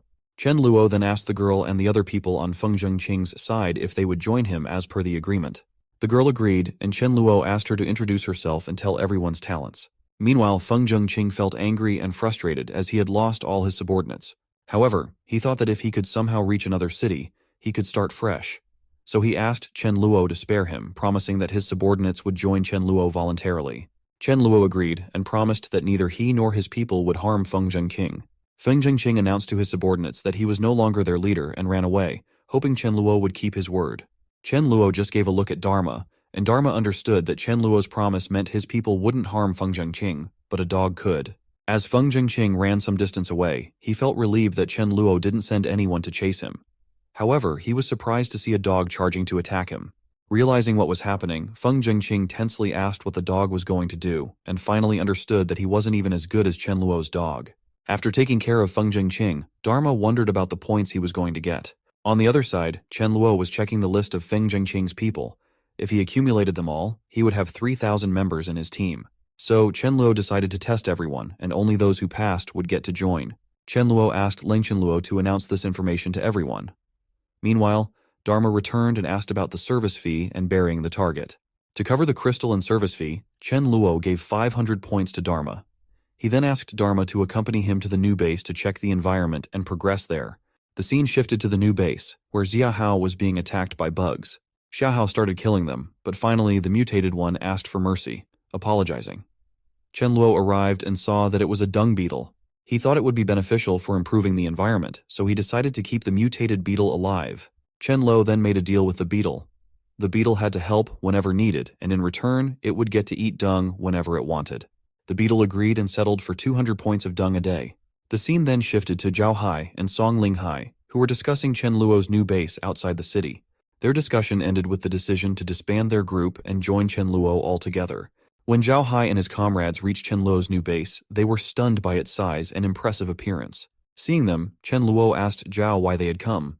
Zhao Hai responded that they came to join his group and asked if it was okay for them to join. Chen Luo agreed because he thought Zhao Hai would be a good leader and would help in locating and gathering people's information. So Chen Luo told Zhao Hai that he just happened to have two teams. One left by Zhang Feng, and the second team needed a leader, so it was allotted to him. The scene then shifted to outside Chen Luo's new base, where two boys were talking, and one of the boys' names was Lin Tian. Lin Tian's comrade told him about Chen Luo's base, which was very advanced and was recruiting level 4 and above. So Lin Tian asked his comrade to check the supplies as he would go to the person in charge with a good sort of gift for a meeting. In the house, Chen Luo and Zhao Hai were discussing when they were interrupted by Chen Guang, who shared that a person named Lin Tian wanted to meet with Chen Luo. Chen Luo asked Chen Guang to bring the person. Upon meeting, Lin Tian introduced himself and gave the gifts he had brought. But surprisingly, Chen Luo was furious, thinking that in his previous life, it was Lin Tian and his subordinates who had blocked him and Big Sudaju. The next scene was from the previous life, where Chen Luo and Sudhaju were surrounded by Lin Tian and his subordinates. When they tried to pursue them for killing, Sudhaju asked Chen Luo to run and, while saving Chen Luo, gave his life. So in this life, Chen Luo was very furious after seeing Lin Tian and decided that even if Lin Tian did not lay a hand on them in the present life, he still needed to die for what he had done in the past. Only then would Chen Luo find some relief. Chen Luo needed to wait for Lin Tian to gather everyone who had surrounded them in the previous life. So Chen Luo shared that he liked the gifts Lin Tian brought. Lin Tian was happy and told Chen Luo that he was new in the area, so he hoped Chen Luo would look after them. Chen Luo agreed and asked Chen Guang to spread the word that anyone who opposed Lin Tian was opposing him. Lin Tian thanked Chen Luo and shared that he had brought something else for him. He then asked his subordinates to bring the gift and explained that several thousand large sea turtles had come to the seashore, so he grabbed the opportunity to hunt them. Lin Tian gave the turtle shells, saying that even level 4 evolvers would find it hard to break them. Seeing this, Chen Luo thought of taking a trip to the beach. While on the way, he encountered a mutant zombie. The zombie asked Chen Luo about cooperating. Chen Luo was impressed, and then the mutant zombie asked Chen Luo to lure humans towards him. Chen Luo asked what he would get in return, as he would not help without a benefit. The mutant zombie became furious and asked if Chen Luo didn't value his guts anymore, daring to ask for a benefit. Hearing this, Chen Luo got angry and started beating the zombie. After continuous beating, the zombie was stunned and wondered why the human was so fierce. Lastly, the mutant zombie apologized. Still, Chen Luo made a deal that the mutant had to lure powerful zombies, and in return, Chen Luo would give him some meat to eat. The scene then shifted to the beach, where Chen Luo was approaching the sea turtles. Seeing him, the sea turtles got scared and tried to attack Chen Luo's private parts in defense. Chen Luo got furious, took his void sword, and with a few slashes, wiped out the sea turtles. Afterward, Chen Luo was taking out the shells and keeping them in void space when he suddenly saw the Turtle King and got tense because of its size. The turtle was very huge and seemed to have the strength of a level 7 or 8. Surprisingly, Chen Luo saw that the Turtle King was laying eggs. He thought that the lineage of the Turtle King must be impressive, and if he could steal some eggs and raise them from a young age, it would be a benefit for him. But while Chen Luo was thinking, he got spotted by the Turtle King, so he had no choice but to try killing the turtle and take the eggs. Before Chen Luo could attack, the Turtle King attacked first, stretching its neck up to 5 meters. Chen Luo dodged it somehow and was stunned to see this ability, but he felt somewhat reassured since he knew that turtles typically had strong defenses. However, to his surprise, a water cannon came towards him, shocking him for a second. Now Chen Luo realized that the turtle was a Blastoise-like turtle. He considered going all out to kill the turtle, but decided against it as it would exhaust his ability. Chen Luo noticed that even teleporting through the void would be difficult in that environment, and he understood that he couldn't fight the Turtle King head-on. So, he decided to take the eggs by baiting the Turtle King away. Chen Luo started running away from the eggs so that the Turtle King would follow him. This plan worked as the Turtle King was baited away, and Chen Luo easily took the eggs. When the Turtle King saw this, it got furious and confused, wondering how Chen Luo had reached the eggs, but it was too late. As the Turtle King tried to attack, Chen Luo used his void space to escape. Now, the Turtle King was stunned and searched everywhere for Chen Luo, wondering where he had disappeared to. Meanwhile, Chen Luo, at a little distance away, was laughing, thinking that there's nothing the Void King couldn't obtain. The scene then shifted to 2 days later, where Chen Luo recalled that it was the day he had to meet with the mutated zombie. So he asked Rice if she could sense anything. Rice responded that it would be safe and that his luck had exploded. Hearing this, Chen Luo left for the meeting. After he was gone, Rice got confused, wondering why she couldn't continue sensing Chen Luo anymore, while she could still sense Millie and Mealing. The scene shifted to the place where Chen Luo and the mutated zombie were going to meet. The mutated zombie had brought his boss this time and told him about Chen Luo. Without wasting any time, the boss zombie attacked Chen Luo with a space cut. Seeing this, Chen Luo was stunned as the zombie had actually brought a mutated zombie with space-based abilities. Upon seeing the speed of the mutated zombie, Chen Luo became more tense as it was very fast.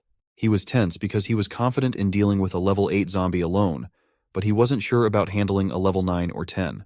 On the other side, the mutated zombie was shocked to see the ability Chen Luo used to dodge the attack and asked if Chen Luo was also a spatial ability user.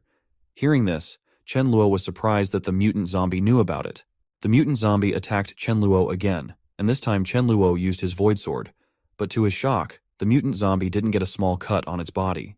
Chen Luo wondered what to do as he couldn't cut through a level 9 defense. He even got a cut from the mutant zombie's attack, so now he had no other option but to use his time acceleration ability despite the risk of crystal rupture. Believing in Rice's words, he decided to use it. By dodging the attack, Chen Luo attacked from behind and accelerated time with his power. To Chen Luo's surprise, the attack actually worked as the zombie's lifespan was rapidly consumed. But it was still taking time, and Chen Luo continuously hoped for the zombie to die. However, the zombie still tried to take revenge on Chen Luo. Just a moment before the mutant zombie could reach Chen Luo, it fell to the ground, wondering why this was happening to it. In the end, Chen Luo succeeded in defeating the mutant zombie. The zombie, seeing this, started running to save its life. However, Chen Luo easily chased it down and asked whether the zombie didn't want to play with his guts. The zombie started crying, asking Chen Luo to leave him and not kill him. Chen Luo laughed and said that he wouldn't kill him since it benefited him to lure good-level zombies every week. When Chen Luo returned to the base, Wang Hao told him that he had gathered 2 new pieces of information. First, there had been mutants around the base, and second, the boss of the western base appeared to have a level 7 crystal. Song Linghai came with a list of names of the evolvers he had collected. Chen Luo responded that there was no need to worry about the information, but he was shocked upon seeing the name Jinyuan Jiang and thought that he could be a future king-level evolver, although he was only at mid-level. Chen Luo asked Wang Hao and Song Linghai to collect all the information about Jinyuan Jiang they could. Suddenly, Chen Luo received a call from Chen Guang, who shared that there was a person named Jiashan being pursued. He also shared that he thought Jiashan would be willing to give level 7 crystals in exchange for their protection. Chen Guang even considered taking the crystal from Jiashan and then sending him away. Hearing this, Chen Luo wondered when Chen Guang had become like that. Chen Luo thought of using the opportunity to create a sanctuary where, no matter how big their mistake, he could settle it for them. So Chen Luo asked Chen Guang to alert everyone, saying that he himself was taking care of Jiashan. and whoever wanted Jiashan or something from Jiashan could take it themselves. On the other side, at the western base, a boy came running towards Jiang, telling him that Jiashan had run to Chen Luo's base, and that Chen Luo was now giving him protection. They got tense as they couldn't face Chen Luo head-on, so they called a mutant zombie named Iron Leg, telling him that it was his turn. Ironhead asked why he should help them. As if he didn't, he wouldn't get to eat. Before Jung could say anything, his underling came running, saying that someone had infiltrated their base and they couldn't do anything. But before he could finish speaking, he was killed by the enemy. Jung tensely asked who it was. A person named Mo Ning appeared and asked whether Jung was the leader and whether he wanted to take care of the fight or if Mo Ning should start the fight. Iron Leg began moving towards Mo Ning, shouting that it was Iron Leg's territory, but Mo Ning transported himself behind Jung and wiped him out. Soon after, a girl named Mo Lai arrived and remarked that she thought she was late. Mo Ning shared that the mutant zombie was very powerful, but no one could win against his sword. Mo Li mentioned that she found something, a notice sent by Chen Luo's side. After reading it, Mo Ning laughed and decided to prove them wrong. After that, Mo Ning and the others returned to their base. The scene shifted to Chen Luo, who was near the eggs of the Turtle King, waiting for them to hatch. After they hatched, when Chen Luo tried to meet the baby turtles, one of them threw a water ball at his face. Chen Luo was stunned but happy to see that the baby turtle had a level 2 ability. He later thought of using time acceleration to make the baby turtles grow quickly.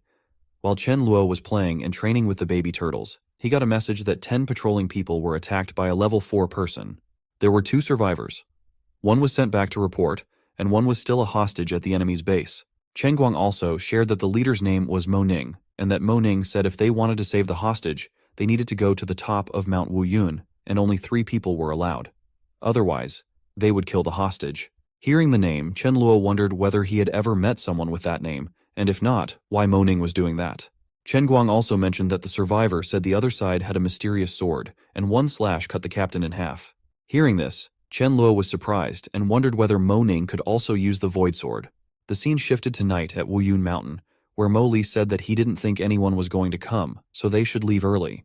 But Mo Ning denied this, as he was sure they would come since the enemy was planning to surround them with numbers. If that was the case, there was no way it wouldn't be interesting. Suddenly, someone responded, saying that after drinking a few beers, such thoughts came to mind.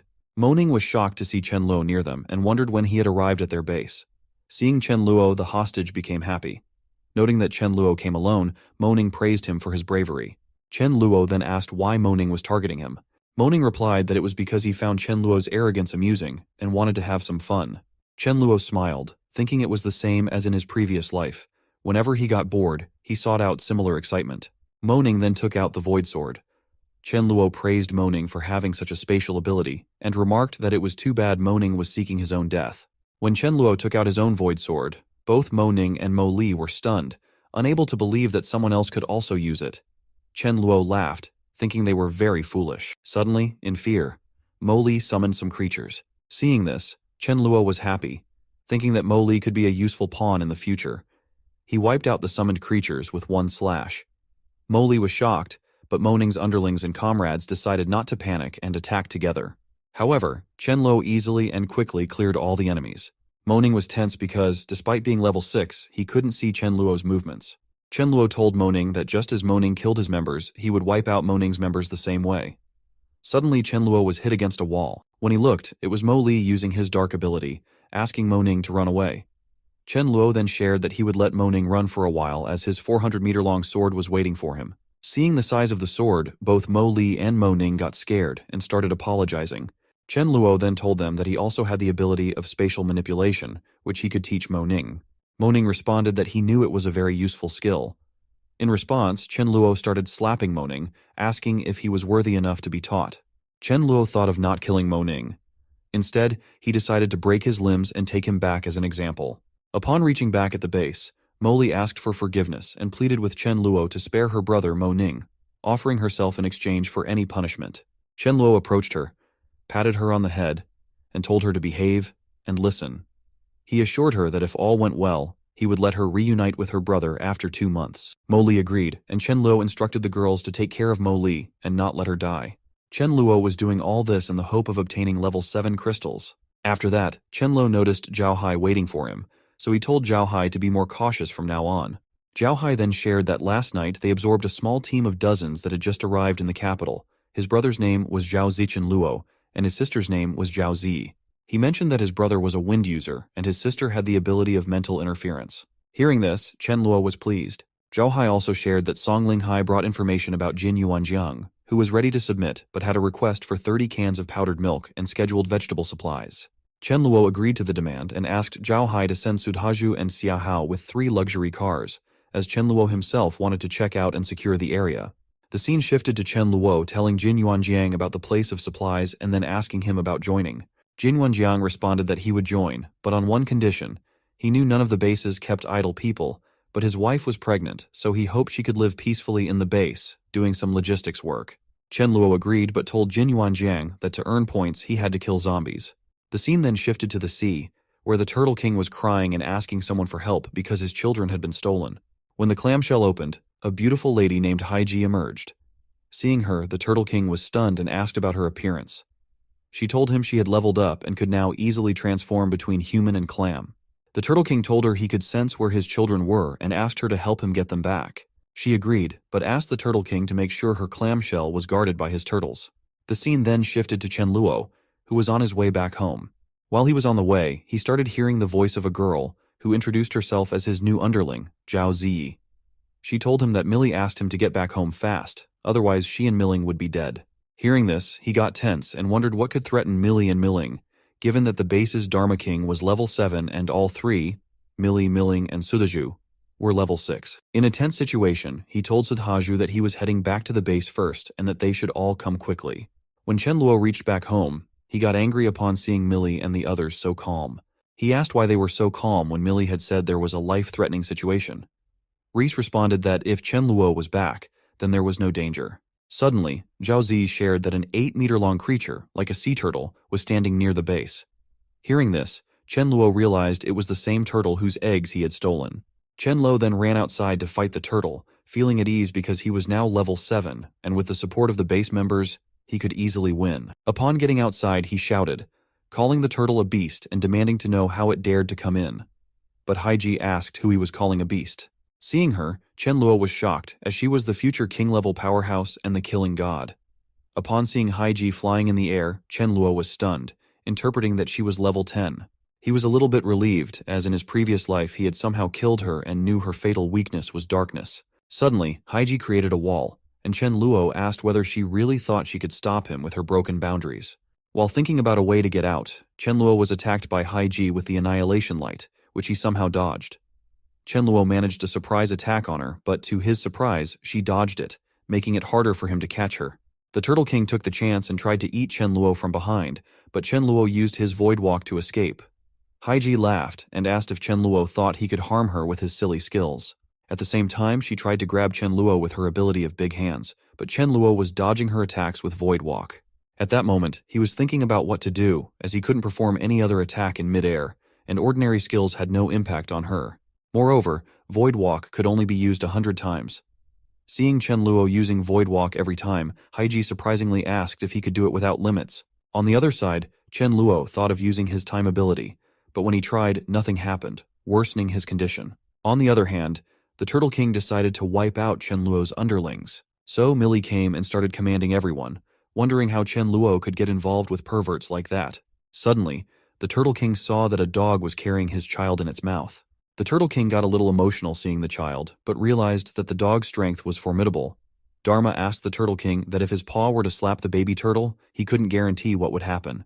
Did the Turtle King want anything bad to happen to the baby turtles? Chen Luo was impressed with that idea, so he jumped towards the Dharma King and took the baby turtle in his hands. He then shouted to the Turtle King and Haiji that if they dared to attack him, they wouldn't know who would die first. Even the baby turtle shouted that if they wanted to kill its mother, they would have to kill it first. The Turtle King, hearing this, got sad that his kids could recognize Chen Luo as their mother. Haiji told the Turtle King that now his child was useless and tried to attack the Dharma King. Seeing this, Chen Luo got tense, as he didn't see any way to deal with it, and it seemed to be the end for the Dharma King. But when Haiji came so close to the Dharma King to attack, Chen Luo jumped in between and shouted that she should get lost to the ends of the earth. Haiji looked at him with an angry face. Suddenly, a spatial exile opened, and Haiji disappeared, indicating that Chen Luo had used another unknown ability. Dharma was relieved because he knew he would have been dead if his master hadn't saved him. Chen Luo was also shocked, wondering if he had just successfully used spatial banishment to send Haiji away. However, He was extremely drained, and his crystal was showing signs of cracking. Chen Luo knew Haiji would come back, so his first task was to find her weakness, the clamshell. He approached the Turtle King and asked about the shell. Hearing the question, the Turtle King was shocked and asked how Chen Luo knew about it. Chen Luo told him not to worry about that and just answer because Haiji had tried to harm baby turtles, which was very ruthless. The Turtle King realized Chen Luo was right. She had actually tried to harm baby turtles, so the Turtle King agreed to tell but asked Chen Luo to give him back his babies in exchange. Chen Luo refused, saying that once he revealed the clamshell's location, Haiji would be angry and might attack him. And didn't the Turtle King want to avoid a tragic fate for his children? Chen Luo also mentioned that he had some feelings for those baby turtles, so he suggested that the Turtle King live nearby Rice, where he could also get protection from them. The Turtle King agreed and then gave Chen Luo a turtle shell from his back, saying that with the shell, his people wouldn't trouble him. Chen Luo was happy as he had obtained a valuable asset with an easy trick. After that, he told Mealy that with the 4 baby turtles, the Turtle King wouldn't dare to act rashly, and he needed to go to Haiji's lair first. Mealy asked to accompany him to provide physical acceleration, but Chen Luo declined, saying he wasn't going to confront Haiji directly. The scene then shifted to another place where Chen Luo was waiting for Haiji, contemplating that destroying the clamshell would only prolong Haiji's life and not kill her immediately. If she lost her reason and went on a killing spree, he wouldn't be able to stop her. When Haiji arrived, Chen Luo greeted her, and she asked, confused, how he knew her name. Chen Luo responded that he also knew that once her clamshell was destroyed, she wouldn't live long. Haiji was initially shocked, but then realized the Turtle King must have told Chen Luo everything. She asked Chen Luo what he wanted. Chen Luo responded that they both knew they had no real grievances against each other, so they didn't need to decide between life and death. He then asked her to consider how long she had lived and how long she wanted to live. Haiji was confused and asked Chen Luo to clarify. Chen Luo shared that he had the power of time and could accelerate its passage and, in the future, he was sure he could also reverse time. Hearing this, Haiji was amazed and asked if he could really do that. Chen Luo responded that she was right, but he could only do it once he reached her level, which would take at least a year. Chen Luo then asked if she could wait for 1 year. Haiji agreed and also said that if he couldn't do it a year later and she had waited for nothing, then he couldn't blame her for being rude. Chen Luo agreed because he knew that who would be rude to whom in a year was uncertain. Chen Luo then told her that he would return her clamshell, but she also needed to prove her sincerity by giving him the pearl on her head. Surprisingly, Haiji agreed to that term as well and said she hoped that, a year later, Chen Luo could truly master the ability to reverse time. Otherwise, he couldn't blame her for being strong in the apocalypse, stating it was wisdom. Chen Luo laughed because, with his wisdom, he had easily gotten both the Turtle King and Haiji on his side. The scene shifted to somewhere else where a rare mutant zombie was using its radiant attack to incinerate people, drying them up in seconds. Suddenly, a boy arrived and tensely delivered a message. Their leader was willing to offer sacrifices to him, and he could eat as much as he wanted. The mutant zombie laughed and asked if there was really such a good thing. The mutant zombie shared that if it wasn't enough, he would eat them and they should be fresh. The scene shifted to Chen Luo's new base, where Zhao mentioned a new luminous-type mutant zombie currently absorbed by the Changyuan base, located in a small village of North City. Chen Luo thought that no matter how terrifying the mutated form was, with his time ability, it was nothing for him. Chen Luo then asked Rice about the attack and how she felt about it. Rice responded that Mealy had an opportunity, and as for what would happen to him, he should stop asking. Chen Luo was happy, as this time Mealy would get an upgrade. The scene then shifted to the Changyuan base, where Changyuan was happy thinking about the future. Once he wiped out the luminous zombie, he could get a level 6 crystal, which would help him level up. To Changyuan's surprise, his underling came and reported that someone had forcefully entered their base, heading directly towards the room of the mutated form zombie. Changyuan tensely asked if everyone on guard duty had died and how they let Chen Luo in. The boy explained that Chen Luo suddenly entered by cracking the wall, and some guys were surrounding him, so Changyuan should go and check. In the zombie room, the luminous zombie was having his meal. Suddenly, Chen Luo broke the door and came inside. Seeing this, the luminous zombie asked if Chen Luo was his next meal and suggested Chen Luo should cut off his ears to give them to him. Chen Luo furiously asked how he dared to talk like that to his father. Hearing this, the luminous zombie got angry and attacked Chen Luo. Chen Luo laughed at the speed of the attack and transported away. The luminous zombie was shocked and wondered where Chen Luo had gone. Before the zombie could find him, Chen Luo attacked from behind and interpreted that the zombie was of level 8 or 9. Chen Luo realized he could only use his special move. The zombie again attacked Chen Luo, shouting that he wanted to wipe him out. Without waiting, Chen Luo started using his time acceleration ability move. Suddenly, to his surprise, The zombie started feeling pain in every part of his body and slowly died. Chen Luo took out the crystal and realized it was a level 10. Suddenly, Chang Yuan appeared and shouted at Chen Luo for putting down his crystal. Chen Luo asked what he meant by his crystal. Chang Yuan recognized Chen Luo, and in response, Chen Luo asked if he could take the crystal as a meeting gift. Chang Yuan acknowledged that Chen Luo's base was formidable, but noted that Chen Luo was alone at the moment. He gave Chen Luo an ultimatum: either put the crystal down or lose his life. Chen Luo, frustrated, declared that if Chang Yuan didn't want to live peacefully, then so be it. Chang Yuan ordered his underlings to attack Chen Luo, promising great rewards to whoever could take him down. Everyone prepared to attack, but before they could act, Chen Luo used his new ability, Spatial Slash, and wiped out Chang Yuan in one strike. Everyone was shocked, and Chen Luo warned that anyone who dared to block his way would be wiped out. A boy named Zhang Chuang stepped forward, stating that Chang Yuan deserved to die and declared Chen Luo as his new boss. Chen Luo was pleased to hear Zhang Chuang call him boss and praised him. Zhang Chuang was thrilled, thinking his position as boss was now secure. Indeed, Chen Luo made Zhang Chuang the new boss of that base. The scene shifted to some time later, where Chen Luo was giving the level 10 crystal to Meili. Meili refused to take it, saying it should belong to Chen Luo as he was the anchor of the base. Chen Luo responded that he was going to reach level 8 soon, and the crystal wouldn't help him get to level 9, so it would be better used by her. He added that for his sake, she needed to keep up in terms of strength. Hearing this, Meili blushed, knowing Chen Luo was teasing her about romance. The scene then shifted to 1 week later, where Chen Luo finally reached level 8. Chen Luo noticed that under the influence of his spatial temporal dual abilities, the upgraded energy had increased by 2.4 times. He thought that even though his physical qualities had barely reached level 10, he could start his plan. The next day, Chen Luo had a meeting with everyone and shared that their base members had successfully improved a batch of seeds, enough to increase production by 50%. He decided to hold an exchange conference at the South Stadium in the Divine City in 5 days. He needed everyone to reach nearby places and spread the news. Deep down, Chen Luo was very happy, thinking that once the preaching and persuasions were successful, he could make a fortune by selling seeds. Hearing about the improvement, everyone was happy and praised Chen Luo, feeling good about their decision to stay with him. Chen Luo asked everyone to calm down as he had another announcement. From that day onward, anyone who provided him with enough chips would receive his attention and assistance. The scene then shifted to 5 days later at the exchange conference where Chen Luoguang took the initiative to be the anchor and hold the meeting. He called Ouyang Lu to the stage and announced that she would explain how to plant and the necessary precautions. Ouyang Lu began explaining that planting was only possible for natural ability users and that their level needed to reach level 4. After planting, regular use of abilities was needed to neutralize the soil's pollution. Chen Luo was watching from a distance and noticed that very few people had come. He hoped that after this, natural ability users would be highly valued. Suddenly, Chen Luo noticed a person named Wang Lie.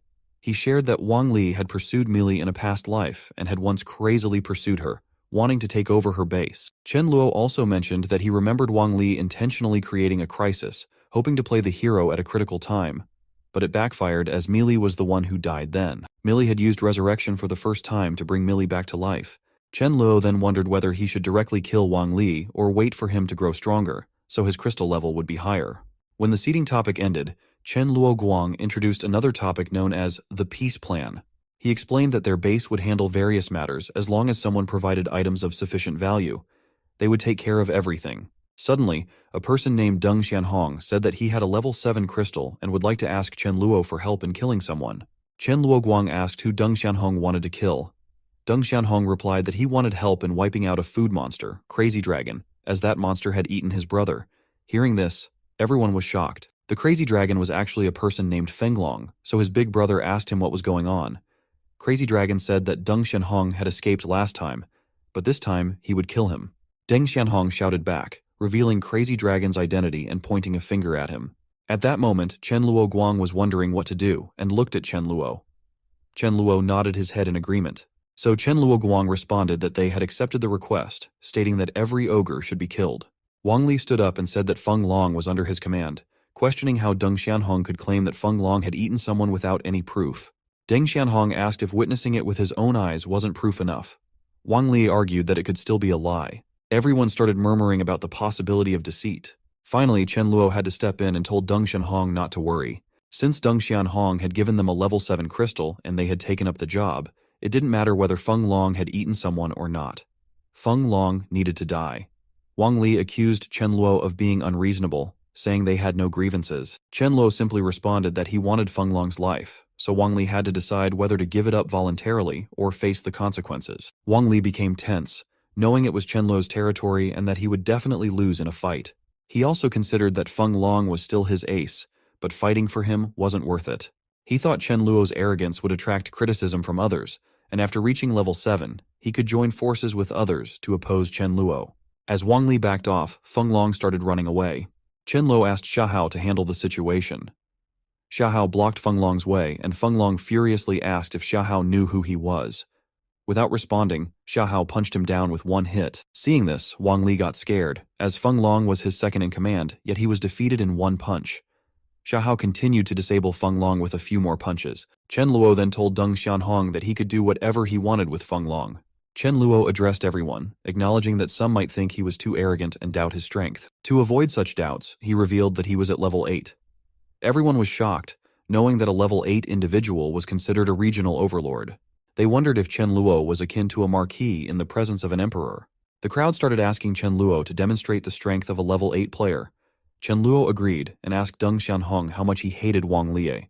Deng Xianhong responded that he wished Wang Li were dead too, but he knew that a level 7 crystal wouldn't be enough. Chen Luo had been waiting for this moment and announced that because Deng Xianhong was their first customer, he would offer a buy one, get one free deal.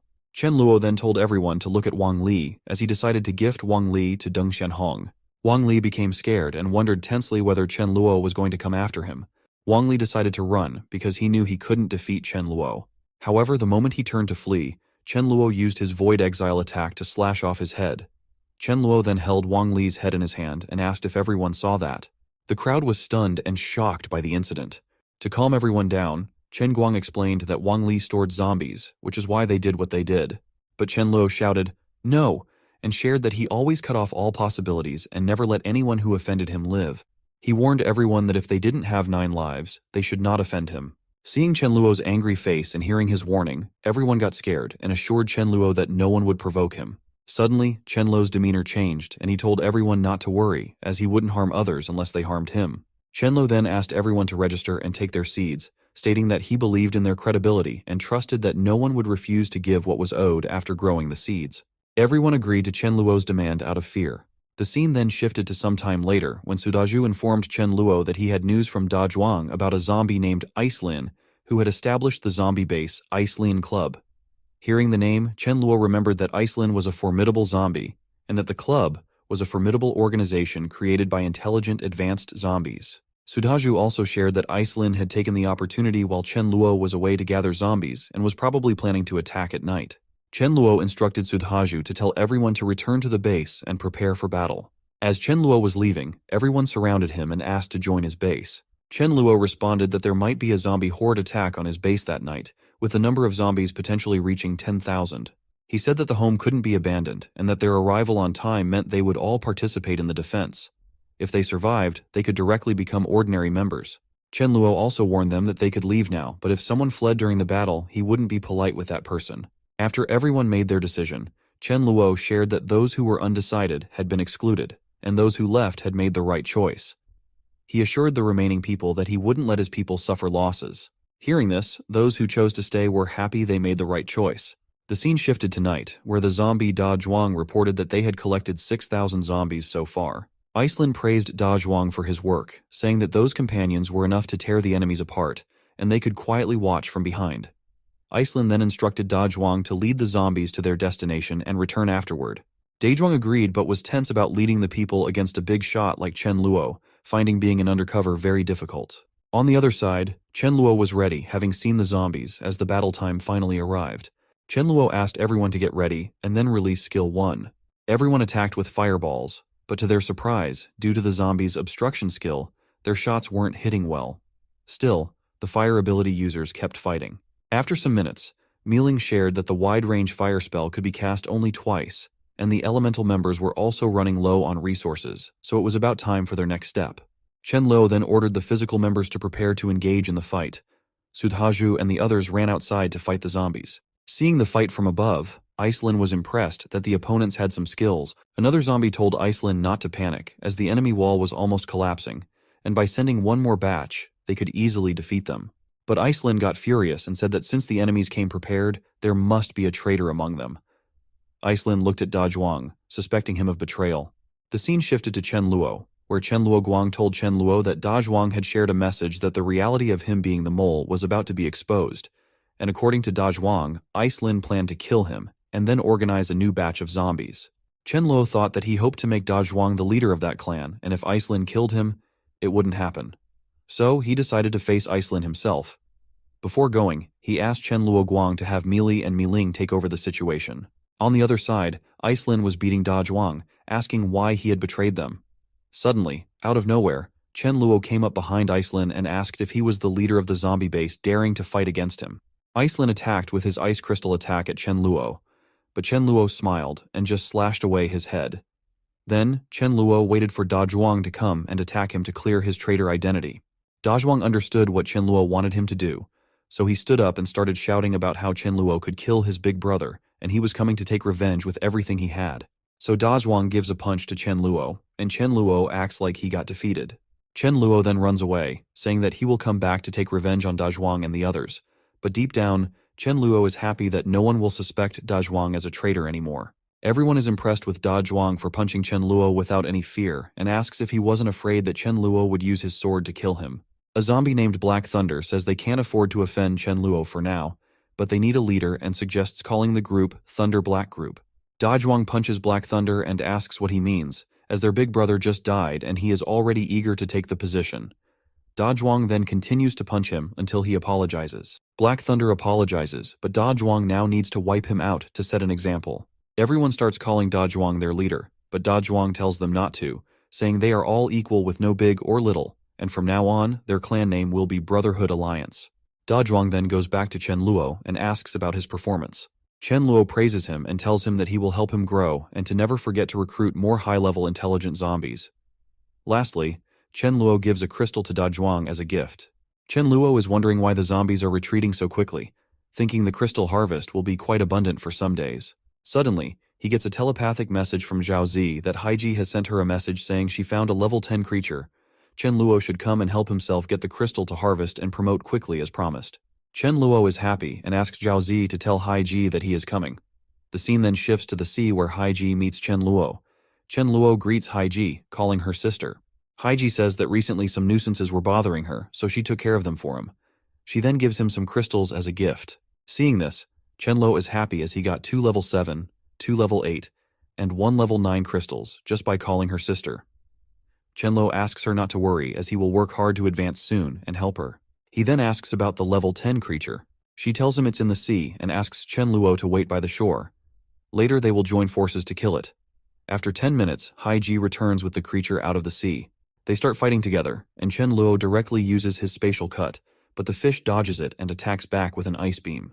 Chen Luo gets tense because the attack is so close and he can't dodge it. Chen Luo got frozen due to that ice beam and became tense as he had underestimated the mutated fish. When the mutated fish used the ice beam again, Chen Luo used his space exile attack and sent the fish away somewhere.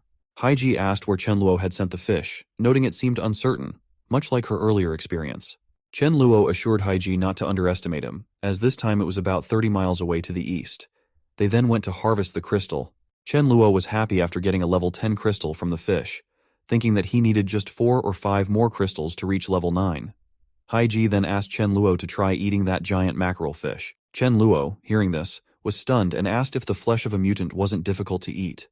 Haiji then explained why she had undergone a mysterious evolution and why her evolution far exceeded that of humans. She recounted how, a year ago, while resting at the bottom of the sea, something fell into her body, which seemed like a piece of meat. She felt pain, and the piece of meat slowly digested into her body. She was sure that if it continued, she would die. Fortunately, her old friend, the Turtle King, seeing her situation, immediately ate the remaining meat. Haiji shared that they both gained a huge advantage from that, as although it caused immense pain, it had a miraculous effect. Chen Luo was still confused about the mysterious meat. Haiji responded that since she devoured that mysterious meat, ferocious fish species started targeting her. The giant mackerel also ate the mysterious meat. Chen Luo thought about it very carefully, but for power, he was ready to do it. Haiji also told Chen Luo that she could feel the mysterious meat's power was still within the mackerel's body. Chen Luo said he was ready to eat it despite its bad taste, but deep down, he was thinking of asking Mayu to cook it to improve its taste. The scene shifted to the other side of the sea, where a seal came to a girl, shouting her name as Frost's sister. The seal, crying, told her that his brother had been killed. Frost asked if his brother had been killed by that great bloodthirsty white shark that claimed to be the sea god. The seal denied it and said it was a giant clam and he could sense her scent. Hearing the words, giant clam, Frost wondered if it could be the accomplice of the pseudo-god. The seal asked Frost to avenge his brother. Frost asked the seal to take her to the person, and upon reaching the location, the seal pointed to Haiji, saying it was she who had killed him. Now, what happens next is uncertain. Will Haiji get into trouble and Chen Luo save her, or will Chen Luo team up with Frost to act against Haiji? Anything could happen, as Chen Luo could do anything for his growth.